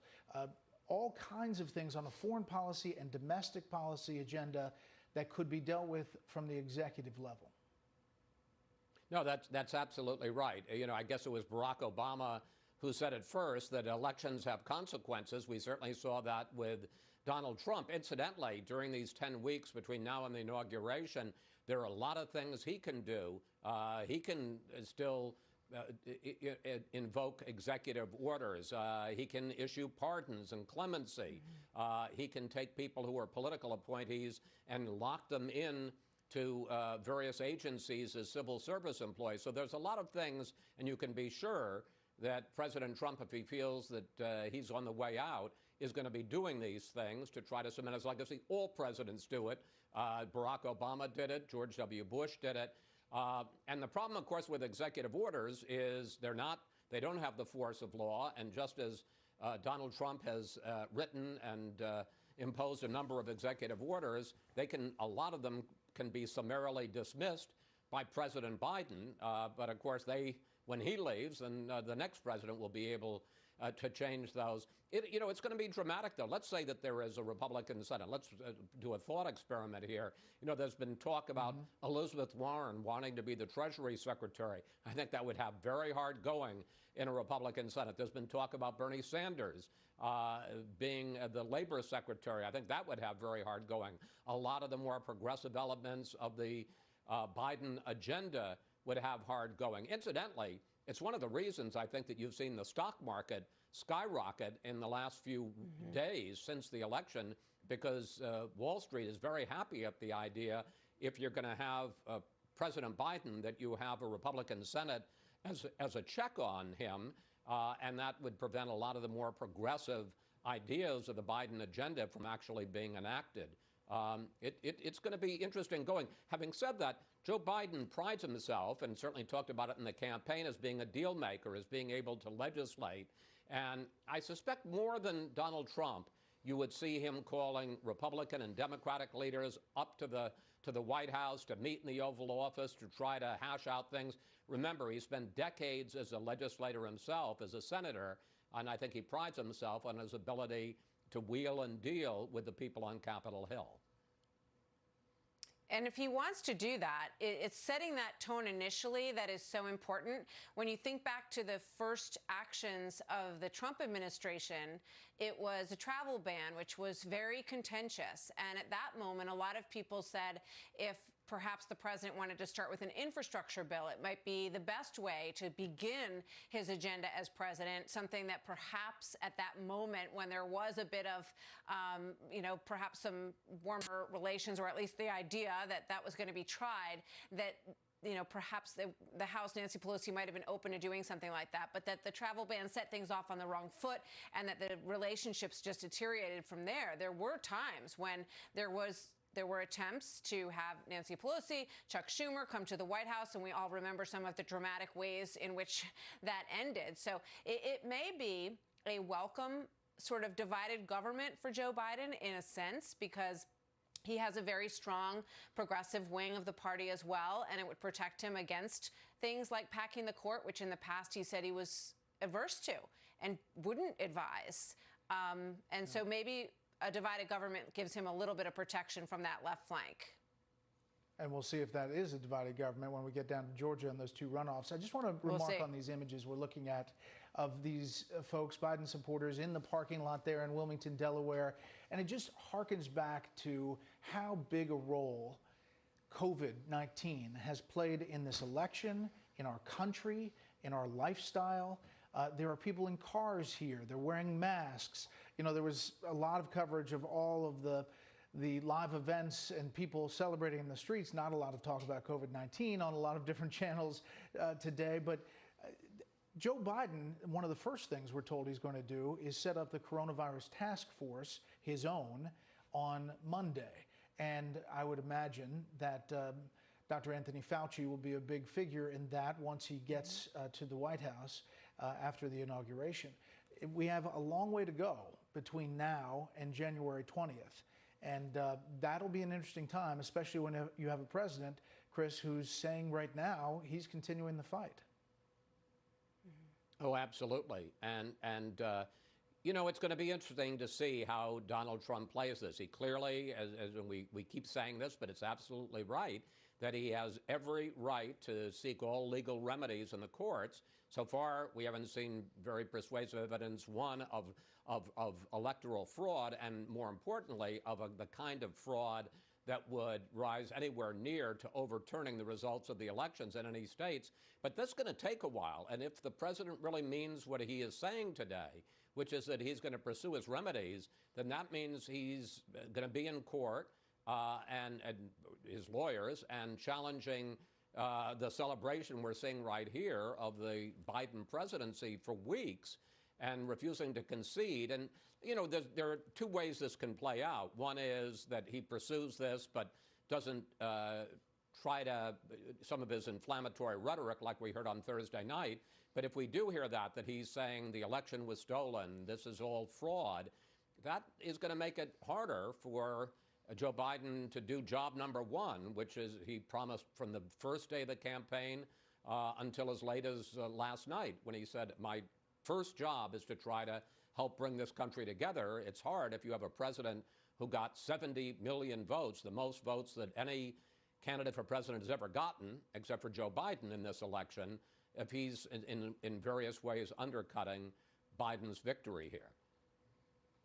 Yeah, and there's no soft language at all coming from President Trump at this point. You know, there's this discussion that perhaps there'll be a gracious concession in some time period to come. But just to go back and remind everybody, the statement is from today from President Trump. We all know why Joe Biden is rushing to falsely pose as the winner and why his media allies are trying so hard to help him. He writes, they don't want the truth to be exposed. The simple fact is this election is far from over. Joe Biden has not been certified as the winner of any states, let alone any of the highly contested states headed for mandatory recounts, et cetera, et cetera. So, I mean, the language from the White House at this point continues to be very, very forceful, Brett and Chris. Yeah, I think, you know, what we're looking at here is a speech in a tumultuous time. But remember, it's also the end of the road. This is what happens. Those legal battles can go on. They can move forward. The president can seek whatever remedy he wants through the courts, but he has to succeed in changing the variation, the difference of the vote in all those states. And right now, there is nothing that we've seen that does that. So at this moment, it's a celebratory time for the Biden campaign. And now Joe Biden, in probably the biggest speech of his life, will lay out what he sees and what he wants to do to bring the country together. And that's a tall task in this time when you have half of the country saying this shouldn't be happening and he shouldn't be saying this is a victory. Chris? You know, guys, there's a real great personal story here about Joe Biden. It was exactly 48 years ago tonight that Joe Biden was elected. It's still at age 29, and the Constitution says that you can't serve as a senator until you're 30, but he was going to have his birthday between now and the day he would be sworn in. Exactly 48 years ago tonight, he was elected the senator from Delaware. And, you know, what a career he has had. Some people will say he's a creature of Washington, a creature of the swamp. Some will say it's a story of amazing resilience. I mean, this is a man who ran for president in 1988 and was forced out because, first of all, he wasn't doing very well, and secondly, because he had plagiarized a speech from a British politician. He ran again in 2008, got 1% of the vote in Iowa, and immediately dropped out of the race. Fortunately for him, Barack Obama chose him as his vice president. And then in 2016, when normally the vice president would run to succeed the president, Barack Obama made it pretty clear that he thought that Hillary Clinton had a better chance of succeeding him and carrying out his legacy than Joe Biden did, and tried as diplomatically as possible, but basically said, no, Joe, it's Hillary's turn. And we saw how that turned out. And here he is at the age of 77. He'll be 78 when he takes the oath on Inauguration Day, finally realizing his dream. 48 years after he was elected the senator, the very junior senator from Delaware, he is now going to be addressing the country as the president-elect of the United States. Who's to say that life isn't a marathon? Yeah, speaking of life, he is going to be the oldest president when he takes office at inauguration. That's right. At 78 years old. We do have Juan Williams with us to react to this moment.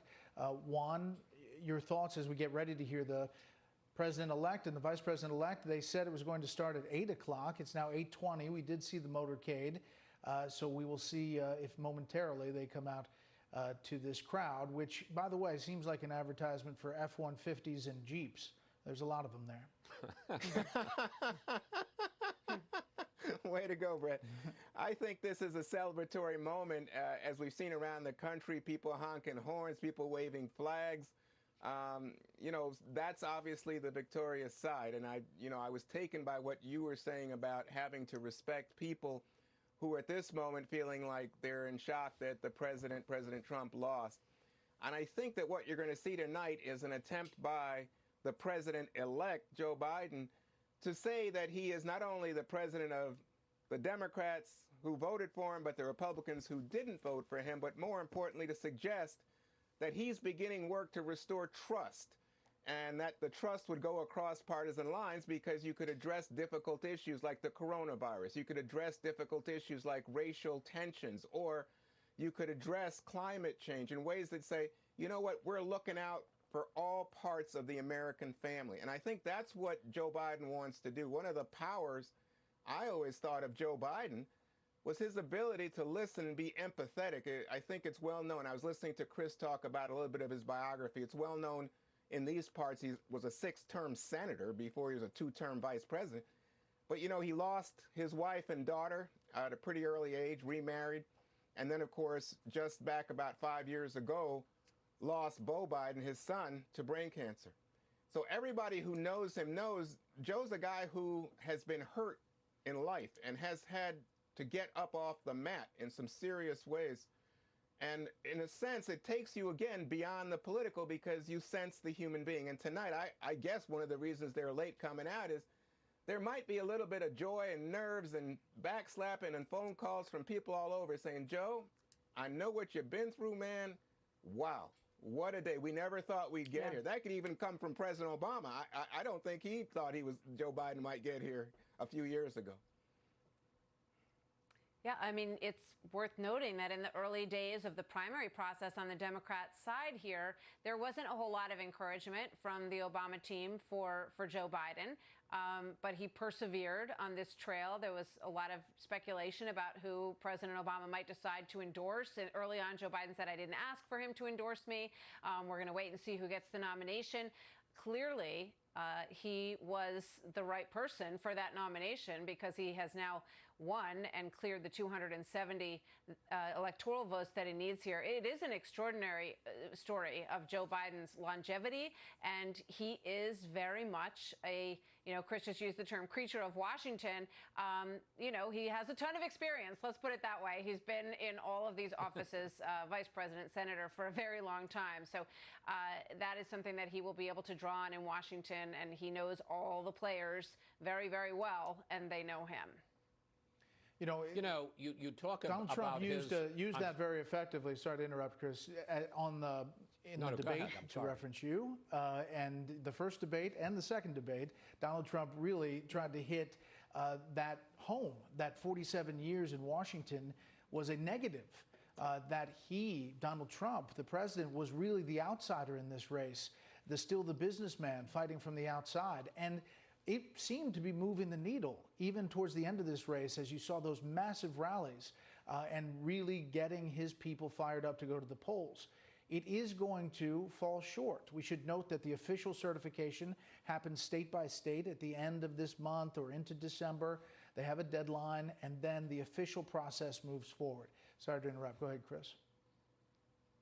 No, I was just going to talk about the campaign. And when the story of campaign 2020 is written, and I'd love to hear what you guys all think about this, we sort of forget it, but Joe Biden was in terrible shape. He finished 4th or 5th as the front runner in Iowa. He did terribly in New Hampshire, badly in Nevada. And he was really on a, struggling, holding on by his fingernails when he got to South Carolina. And Jim Clyburn, the congressman there and the House whip, endorsed him and said, we know Joe and Joe knows us. And he swept to a huge victory in South Carolina. But it was just one primary in a state that Democrats knew they weren't going to win anyway in the presidential election. And it's somehow between then, as I remember, that was a Saturday, and the next Tuesday was Super Tuesday. And in those 3 days, everything changed. And suddenly Buttigieg dropped out, and Warren dropped out, and Klobuchar dropped out. And in the course of three days, suddenly on Super Tuesday, Biden swept to big victories, and suddenly he was the nominee. And I got to say, I've always wondered what happened in those 3 days that everybody suddenly thought, I have no path to the nomination. A lot of them with more delegates at that point than Joe Biden. And suddenly he was, within about a week, the presumptive nominee of the Democratic Party. I agree. The party rallied around him. I was in a basement in a speech for Joe Biden in New Hampshire. There were 20 people in there. He had teleprompters. I think 10 of us were reporters. And it was really, really dismal in New Hampshire. Remember, he left to go to South Carolina. Let's quickly get to Katie Pavlich for kind of a different point of view before we're under the 2-minute warning now. Katie, your thoughts on this night? Well, it's going to be interesting to watch what Joe Biden has to say, how similar his comments are tonight to what he said on the campaign trail about unity. I think that people who are going to be listening very closely to what he has to say are not just the entire country, but the left wing of his party. Joe Biden has declared that he wants to be a unifying president, but there are a number of very far left, powerful people in Washington, like Congresswoman Alexandria Ocasio-Cortez, who have pushed back on that notion already, saying she wants to keep track of Trump supporters so that they can be essentially punished. And so I see that here they go. Kamala Harris is coming out. So back to you, Brett. Martha, go ahead. There's Kamala Harris, who will be Kamala Harris has taken the stage, and it is a very exciting moment for her. She's the first woman vice president-elect, first woman of color vice president-elect, a historic moment. And now we'll hear from her before she brings out the president-elect. Let's listen.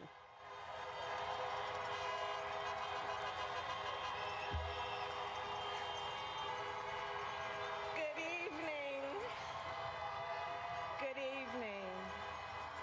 Good evening. Good evening.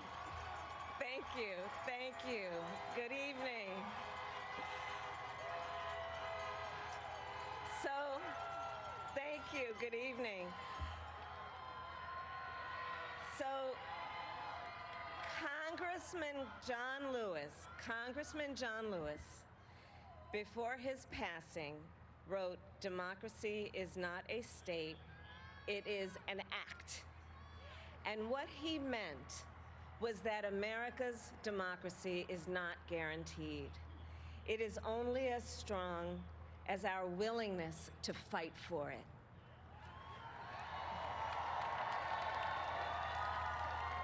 To guard it and never take it for granted.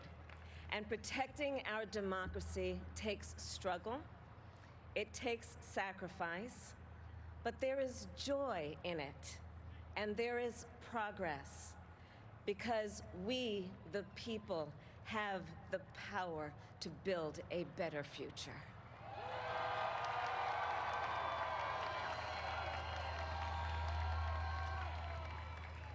And when our very democracy was on the ballot in this election, with the very soul of America at stake, and the world watching, you ushered in a new day for America.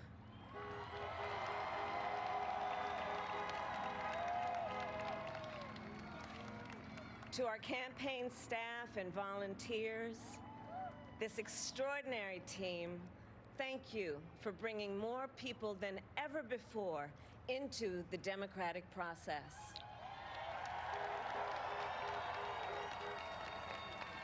And for making this victory possible. To the poll workers and election officials across our country who have worked tirelessly to make sure every vote is counted, our nation owes you a debt of gratitude.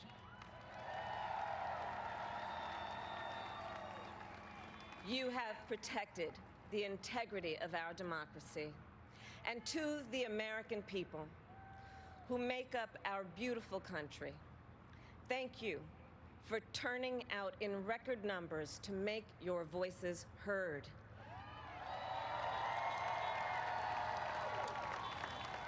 And I know times have been challenging, especially the last several months.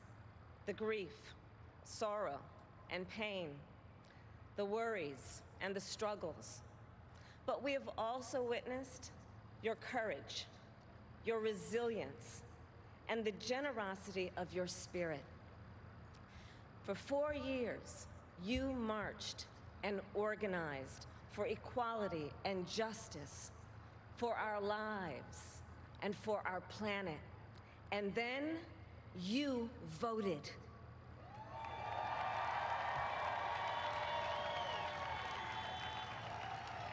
And you delivered a clear message. You chose hope and unity, decency, science, and yes, truth.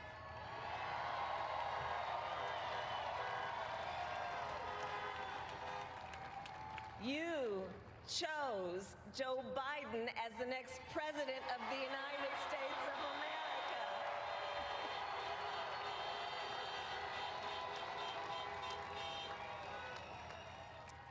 And Joe is a healer, a uniter, a tested and steady hand, a person whose own experience of loss gives him a sense of purpose that will help us as a nation reclaim our own sense of purpose. And a man with a big heart who loves with abandon. It's his love for Jill, who will be an incredible First Lady.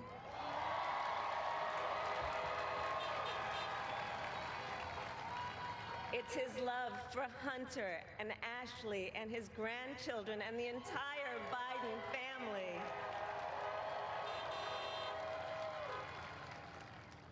And while I first knew Joe as vice president, I really got to know him as the father who loved Bo, my dear friend who we remember here today.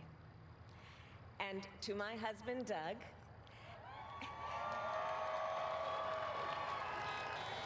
and our children, Cole and Ella, and my sister Maya, and our whole family, I love you all more than I can ever express.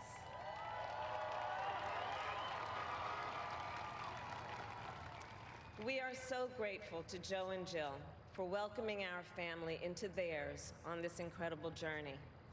And to the woman most responsible for my presence here today, my mother, Shamala Gopalan Harris, who is always in our hearts.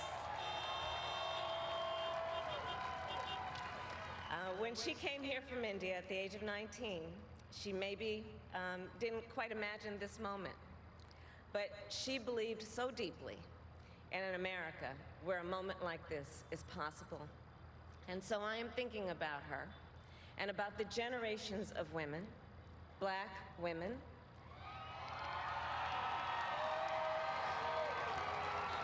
Asian, white, Latina, Native American women,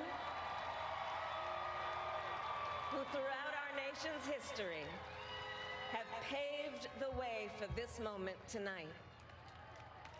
Women who fought and sacrificed so much for equality and liberty and justice for all, including the Black women who are often, too often, overlooked, but so often prove they are the backbone of our democracy.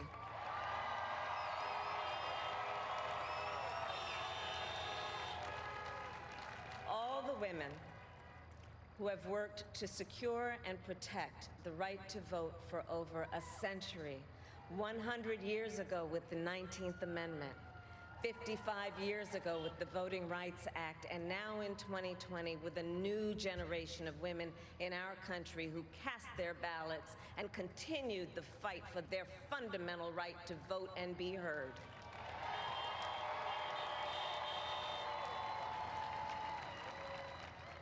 Tonight I reflect on their struggle, their determination, and the strength of their vision to see what can be unburdened by what has been. And I stand on their shoulders. And what a testament it is to Joe's character that he had the audacity to break one of the most substantial barriers that exists in our country and select a woman as his vice president.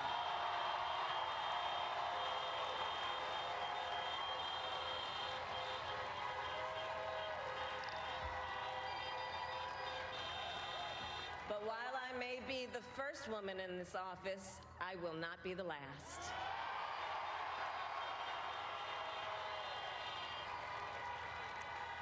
Because every little girl watching tonight sees that this is a country of possibilities. And to the children of our country, regardless of your gender, our country has sent you a clear message. Dream with ambition, lead with conviction, and see yourselves in a way that others may not, simply because they've never seen it before. But know that we will applaud you every step of the way.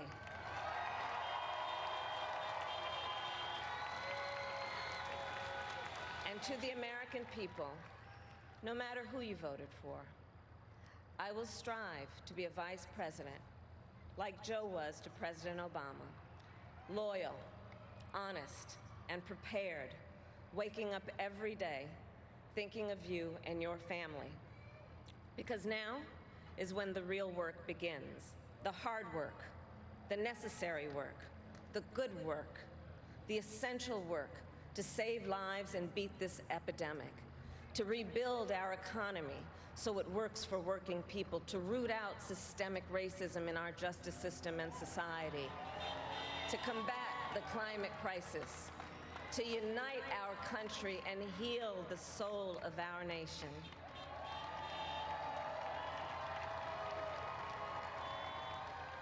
And the road ahead will not be easy, but America is ready. And so are Joe and I.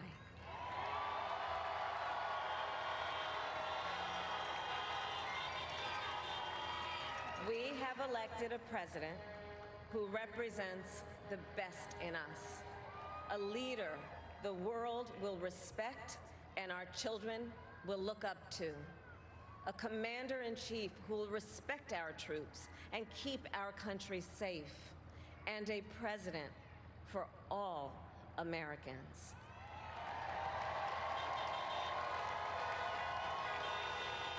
And it is now my great honor to introduce the President-elect of the United States of America, Joe Biden.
Hello, my fellow Americans, and the people who brought me to the dance, Delawareans. I see my buddy Senator Tom Carper down there, and I think Senator Coons is there, and I think the governor's around. Is that Ruth Ann? And that former Governor Ruth Ann Minner. Most importantly, my sisters-in-law, my sister Valerie. Anyway. Folks, the people of this nation have spoken. They've delivered us a clear victory, a convincing victory, a victory for we the people. We've won with the most votes ever cast on a presidential ticket in the history of the nation. 74 million.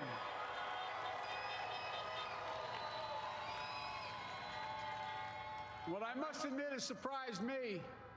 Tonight, we're seeing all over this nation, all cities and all parts of the country, indeed across the world, an outpouring of joy, of hope, renewed faith in tomorrow, bring a better day. And I'm humbled by the trust and confidence you've placed in me. I pledge to be a president who seeks not to divide, but unify, who doesn't see red states and blue states, only sees the United States,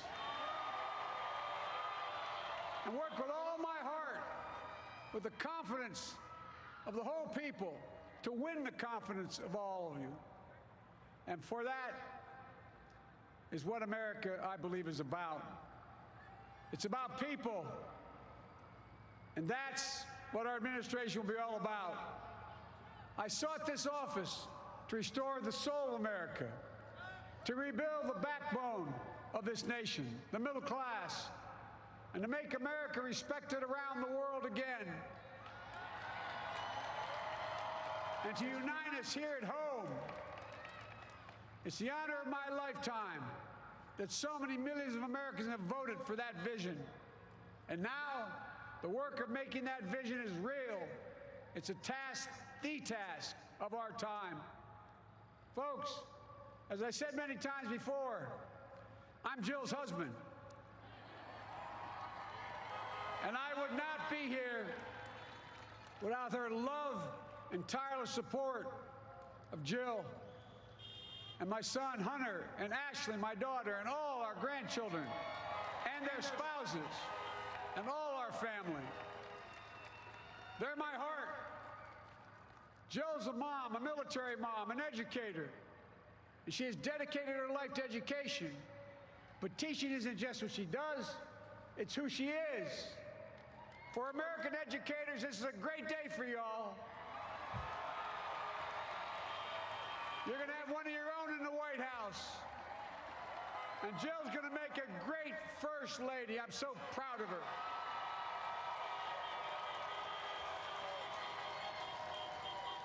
And I'll have the honor of serving with the fantastic Vice President who you just heard from, Kamala Harris, who makes history as the first woman, first black woman, the first woman from South Asian descent, the first daughter of an immigrant ever elected in this country. Don't tell me it's not possible in the United States. It's long overdue. And we're reminded tonight of those who fought so hard for so many years to make this happen. But once again, America's bent the arc of the moral universe more toward justice.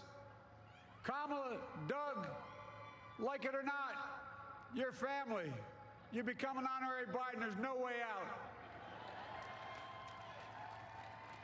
All those of you who volunteered and worked the polls in the middle of this pandemic, local elected officials, you deserve a special thanks from the entire nation. And to my campaign team and all the volunteers and all who gave so much of themselves to make this moment possible, I owe you. I owe you. I owe you everything. And to all those who supported us, I'm proud of the campaign we built and ran. I'm proud of the coalition we put together, the broadest and most diverse coalition in history. Democrats, Republicans, independents, progressives, moderates, conservatives, young, old, urban, suburban, rural, gay, straight, transgender, white, Latino, Asian, Native American.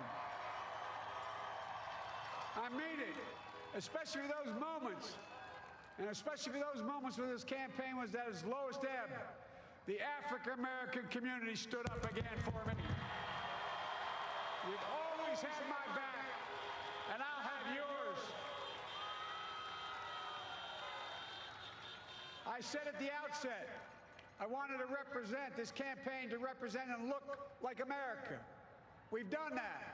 Now that's what I want the administration to look like and act like. For all those of you who voted for President Trump, I understand the disappointment tonight. I've lost a couple times myself. But now, let's give each other a chance. It's time to put away the harsh rhetoric, lower the temperature, see each other again, listen to each other again. And to make progress, we have to stop treating our opponents as our enemies. They are not our enemies. They are Americans. They are Americans. The Bible tells us to everything there is a season, a time to build, a time to reap and a time to sow, and a time to heal. This is the time to heal in America.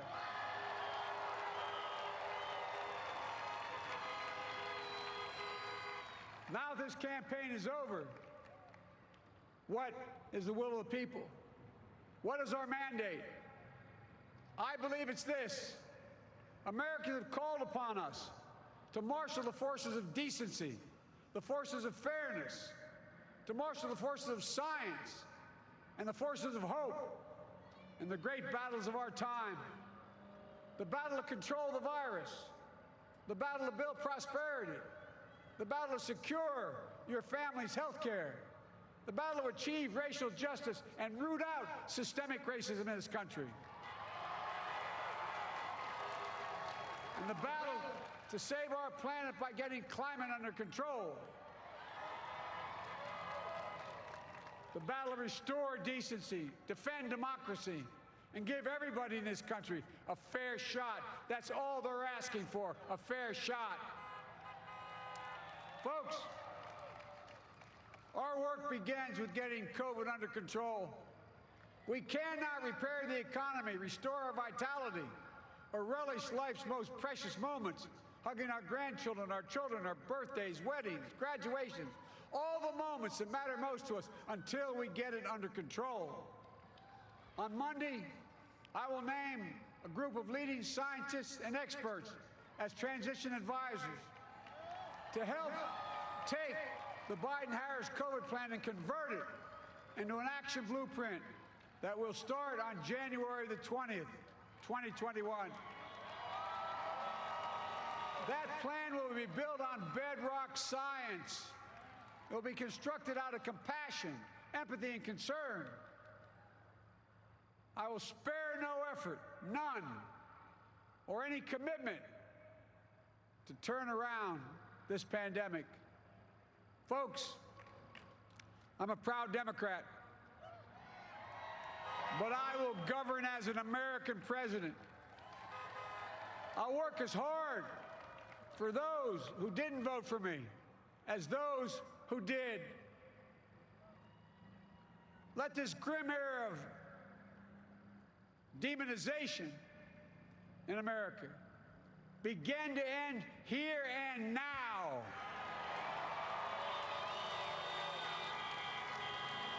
The refusal of Democrats and Republicans to cooperate with one another, it's not some mysterious force beyond our control. It's a decision, a choice we make. And if we can decide not to cooperate, then we can decide to cooperate. And I believe that this is part of the mandate given to us from the American people. They want us to cooperate in their interest. And that's the choice I'll make. And I'll call on Congress, Democrats and Republicans alike, to make that choice with me.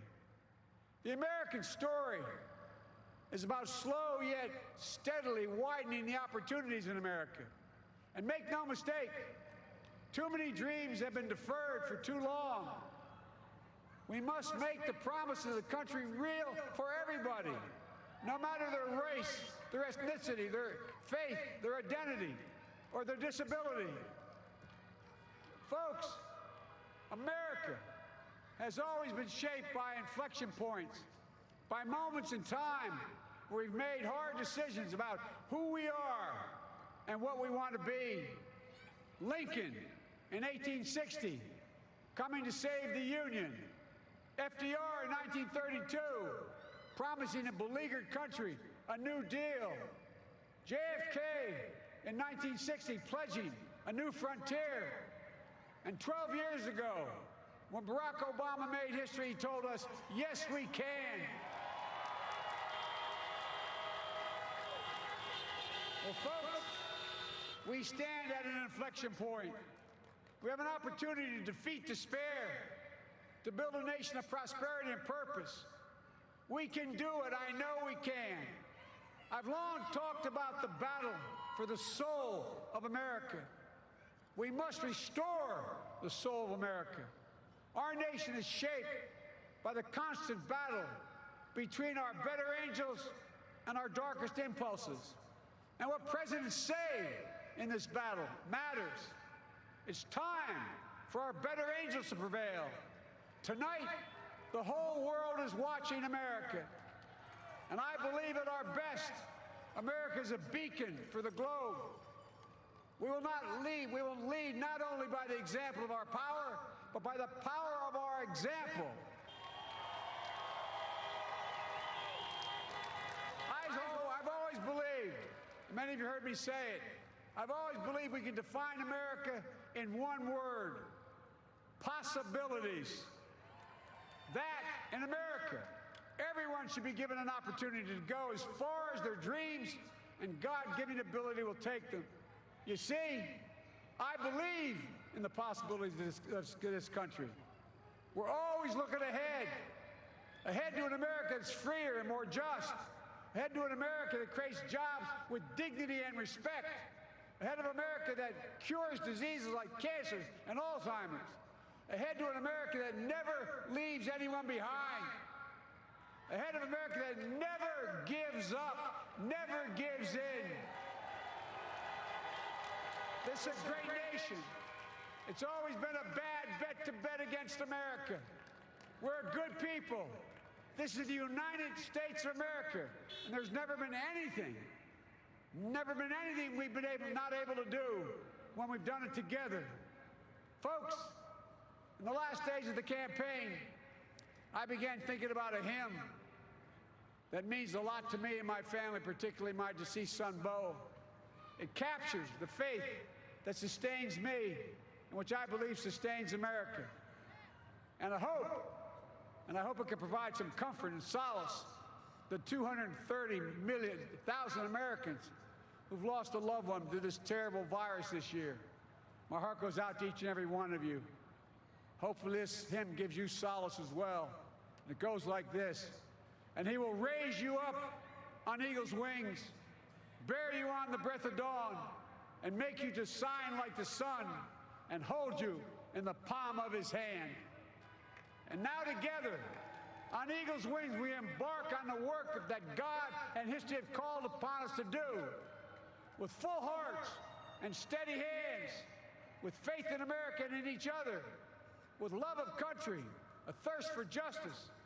Let us be the nation that we know we can be, a nation united, a nation strengthened, a nation healed. The United States of America, ladies and gentlemen, there's never been anything we've tried we've not been able to do. So remember, as my grandpapa, our grandpapa used to say when I walked out of his home when I was a kid up in Scranton, he said, "Joey, keep the faith." And our grandmother, when she was alive, she yelled, "No, Joey, spread it. Spread the faith. God love you all. May God bless America, and may God protect our troops." Thank you, thank you, thank you.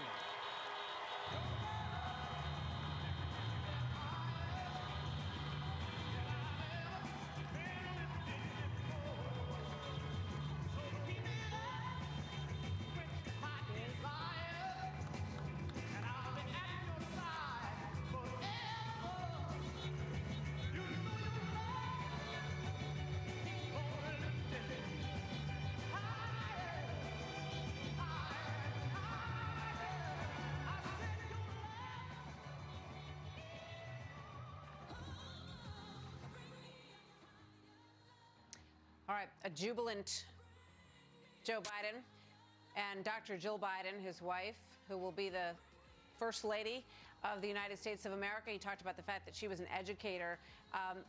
Obviously, a very confident and happy Joe Biden tonight. He said the people have spoken, and it is a clear victory, and that he acquired the most votes ever for a presidential candidate at 74 million. And now we see the Biden family and grandchildren joining him on the stage here, Brett. We should point out those screens in the background. Those are Biden supporters, Biden-Harris supporters from around the country, Zoom calling in, which I'm sure we all know. They don't have to deal with the mute button. They're not saying anything, but they're just cheering on stage there as the president-elect brings in his family. A speech where he really, Martha, hit mostly on unity, saying, "While I pledge to be a president who seeks not to divide, but unify, who doesn't see red states and blue states, only sees the United States." And Kamala Harris wearing that white pantsuit, perhaps a hat tip to the suffragette movement of the early 20th century. We've seen that symbolism before at the State of the Union addresses, saying, "While I may be the first woman in this office, I will not be the last," because every little girl watching tonight sees that this is a country of possibilities. There you see the president-elect and the vice president-elect getting ready for a fireworks show here in Wilmington. Yeah.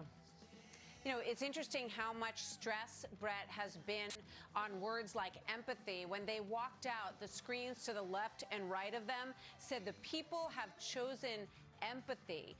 Kamala Harris talking about the fact that she says Joe Biden has a big heart and that he loves with abandon. Here he is greeting some of the Harris clan there on the stage. You know, obviously a very excited Kamala Harris and Joe Biden, but he talked about lowering the temperature in the country, and I thought it was interesting. You just touched on it, Brett. He said we're not red states, not blue states, United States of America. A clear echo of the words of President Obama when he gave that speech in Boston, a keynote address, and that launched his career. That is exactly the tone and the words that he used in terms of describing a unified America. Also, a lot of biblical references came from Joe Biden, who will be the second Catholic president of the United States. He quoted Ecclesiastes talking about the time for every season, time to reap, to sow, and he said this is a time to heal. And there, a big hug from one of his grandchildren on this stage as a obviously overjoyed Joe Biden is soaking in this moment, and his name up in lights in the sky, which we had also seen at another point in this whole process. Brett. Let's listen in to Wilmington, Delaware.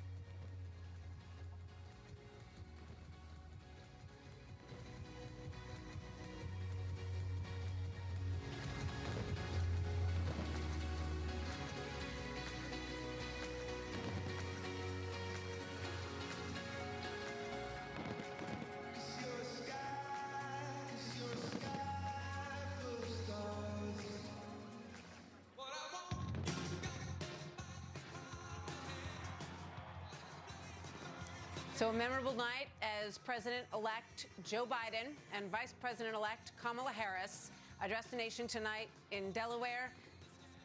Fireworks everywhere, Brett. Our coverage continues on Fox News Channel in just a moment. I'm Brett Baer. And I'm Martha McCallum. Please stay tuned to Fox News Channel and this Fox station for continuing coverage of the story. Heading back Good to evening Delaware once again, now as everyone. this firework. Go ahead, Martha. We have been watching this moment. There you see Kamala Harris dancing on the stage. It's 9 o'clock here in the East as we welcome you to another hour of our special Fox News Democracy coverage 2020. I'm Martha McCallum. And I'm Brett Baer. President-elect Joe Biden has addressed the nation for the first time since he was elected the 46th president to be. He's now president-elect, and he's promising to bring a divided country together. By his side, Vice President-elect Kamala Harris making history as the first woman in American history to be elected to that office. Amid this celebration, though, it should be pointed out, President Trump and his campaign are promising to keep the fight. We kick off another packed hour on this historic night in America as we look at the 46 in the sky. We're going to listen in and just soak in the moment a little bit more.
let's bring in Karl Rove, former senior advisor to George W. Bush.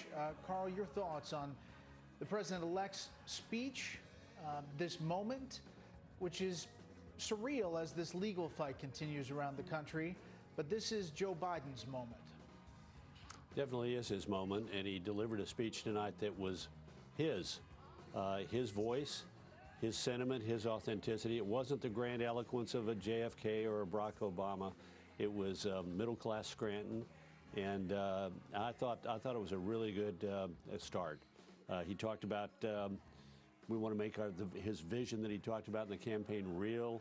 He talked about let's give each other a chance. Let's stop treating our opponents as enemies. They're Americans. He talked about I thought outlined an important step that he would take Monday to confront COVID. He promised, though he was a proud Democrat, he would govern as an American. He would work as hard for those who didn't support him as he would for those who did. Demonization must end. He said the refusal of the Democrats and Republicans to cooperate with each other is a decision, and the American people want us to cooperate. He called on Congress to slowly and steadily work with him to make the promise of the country real to everyone. I thought it was a very good start, and I think it was in 4 parts, and I say that because some speakers have tells, and he has tells. And when he says, come on, man, he's getting a little irritated. But when he says, folks, that's sort of like turning the page on a chapter. And I think tonight it was like 4 times he said the word folks, and each time it was to say, here's another part of my speech. But I thought it was exactly what we wanted to hear. At the end, he was talking about a favorite hymn. I talked about how with faith and with love, it's time now to become the nation we know we can be. I thought it was a good speech. It ended with a characteristic Biden touch, which is, I wish I could remember every wise thing my grandfather said to me when I was no older than 9 years old. But his father and his grandmother and his grandfather all said wise things to him when he was a kid in Scranton, which he left at the age of 9. And he always remembers them saying it. And it was a pitch perfect, whether it's true or not, doesn't matter. It was a pitch perfect moment to end on with his grandfather admonishing Joey.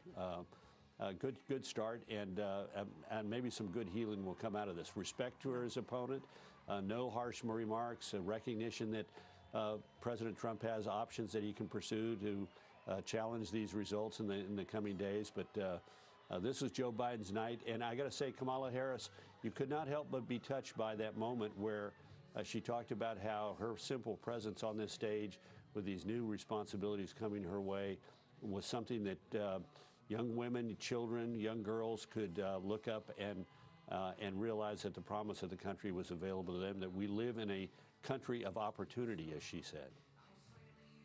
Yeah, absolutely, Karl. And just watching her wave, she has darling nieces and nephews that we see on this stage. I always think that America enjoys this moment, kind of getting a look at the whole family. And there they are, really cute kids in her family. So, you know, this is an iconic American moment when you see the president-elect and the future First Lady and the Vice President-elect and her husband all stand with their arms up in the air. And there's Joe Biden just soaking in this moment. Pointing to folks in the crowd who he's thanking. And I thought, you know, back to, I remember they used to call the Obama administration, you know, they talked about no drama Obama. And I think if there's a phrase that Joe Biden has cultivated on the campaign trail, it might be no chaos Joe. He stressed that a lot, you know, the end to the chaos, the healing. All of that is, I think, something that he tapped into that obviously resonated with a lot of Americans across this country. This is going to be, at least from his vantage point and the way he treats it, a quieter, gentler presidency. At least that's what he's hoping to convey as he steps forward tonight. Well, it's interesting, too. We haven't always seen this out of the last 5 presidencies, the last 5 presidential elections. In 2 of the 5, we've not had evenings like this in which the note was so bipartisan and where there was a sense in the country that we could overcome what we faced. 2 of our presidents, President Trump and President Bush before him, did not have honeymoons. The controversial conclusion of the election of 2000 in Florida, and then just simply the fact that Donald Trump won brought about a great deal of angst in the country. But it's tonight, at least, it seems that there's a moment of unity, potential unity, and of hopefulness. Carl, talk just for a second about what is potential here for this incoming president. Remember, he doesn't get inaugurated until January 20th.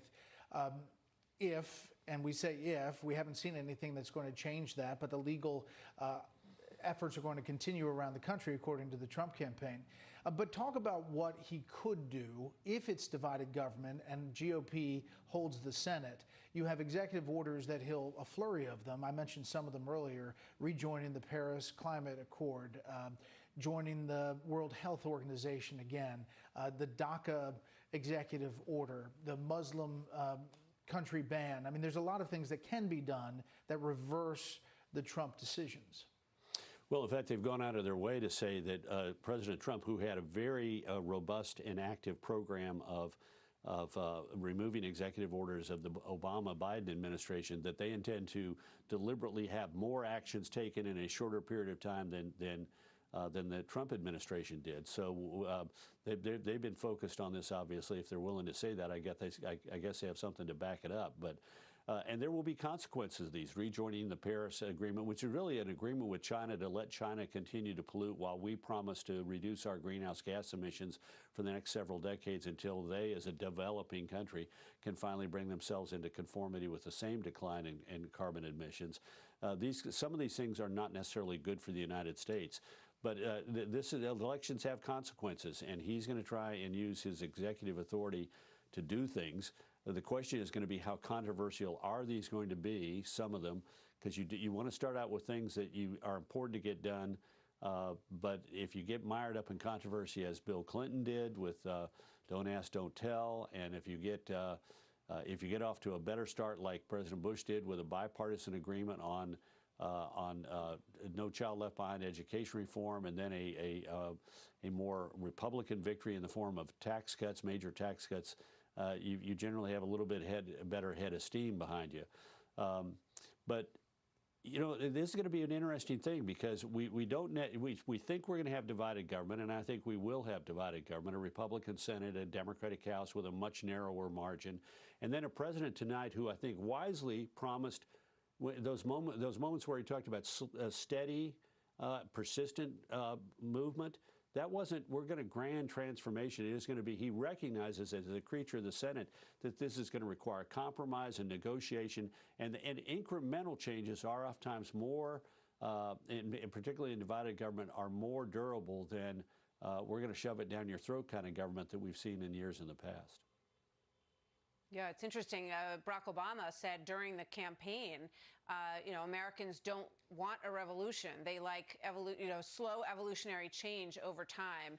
And that seems to be what Joe Biden is hoping for here. I want to bring in Katie Pavlich. I thought this moment was very interesting, and Carl just mentioned it. He said that the side that lost, they are not our enemies. And then twice, very clearly, he said, they are Americans. They are Americans, sending a very strong message to his supporters about the way that he would like the other side to be treated. Katie, your thoughts? Yeah, well, this has been his whole mantra, his whole ideology of reaching across the aisle, unifying the country.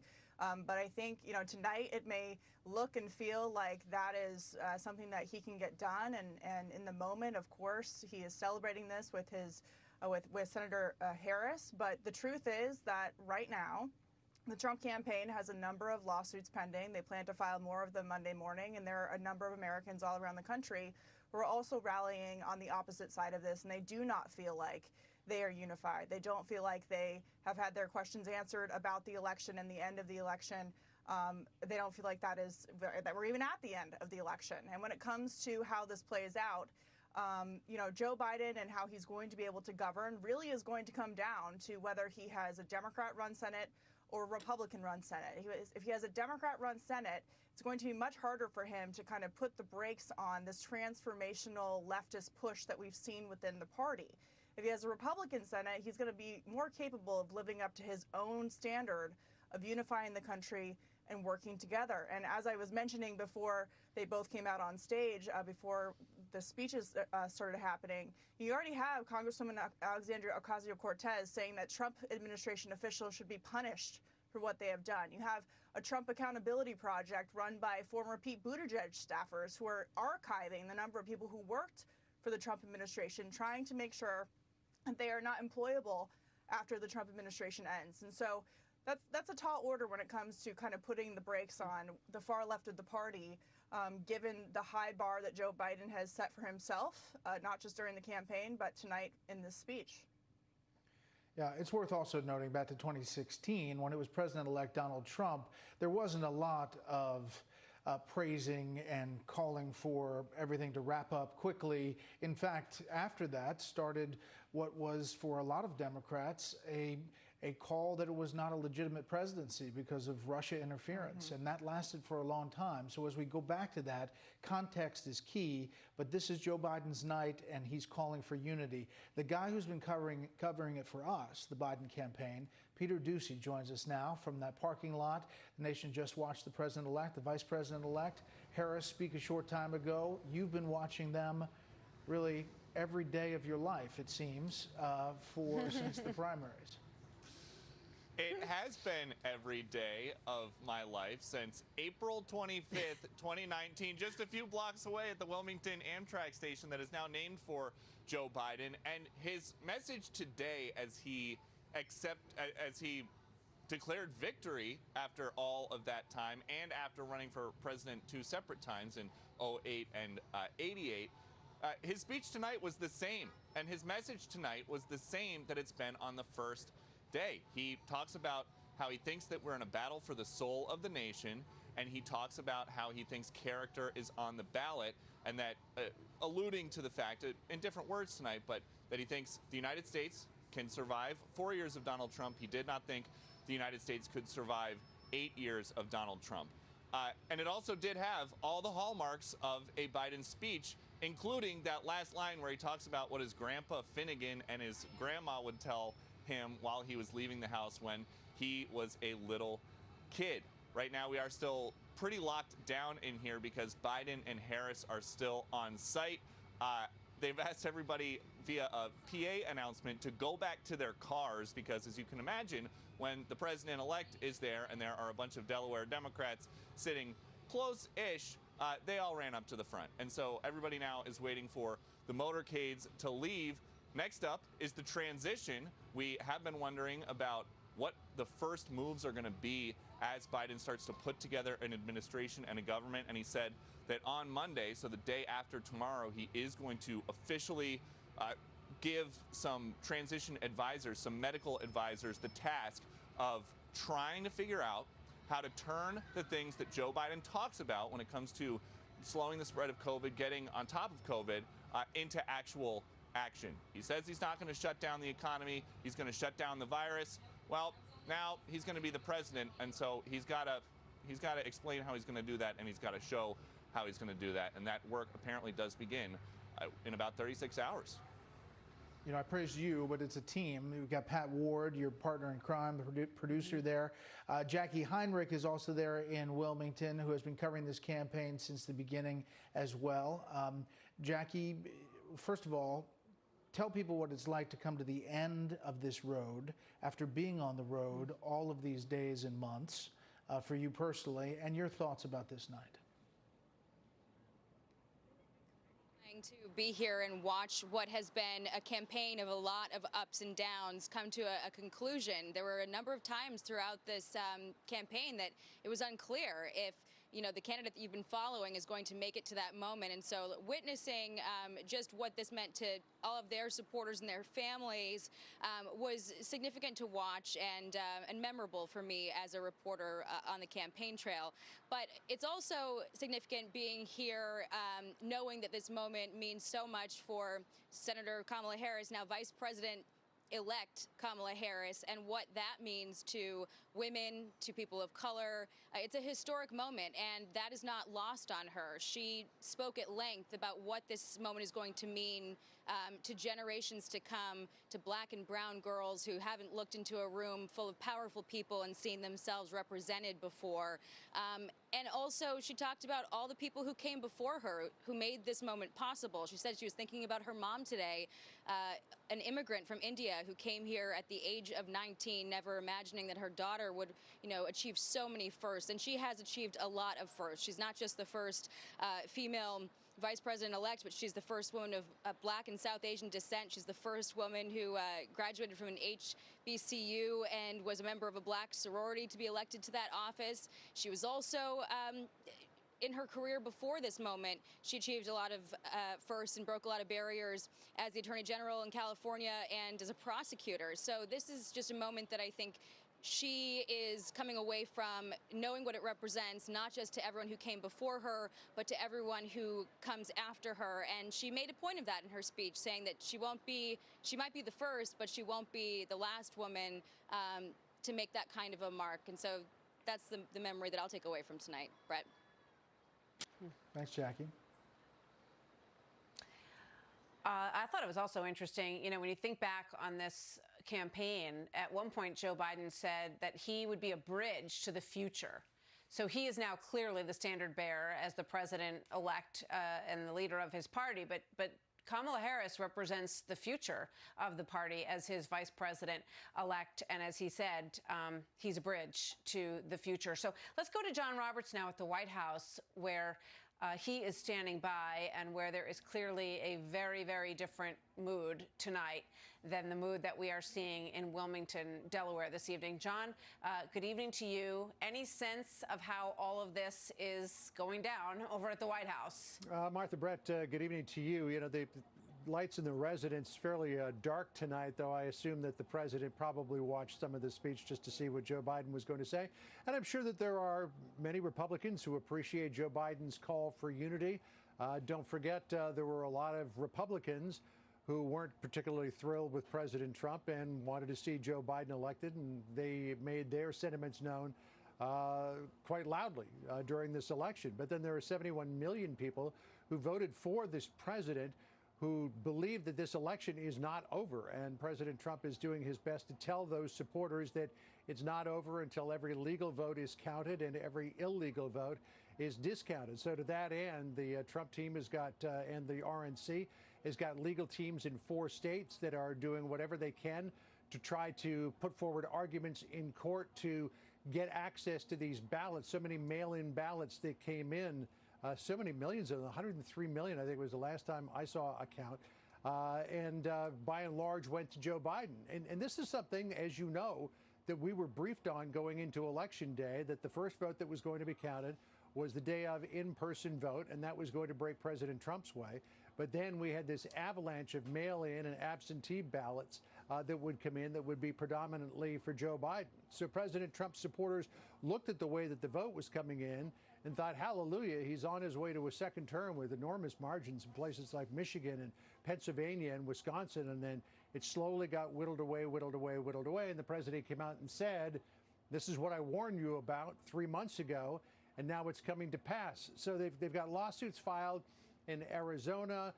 They have got affidavits from election workers in Nevada. And since we reported that a couple of hours ago, more election workers have come forward to say that they witnessed and participated in, were told to participate in, voting irregularities. There are lawsuits that are going to be filed in Pennsylvania early next week to try to get access to hundreds of thousands of mail-in ballots, to examine them and make sure that those were legitimate ballots. There is another case that could be coming to the Supreme Court on whether or not ballots that came in after the polls closed at 8 o'clock on Tuesday night should be allowed or disallowed. All of this is going to take place over the next at least few days, if not few weeks. Don't forget, the electors meet on December the 14th to anoint the next president of the United States, which at this point looks like it is going to be Joe Biden. But President Trump is going to do everything he can before then to try to make sure that the next president of the United States is the president that we've had for the last 4 years. Now, I am told that there likely is going to be an end point to this that either sees President Trump take another 4 years.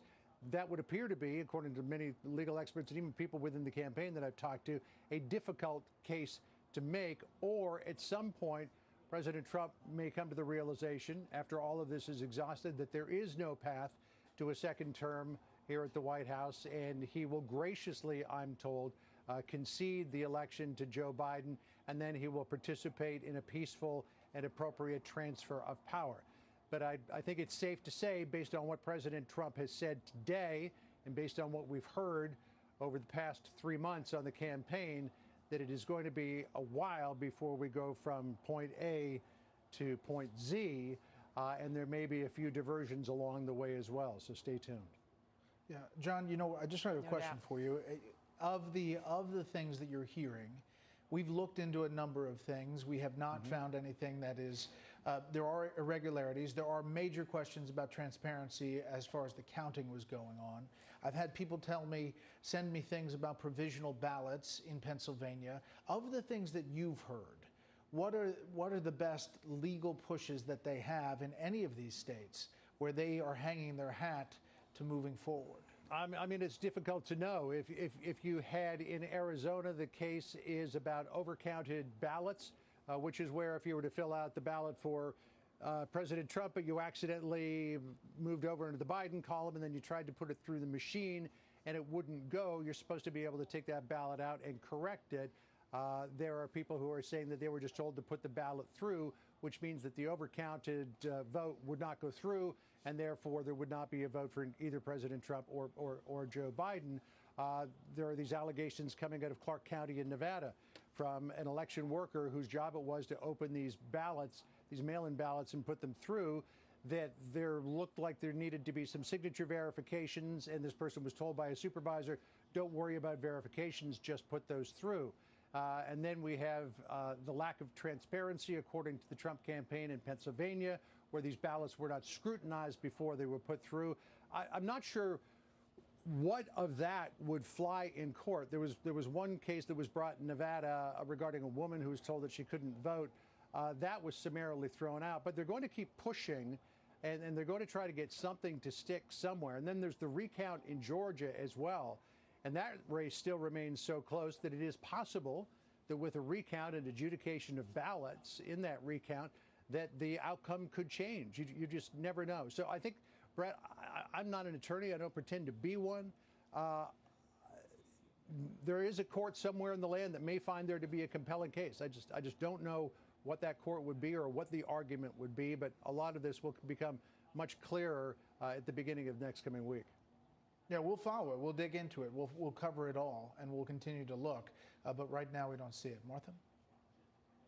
Yeah, I mean, it may be that some of the revelations that we see are going to have an impact on the way elections are done. And I think it has raised a lot of questions about the sort of provincial way that we do this in this country and whether or not we can do it in a way that is much more straightforward.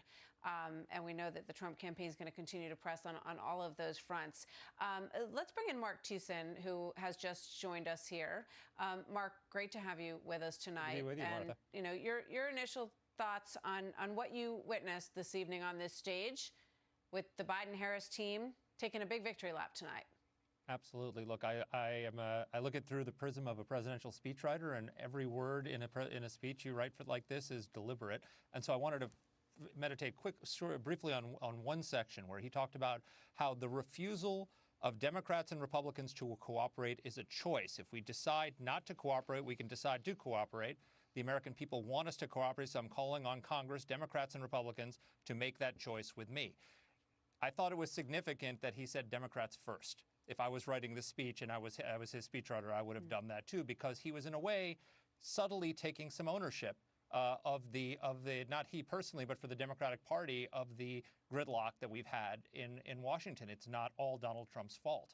And that's really important for any kind of healing or resolution. You know, we had this horrible situation where we couldn't come together to pass COVID relief for months and months leading up to the election. That wasn't just Republicans' fault. That was Nancy Pelosi and the Democrats who were refusing to compromise. And so he was making a very clear appeal to not just to Republicans, but also to Democrats to cooperate, because it's going to be very hard. He's got a party that is very intent and driven to pass a very radical agenda, and he's going to have to lead them to cooperate with the Republicans, and that means moderating their demands, compromising, and even giving Republicans a chance, especially if there's a Republican Senate, the chance to shape legislation and get some of their priorities enacted. That's what true cooperation entails. And we haven't seen that very much up on Capitol Hill. And he's there's not a long list. There's not a long list of Republicans so far who've put out statements or tweets or messages congratulating the president-elect and the vice president-elect, in part because I think maybe they're frozen by this litigation by the Trump campaign and the Trump team. What do you think about that, and what's the message to Republicans after you hear this speech? I think that is understandable because of the position of the leader of their party is that the election's not over and we haven't litigated it all and we haven't done all the final vote count. But I think that's a moment that will pass. Joe Biden will, unless something dramatic happens, become the president of the United States, and then they're going to have to work with him. And I think they will try to work with him. But again, he's the leader, so it's incumbent on him to lead this. And so it's an interesting question of how does that actually happen? How does he put those words that he gave into action? If you think back, Bill Clinton, when he became president in 1992, one of the first things he did as president early in his first term was invite all of his Republican and Democratic predecessors to the White House to call for the passage of NAFTA, which was a pushback on his own party. His own party was against free trade at the time. Now, I'm not saying free trade is the solution, but it's an example of where he brought the leaders of his predecessors back to the White House. George W. Bush, one of the first things he did, Carl mentioned, is he reached out to Ted Kennedy, and they passed No Child Left Behind together. With the question, it's incumbent on President-elect Biden to come up with that moment, to come up with that initiative. And maybe it's COVID. Maybe he invites George Bush and Barack Obama to the White House and makes them part of the COVID relief answer. Maybe he reaches out to Senator Tim Scott and says, let's work together on police reform. The opportunities are endless if there's the will to do it. But I think he would really benefit from that's something that Barack Obama didn't do and Donald Trump didn't do early in their terms. They did not reach out across the aisle to the other party. So it's a tradition I think that Joe Biden could revive. Yeah, a very interesting point, Mark. I want to bring Juan back in, and Carl's also with us. Juan, one of the things that strikes me is when we see the end of one presidency, there are seeds that have been planted by a president that sometimes bear fruit when the new president takes over. And one of the things that was mentioned very clearly, really the only specific agenda item, was this COVID task force. And I couldn't help but think, as we see these treatments continue to gain traction and this vaccine, which, appears to still be on track to have 100 million vaccines that could potentially be ready to go by the end of this year or early January. It's going to be it could very well be a very different situation by the time he takes office. Well, let's hope so. I think we can all join hands on that one, Martha. One of the things that struck me tonight was, in fact, when the president-elect talked about inflection points in history and put himself in line, beginning with President Lincoln healing the divided nation in the Civil War. Then he went on to FDR, bringing together a despondent nation in terms of a New Deal, and JFK in terms of a new frontier, and then went on to Obama saying, yes, we can. And yes, we can heal this nation, and yes, we can take control, I suppose, of this COVID virus. And it struck me that this was a much more optimistic look than I think we've been getting lately, when he said we've got to stop the kind of rhetoric of disparagement and the kind of demonization of each other. I think that's the money right there in this speech. I think that's what people are going to remember. But it's also this positive notion, this positivity that we're at inflection points again in history. And he positions himself as someone who is now going to take us forward. Take us forward. You can say that might be somewhat of a negative appraisal of what we've been through with President Trump, but I see it as Joe Biden, the man that Kamala Harris today introduced as the healer, Joe the healer. I see that as someone who is saying, as I think it was Martha picked up in terms of the biblical references, that we can come together, that there's a time to sow, a time to reap, and right now a time to heal, and COVID would be the place to start because every American is affected by that. Carl, not to go back to the Senate race that's upcoming January 5th, but it does seem, for all the critics out there who say Joe Biden and what he says sounds great about unity and getting together, but the criticism was that he is just the front for what is a big progressive movement in the Democratic Party that wants to do big, sweeping things. And by the GOP potentially hanging on to the Senate, that enables Joe Biden to be Joe Biden. Yeah, I think that's right. I think if there may be some part deep inside Joe Biden that says, God, I hope I have a Republican Senate so I don't have to bow to all of the demands of my left and that I can govern as I really want to govern. I'd like to return to COVID for just a minute because I think you made a good point about this is going to be the first thing that he's going to focus on. And it is also an example of bipartisanship, if we want to acknowledge it. Presidents leave their predecessors valuable tools. Harry S. Truman put together the modern military national security structure. In 2002 and 2003, President George W. Bush was aggravated by the fact that the only way that we could create vaccines was incubate them in eggs, and it took a long time, and it took hundreds of millions of eggs, and we've been doing it for 100 years. So he invested several billions of dollars in medical research to find ways to genetically reproduce the vaccines. This work started under Bush, was concluded under Barack Obama, and then was utilized, I think we'll look back with great effectiveness by President Trump in Operation Warp Speed, and those vaccines will hopefully, it looks like, be ready about the time that Joe Biden takes office. And it will be his administration that is using the Army Logistics Command, which has been in charge of production and distribution plans. They'll be using that as the basis for their distribution of these vaccines. So we got to remember that sometimes we are hard at each other, Republicans versus Democrats, and yet over a span of time, a Republican president fulfilled by a Democratic president, then utilized by a Republican president, and brought to fruition by a Democratic president. It's pretty remarkable. Can I say one other quick thing about COVID? I would hate to be the inaugural chairman because having talked for months about social distancing and we can't have super spreader events, is the mall going to consist of a bunch of, there's 6-foot circles? No parking on the National Mall. Yeah, no parking. So 6-foot circles. Are we going to have a virtual? How about those inaugural balls? Are we going to how big are we going to? 200 people on the floor of the Washington football team stadium. That is not a job I'd want to have. Thanks, Carl. Yep. Maybe they'll be dancing in circles at the inaugural balls this time around. We'll see.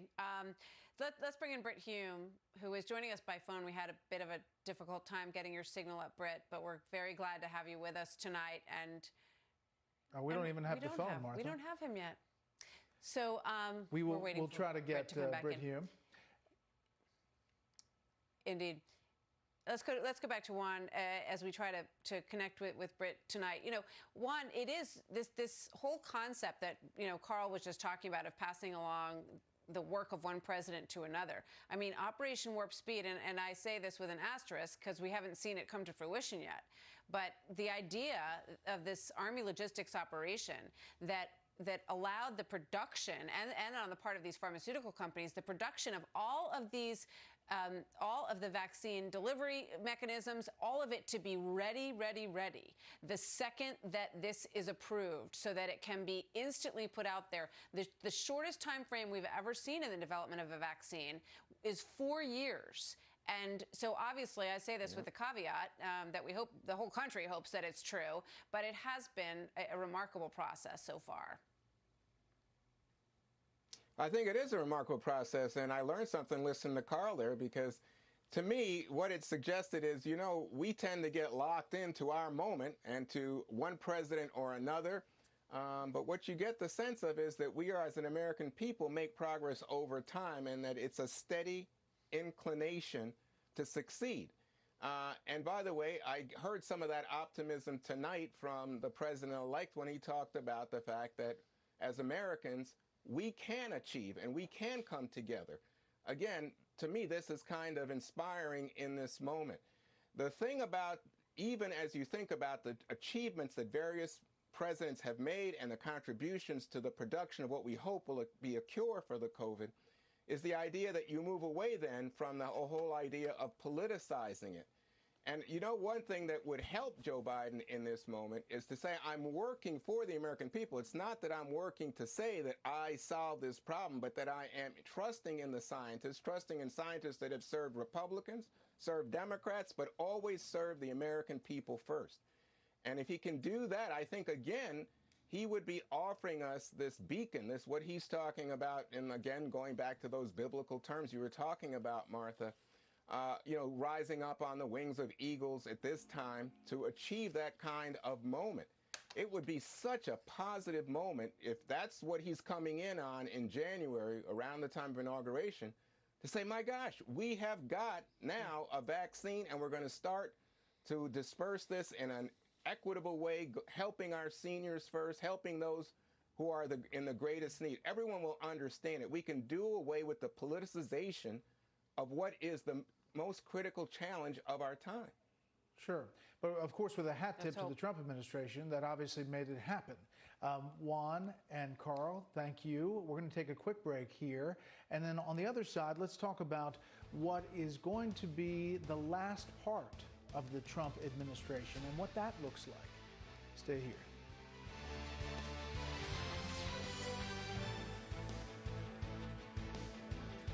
Oh no, you hate coming home to a dark house, and you're uptight about noises outside in the night. Outdoor lighting systems cost a fortune, and leaving lights on all night drives utility bills out of sight. You need the Bell & Howell Bionic Spotlight, the outdoor motion sensor light that is motion activated, so it automatically turns on the instant motion is detected and turns off when the motion stops. Bionic Spotlight is solar powered, so there's no expensive wiring or batteries to change. Simply place it where the solar panel can soak up the sun, and you're done. The panel collects the sun's energy to charge all day, so it has the power to provide light when and where you need it all night. Bionic Spotlight looks just like a professional security camera that is actually a high-tech security light with smart motion sensing technology. Look, the instant the motion sensor detects movement, Bionic Spotlight triggers 8 high-intensity LED lights that shower the entire area with light, covering over 600 square feet. The light stays on for as long as the motion continues, and then shuts off 30 seconds after it stops, so there's no more arriving home to a dark house. Illuminate walkways and stairwells for visitors and guests. Light up your garden at night or the yard for kids and pets. Add Bionic Spotlight to your sports court and to help secure outbuildings and storage sheds. So you can spend hundreds of dollars on an outdoor lighting system, or you can save hundreds of dollars and get the motion-activated Bionic Spotlight for just $19.95 with free shipping. Bionic Spotlight is year-round outdoor durable and weather-resistant and backed by our 5-year warranty. And if it fails for any reason, return it for a full refund. But wait, if you order right now, you can double the offer and get a second Bionic Spotlight. Just pay a separate fee. You get it all. 2 Bionic Spotlights backed by our 5-year warranty for one low-value price. And the shipping is free. And when you call, ask about the contractor's discount on the complete 6-light home value set. Bionic Spotlight is all you need. It's guaranteed. Here's how to order. To order, call 1-800-784-4260. That's 1-800-784-4260. Or order online at bionicspotlight.com. Hello, I'm Mike Lindell, and as you know, my passion is to help each and every one of you get the best sleep of your life. That's why I created my new Giza Dreams bed sheets. I guarantee you they'll be the most comfortable sheets you'll ever own. With the Giza Dream Sheets, I'm getting the best sleep of my life. They are so soft and smooth. I never slept so good. I fall asleep faster because I'm actually comfortable. I started by using the world's best cotton called Giza. It's only grown in a region between the Sahara Desert, the Mediterranean Sea, and the Nile River. It's ultra soft and breathable, but